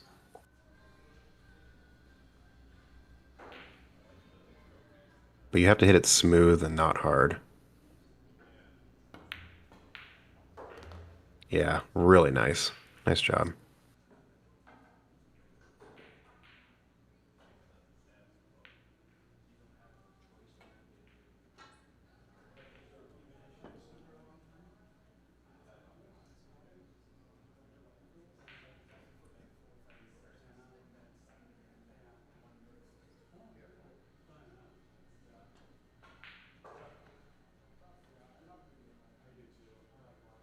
Seven into the side pocket. You will be running away from the 8, but you can't really avoid that. I think as long as she can sort of maintain a straight line, straight tangent line off of that 7, she might be able to cut this 8 in the lower corner where she's standing.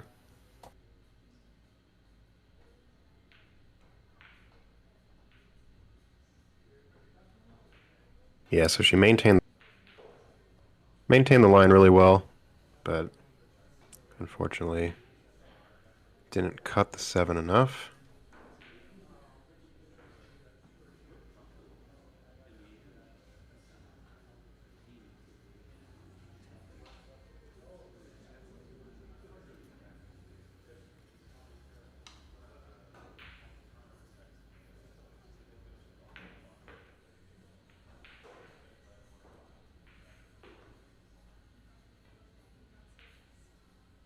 Smooth hit here from Melinda. Not quite sure if she's got a look on the 8. Dennis looks like he's about to take this 9. Relatively straightforward here.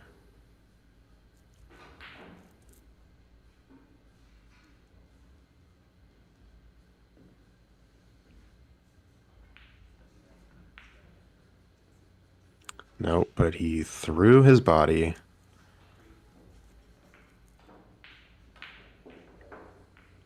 So Eric going up 9-8 over Dennis. And Melinda might have enough of this 8 to bank it.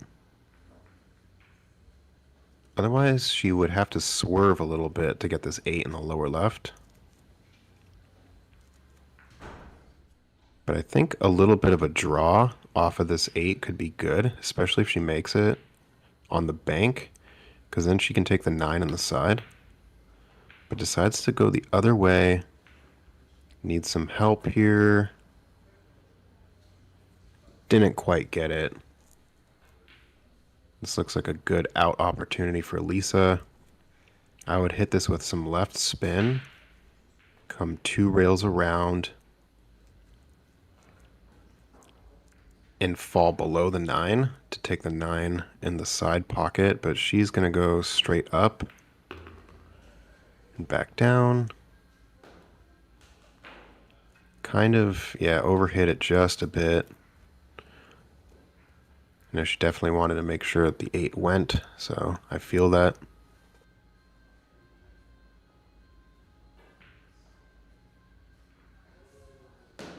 Tougher 9.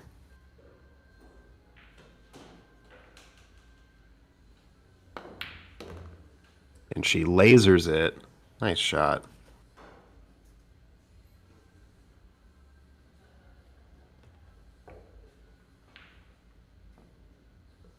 So Lisa making a bit of a comeback here, was down 6-3. It's taken 2 in a row.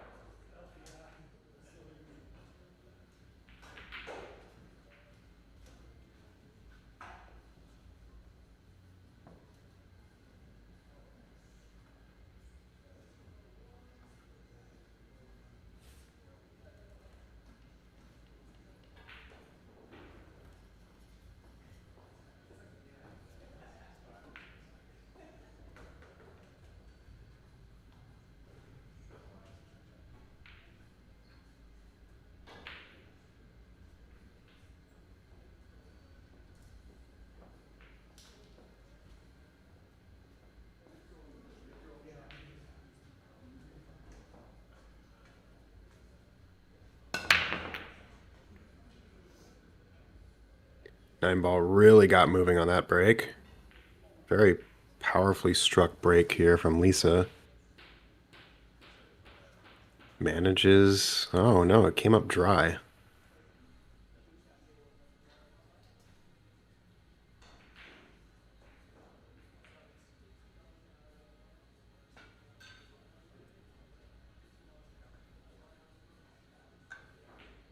That was almost a WPA break where you have to get 3 balls past the head string. The 1, the 4, and the 9 all went back towards the kitchen. So yeah, she struck that pretty hard.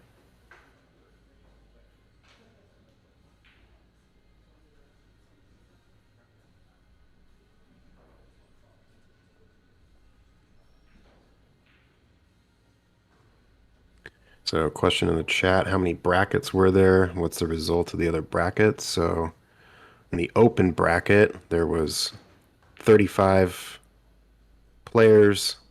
I believe we had a few no-shows, so about 32 players.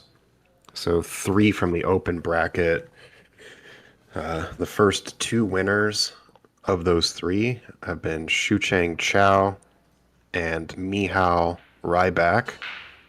And the third open bracket final is currently Eric Rael versus Dennis Brewer.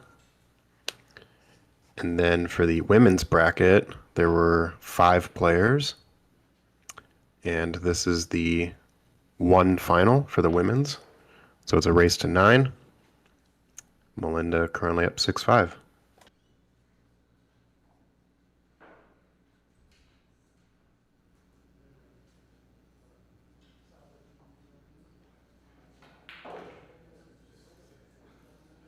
All right, I believe Eric is on the hill now. I believe the score is 10-8. Lisa with a nice shot on the 2 in the side. Has enough angle on the 3.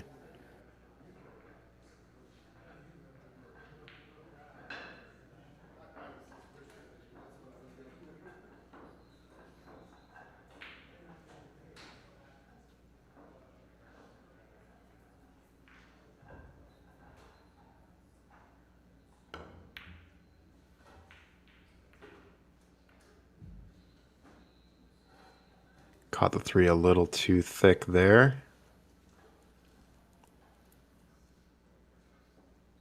But Melinda might be taking this 3 on in the side.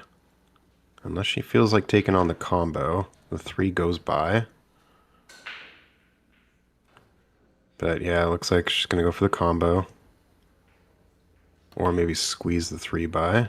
Yeah, nice shot.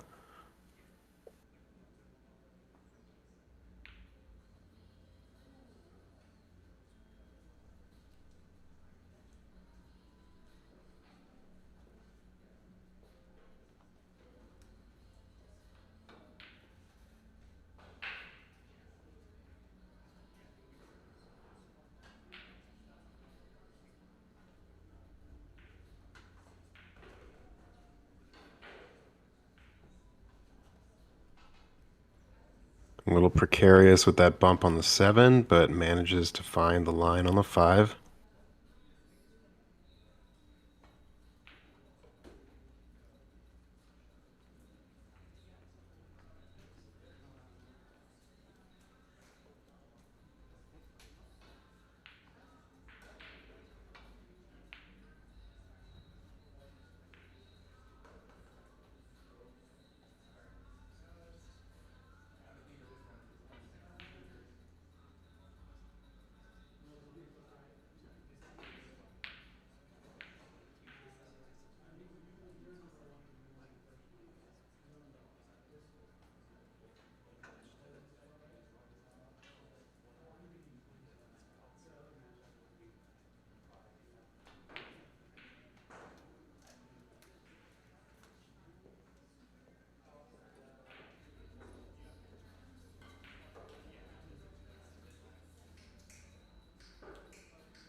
All right, so I think Melinda takes a 7 on the side, 8 in the lower corner.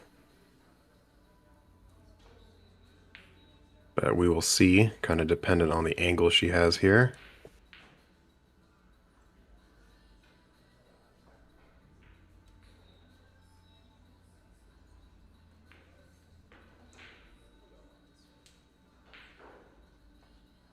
Ends up running past the 8, which is totally fine. Take both of these shots in the same side pocket.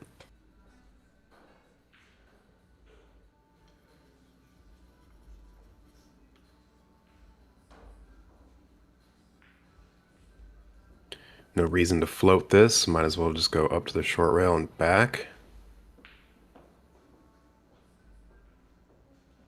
I feel like holding here might get a little awkward, so.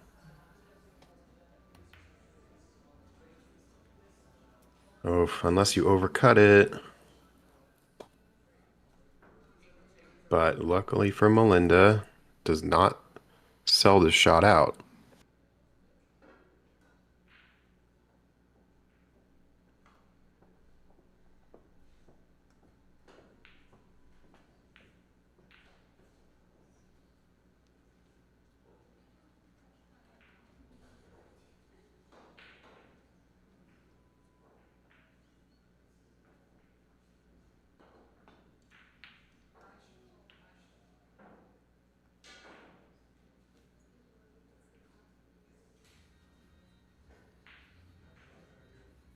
Yeah, so the kick really the only shot there for Lisa.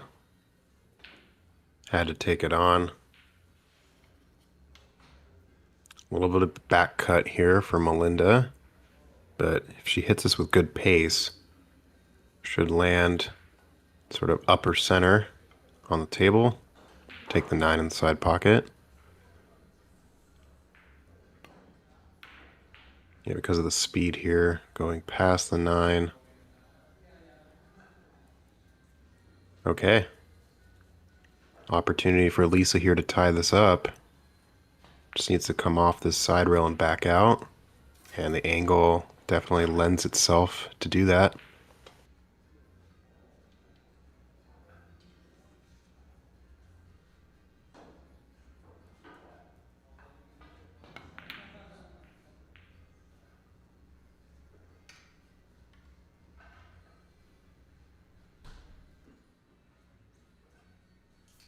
It looks like the 8 does go by the 9, so it'll be pretty close, but just cut this.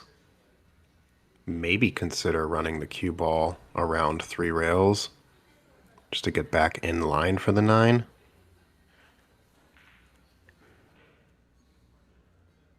Could go for the combo. I think that's riskier.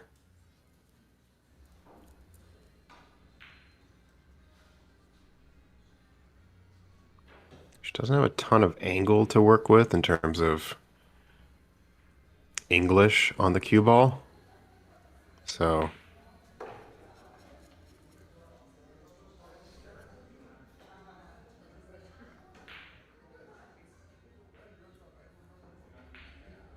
yeah, she's seeing where she can follow to bring this cue ball around.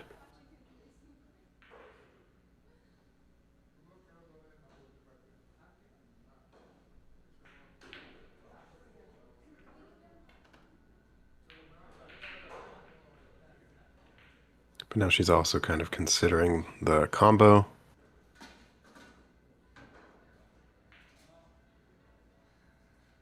I really like just cutting the 8 past the 9. It goes. You can kind of cheat the pocket a little bit. I don't think the 9 is obscuring too much of the pocket. You basically have the half and half right side of this pocket.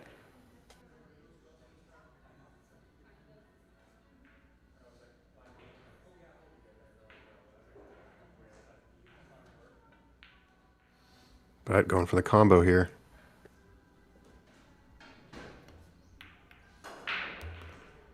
Hit it very nice. Nice job, Melinda.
Eric misses the 9 ball for the win. So Dennis is still alive.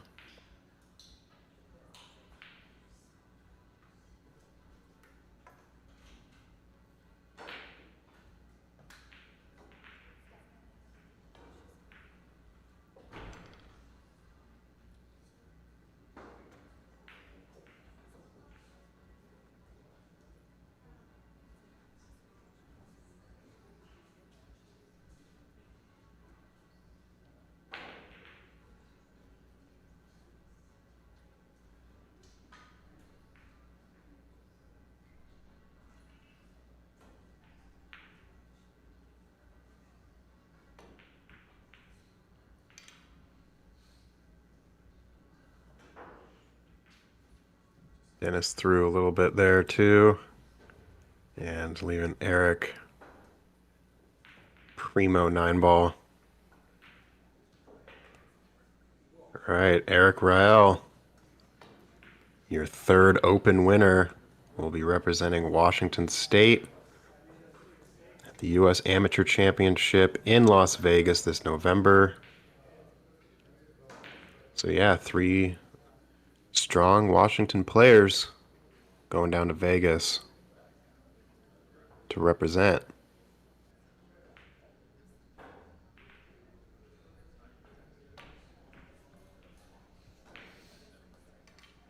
Looks like a player break here between Melinda and Lisa.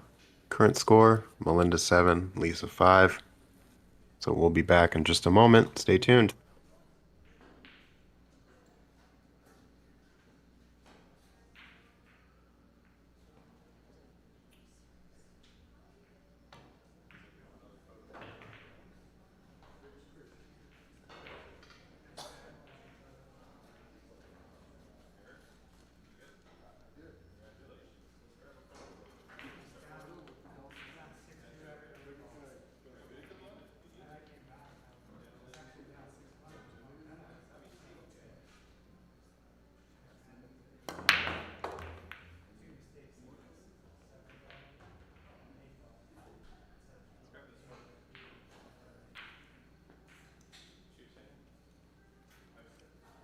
A lot of movement on this break.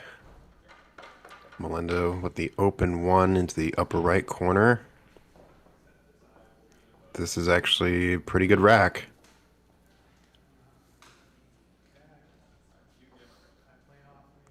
She can make this 1. It's kind of the more difficult of the shots currently in play.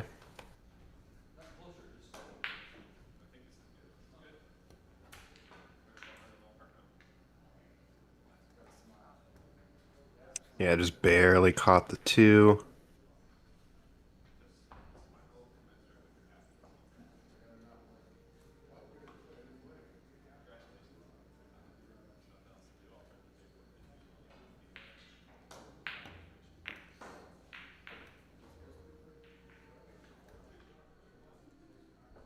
It's a nice safe there from Lisa.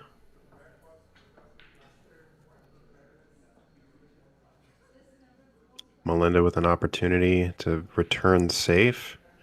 If she kicks it at just the right spot, she could send the 1 past and around the 8 while leaving the cue ball on the other side of the 8 and the 2.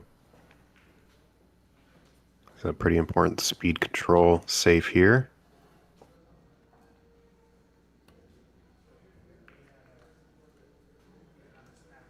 This should be okay too.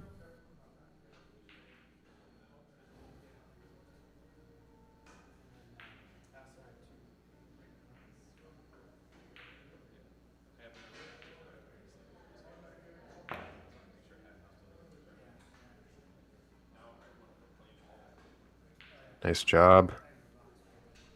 Melinda may have to jump.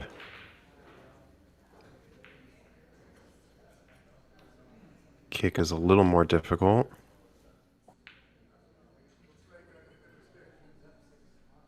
But if she hits the 1 nice, the 6 should go.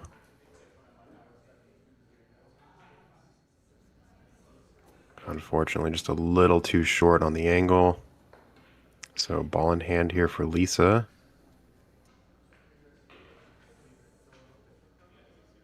Two 8 are now open, so this makes this run a little bit easier.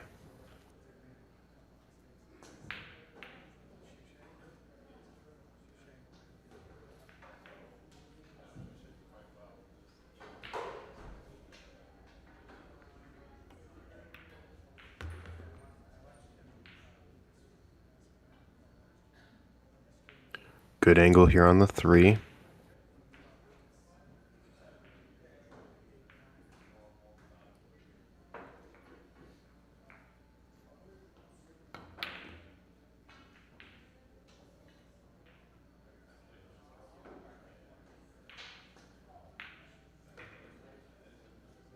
Well, the 3 actually leaked out just enough to give an angle for Melinda to take the 3 in the corner. However, cue ball will be clipping off the 7, which makes the cue a little bit less controllable.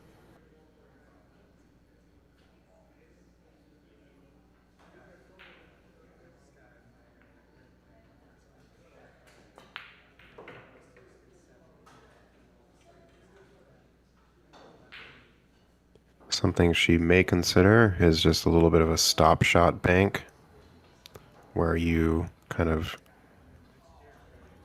get the cue ball right behind the 7 and send the 3 down towards this 4-9. But that's a bit difficult to control as well, especially with the speed to execute the stop and then not have the 3 kind of take too much power. So this one's a tad tricky.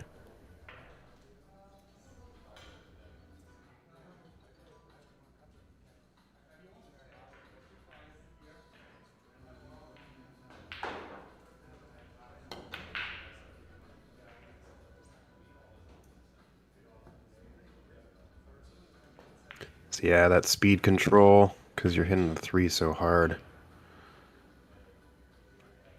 Difficult to be precise with the location. Let's now open this up for Lisa. Should run this up and take the 4 in the lower right. But she undercooks it just a bit. But it's a pretty good 4-9 combo here on the side. Especially with that 6. Makes the pocket pretty huge. She basically hits any part of that underside of that 6. The 9 will go. So could potentially get a free swing here. I would probably play this with a little bit of bottom. Maybe a little bit of bottom left. Kind of draw the cue ball back down onto the short rail, long rail, short rail. So we'll see.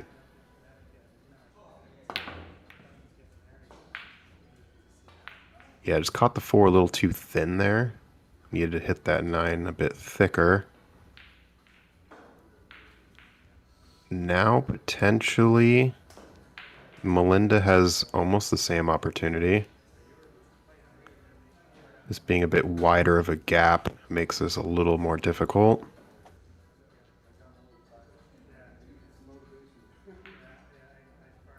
She could opt to bank, not really bank, but just shoot the 4 straight up the table and rest the 4 on the short rail. And you're kind of also hiding the cue ball behind the 9-7. So basically you would hit this with a little bit of inside left to hold the cue while sending that 4 straight up.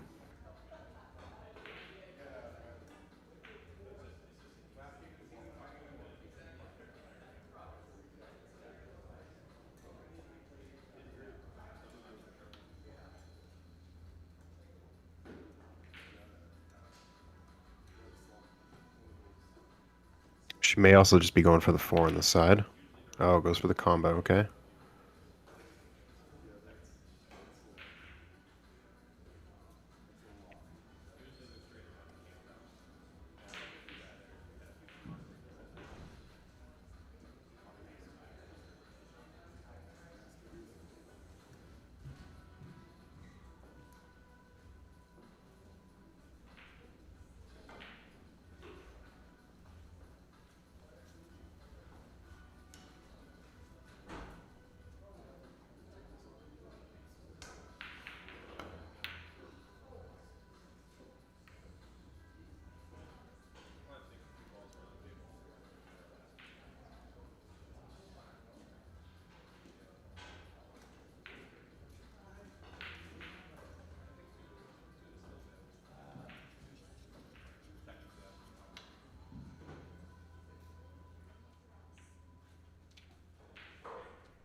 across the table here after making the 4. Should land good on the 6.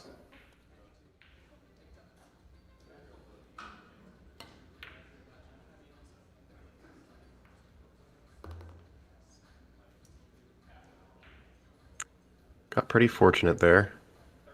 Still has an angle on the 4.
Whoa, what a shot.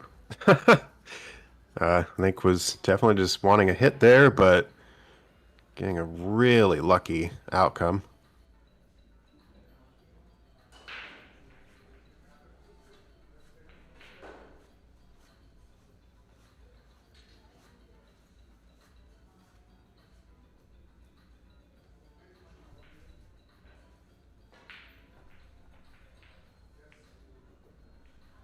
There's one of our champions today, Shu-Chang Chow. First athletic member of Ox Billiards.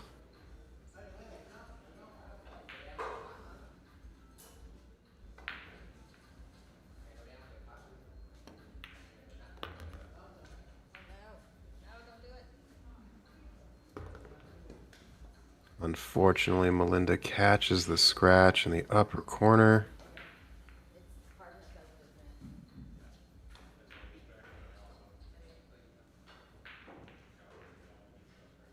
So ball in hand here to Lisa.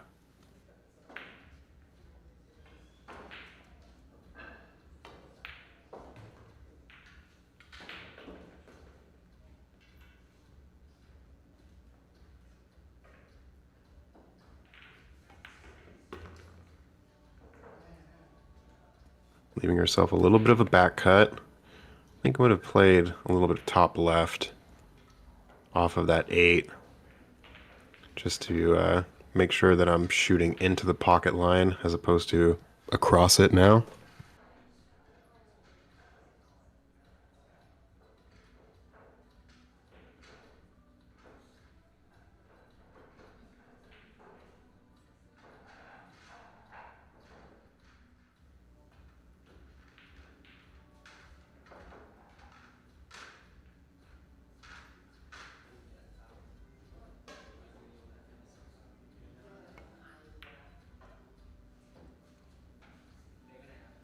Yeah, definitely a tendency to overcut those shots just because the pocket becomes more blind. I feel like I was doing that quite a bit yesterday. Just wasn't really finding the exact back cut and was almost overcompensating. Was almost telling myself that I needed to shoot it a little thinner, but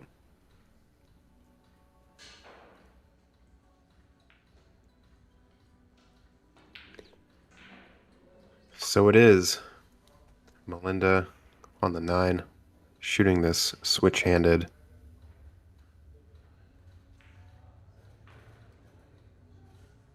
Is the first one to the hill with a 3-rack lead. So this technically will be Melinda's last break.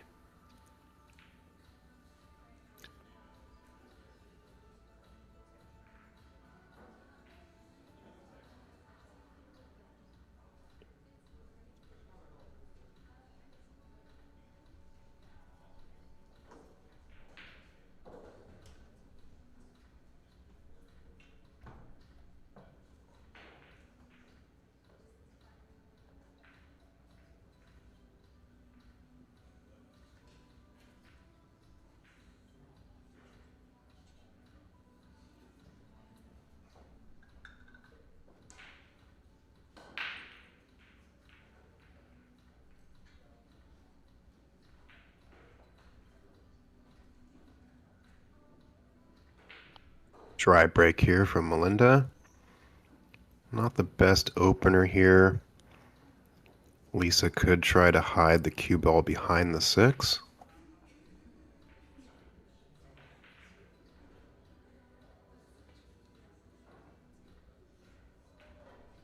But she ends up making the 1.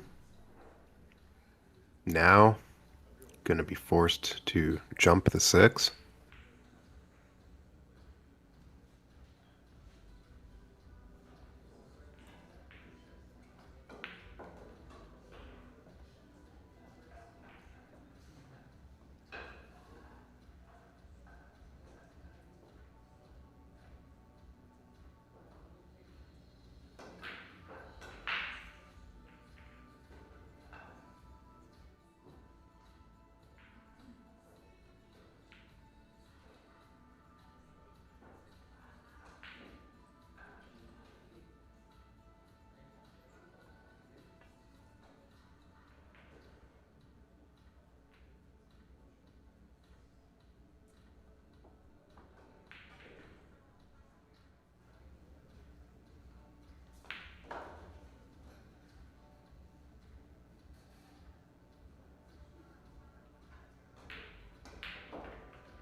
Okay, opted for the kick.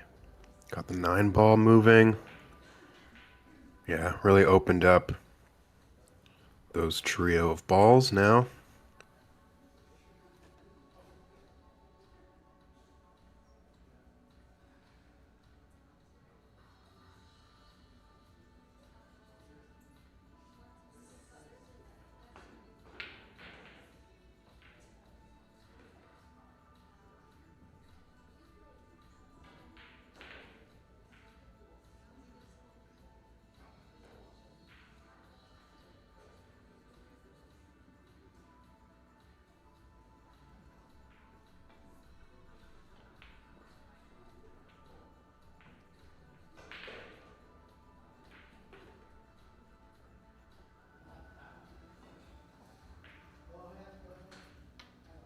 think the 6 to the 7 will probably be one of the trickier positions here. You could decide to land on top of the 7 and shoot the 7 by the 8 ball. And you kind of have a good angle for the 8 out. But for now, she needs to make sure that her angle onto the 6 would allow her to stay on top. Which I think if she just draws this back a little bit, she could go 2 rails to get on top of the 7.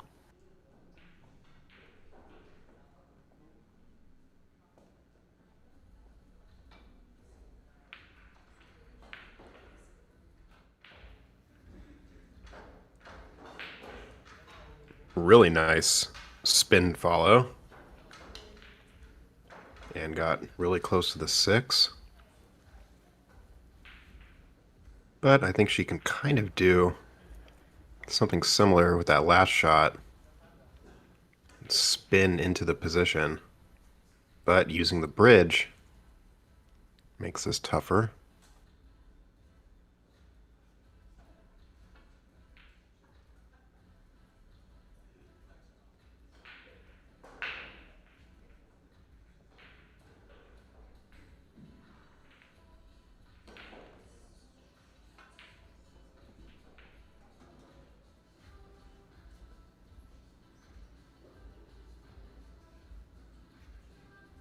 Yeah, that was going to be tough because you're hitting the 6 so thick.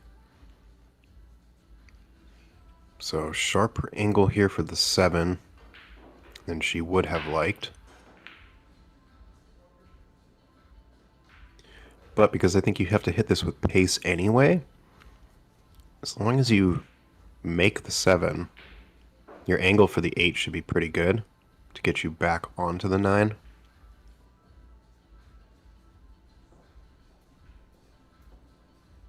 But she also doesn't want to sell out here, so you need to make sure she's finding the line.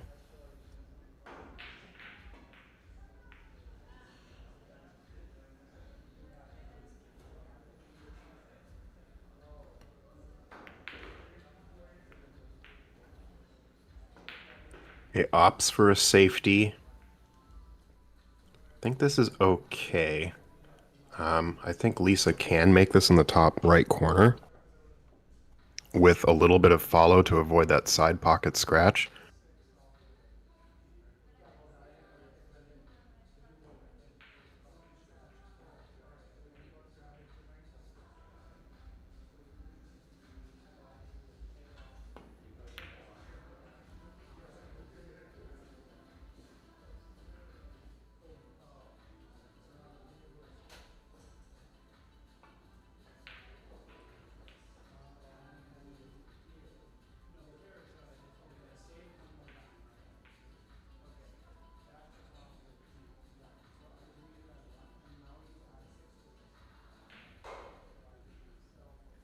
There's our tournament director and Greater Seattle APA league operator Tom Mackle, looking sharp. Checking out the rest of this match.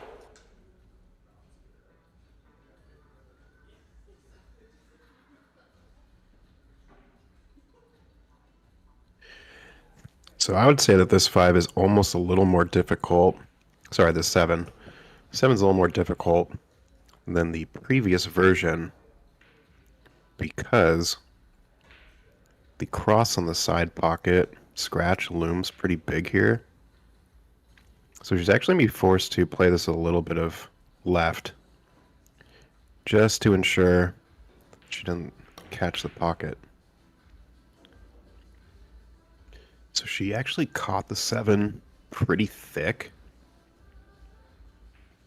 because it banked for 1, but 2, the cue ball kind of like did almost like a swerve back into the rail.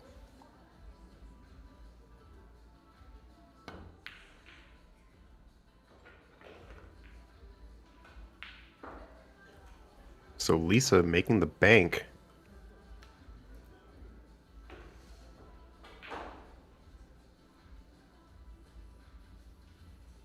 Left herself good here for the 8.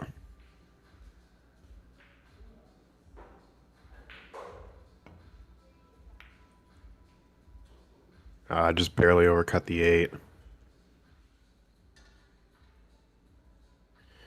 And there he is, Tom. Tom Mackel, APA League operator for the Bellevue, Kent, Federal Way, Auburn area.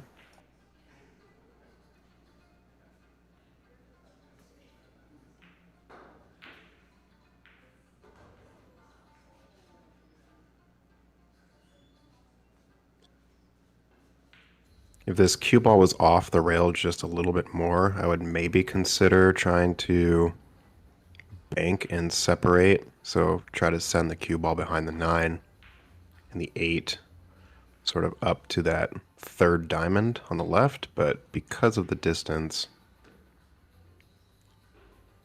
it's going to be a little more difficult.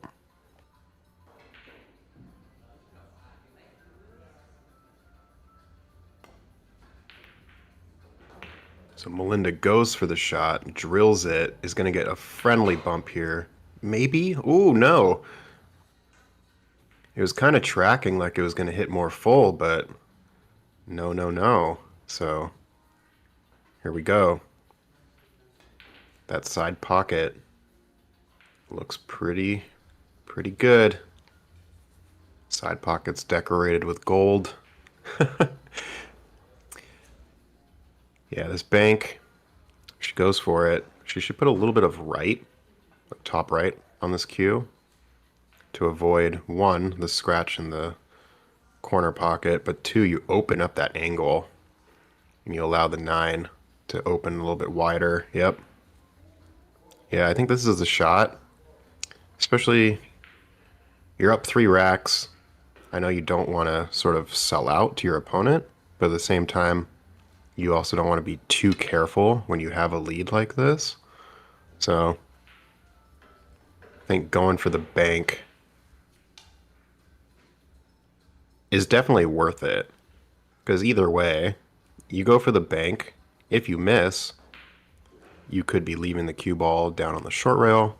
You leave the 9 ball more up table. Makes it a little more difficult for your opponent to come in. But if you mess up the safety, I guess you could slow roll it. Yeah, I think it's okay.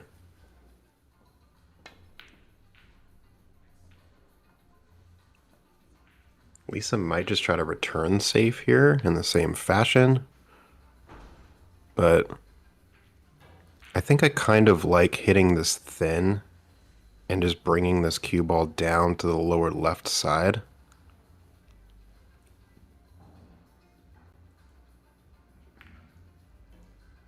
Okay, just a little bit of back and forth there.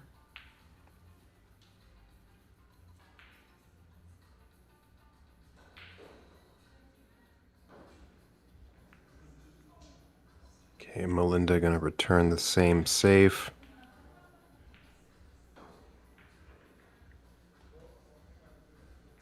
I think now Lisa has a better angle to do sort of what I was saying earlier, where you're back cutting the 9 so much that you kind of just plop the 9 near that diamond, while you're also bringing the cue ball around like 2 to like 2 1/3 rails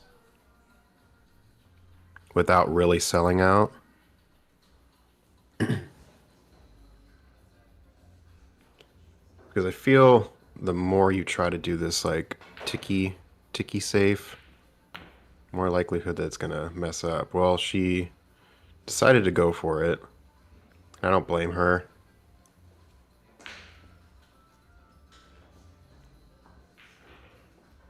But now leaving Melinda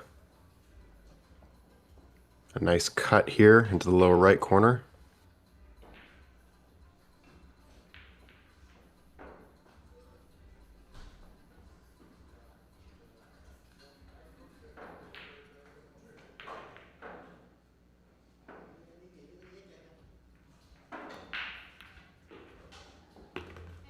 There it is.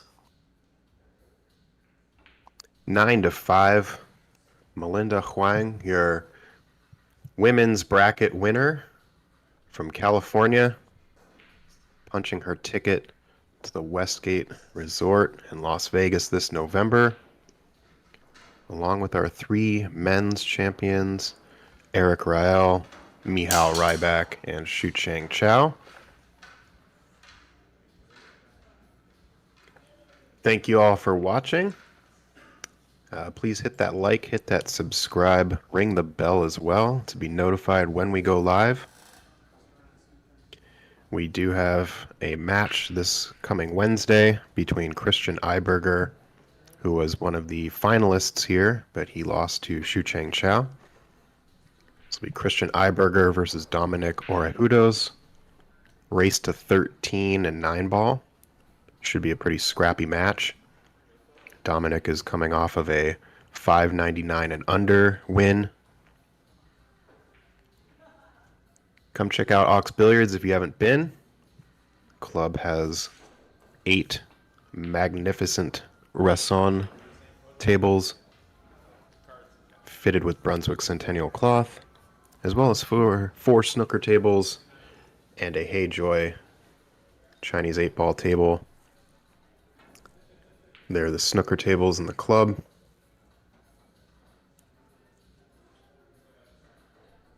Digital scorekeeping. Yeah, thank you all for joining us. My name is Zach Ross. On the camera and production side, Mike Dominguez. Thank you, Ross. Ross. Yeah. I keep calling you Mr. Ross yesterday, and now your name is Ross. Thank you so much, I've got 2 first names. It's all right. What's your middle name? Tyler. All right, you got 3 first names. Yeah, I know. All right, Zach. No, we totally appreciate it. I know everybody on the stream really appreciates you, and we will see you this Wednesday. It's going to be exciting. Thank you, everybody. Yep. Everyone have a good night.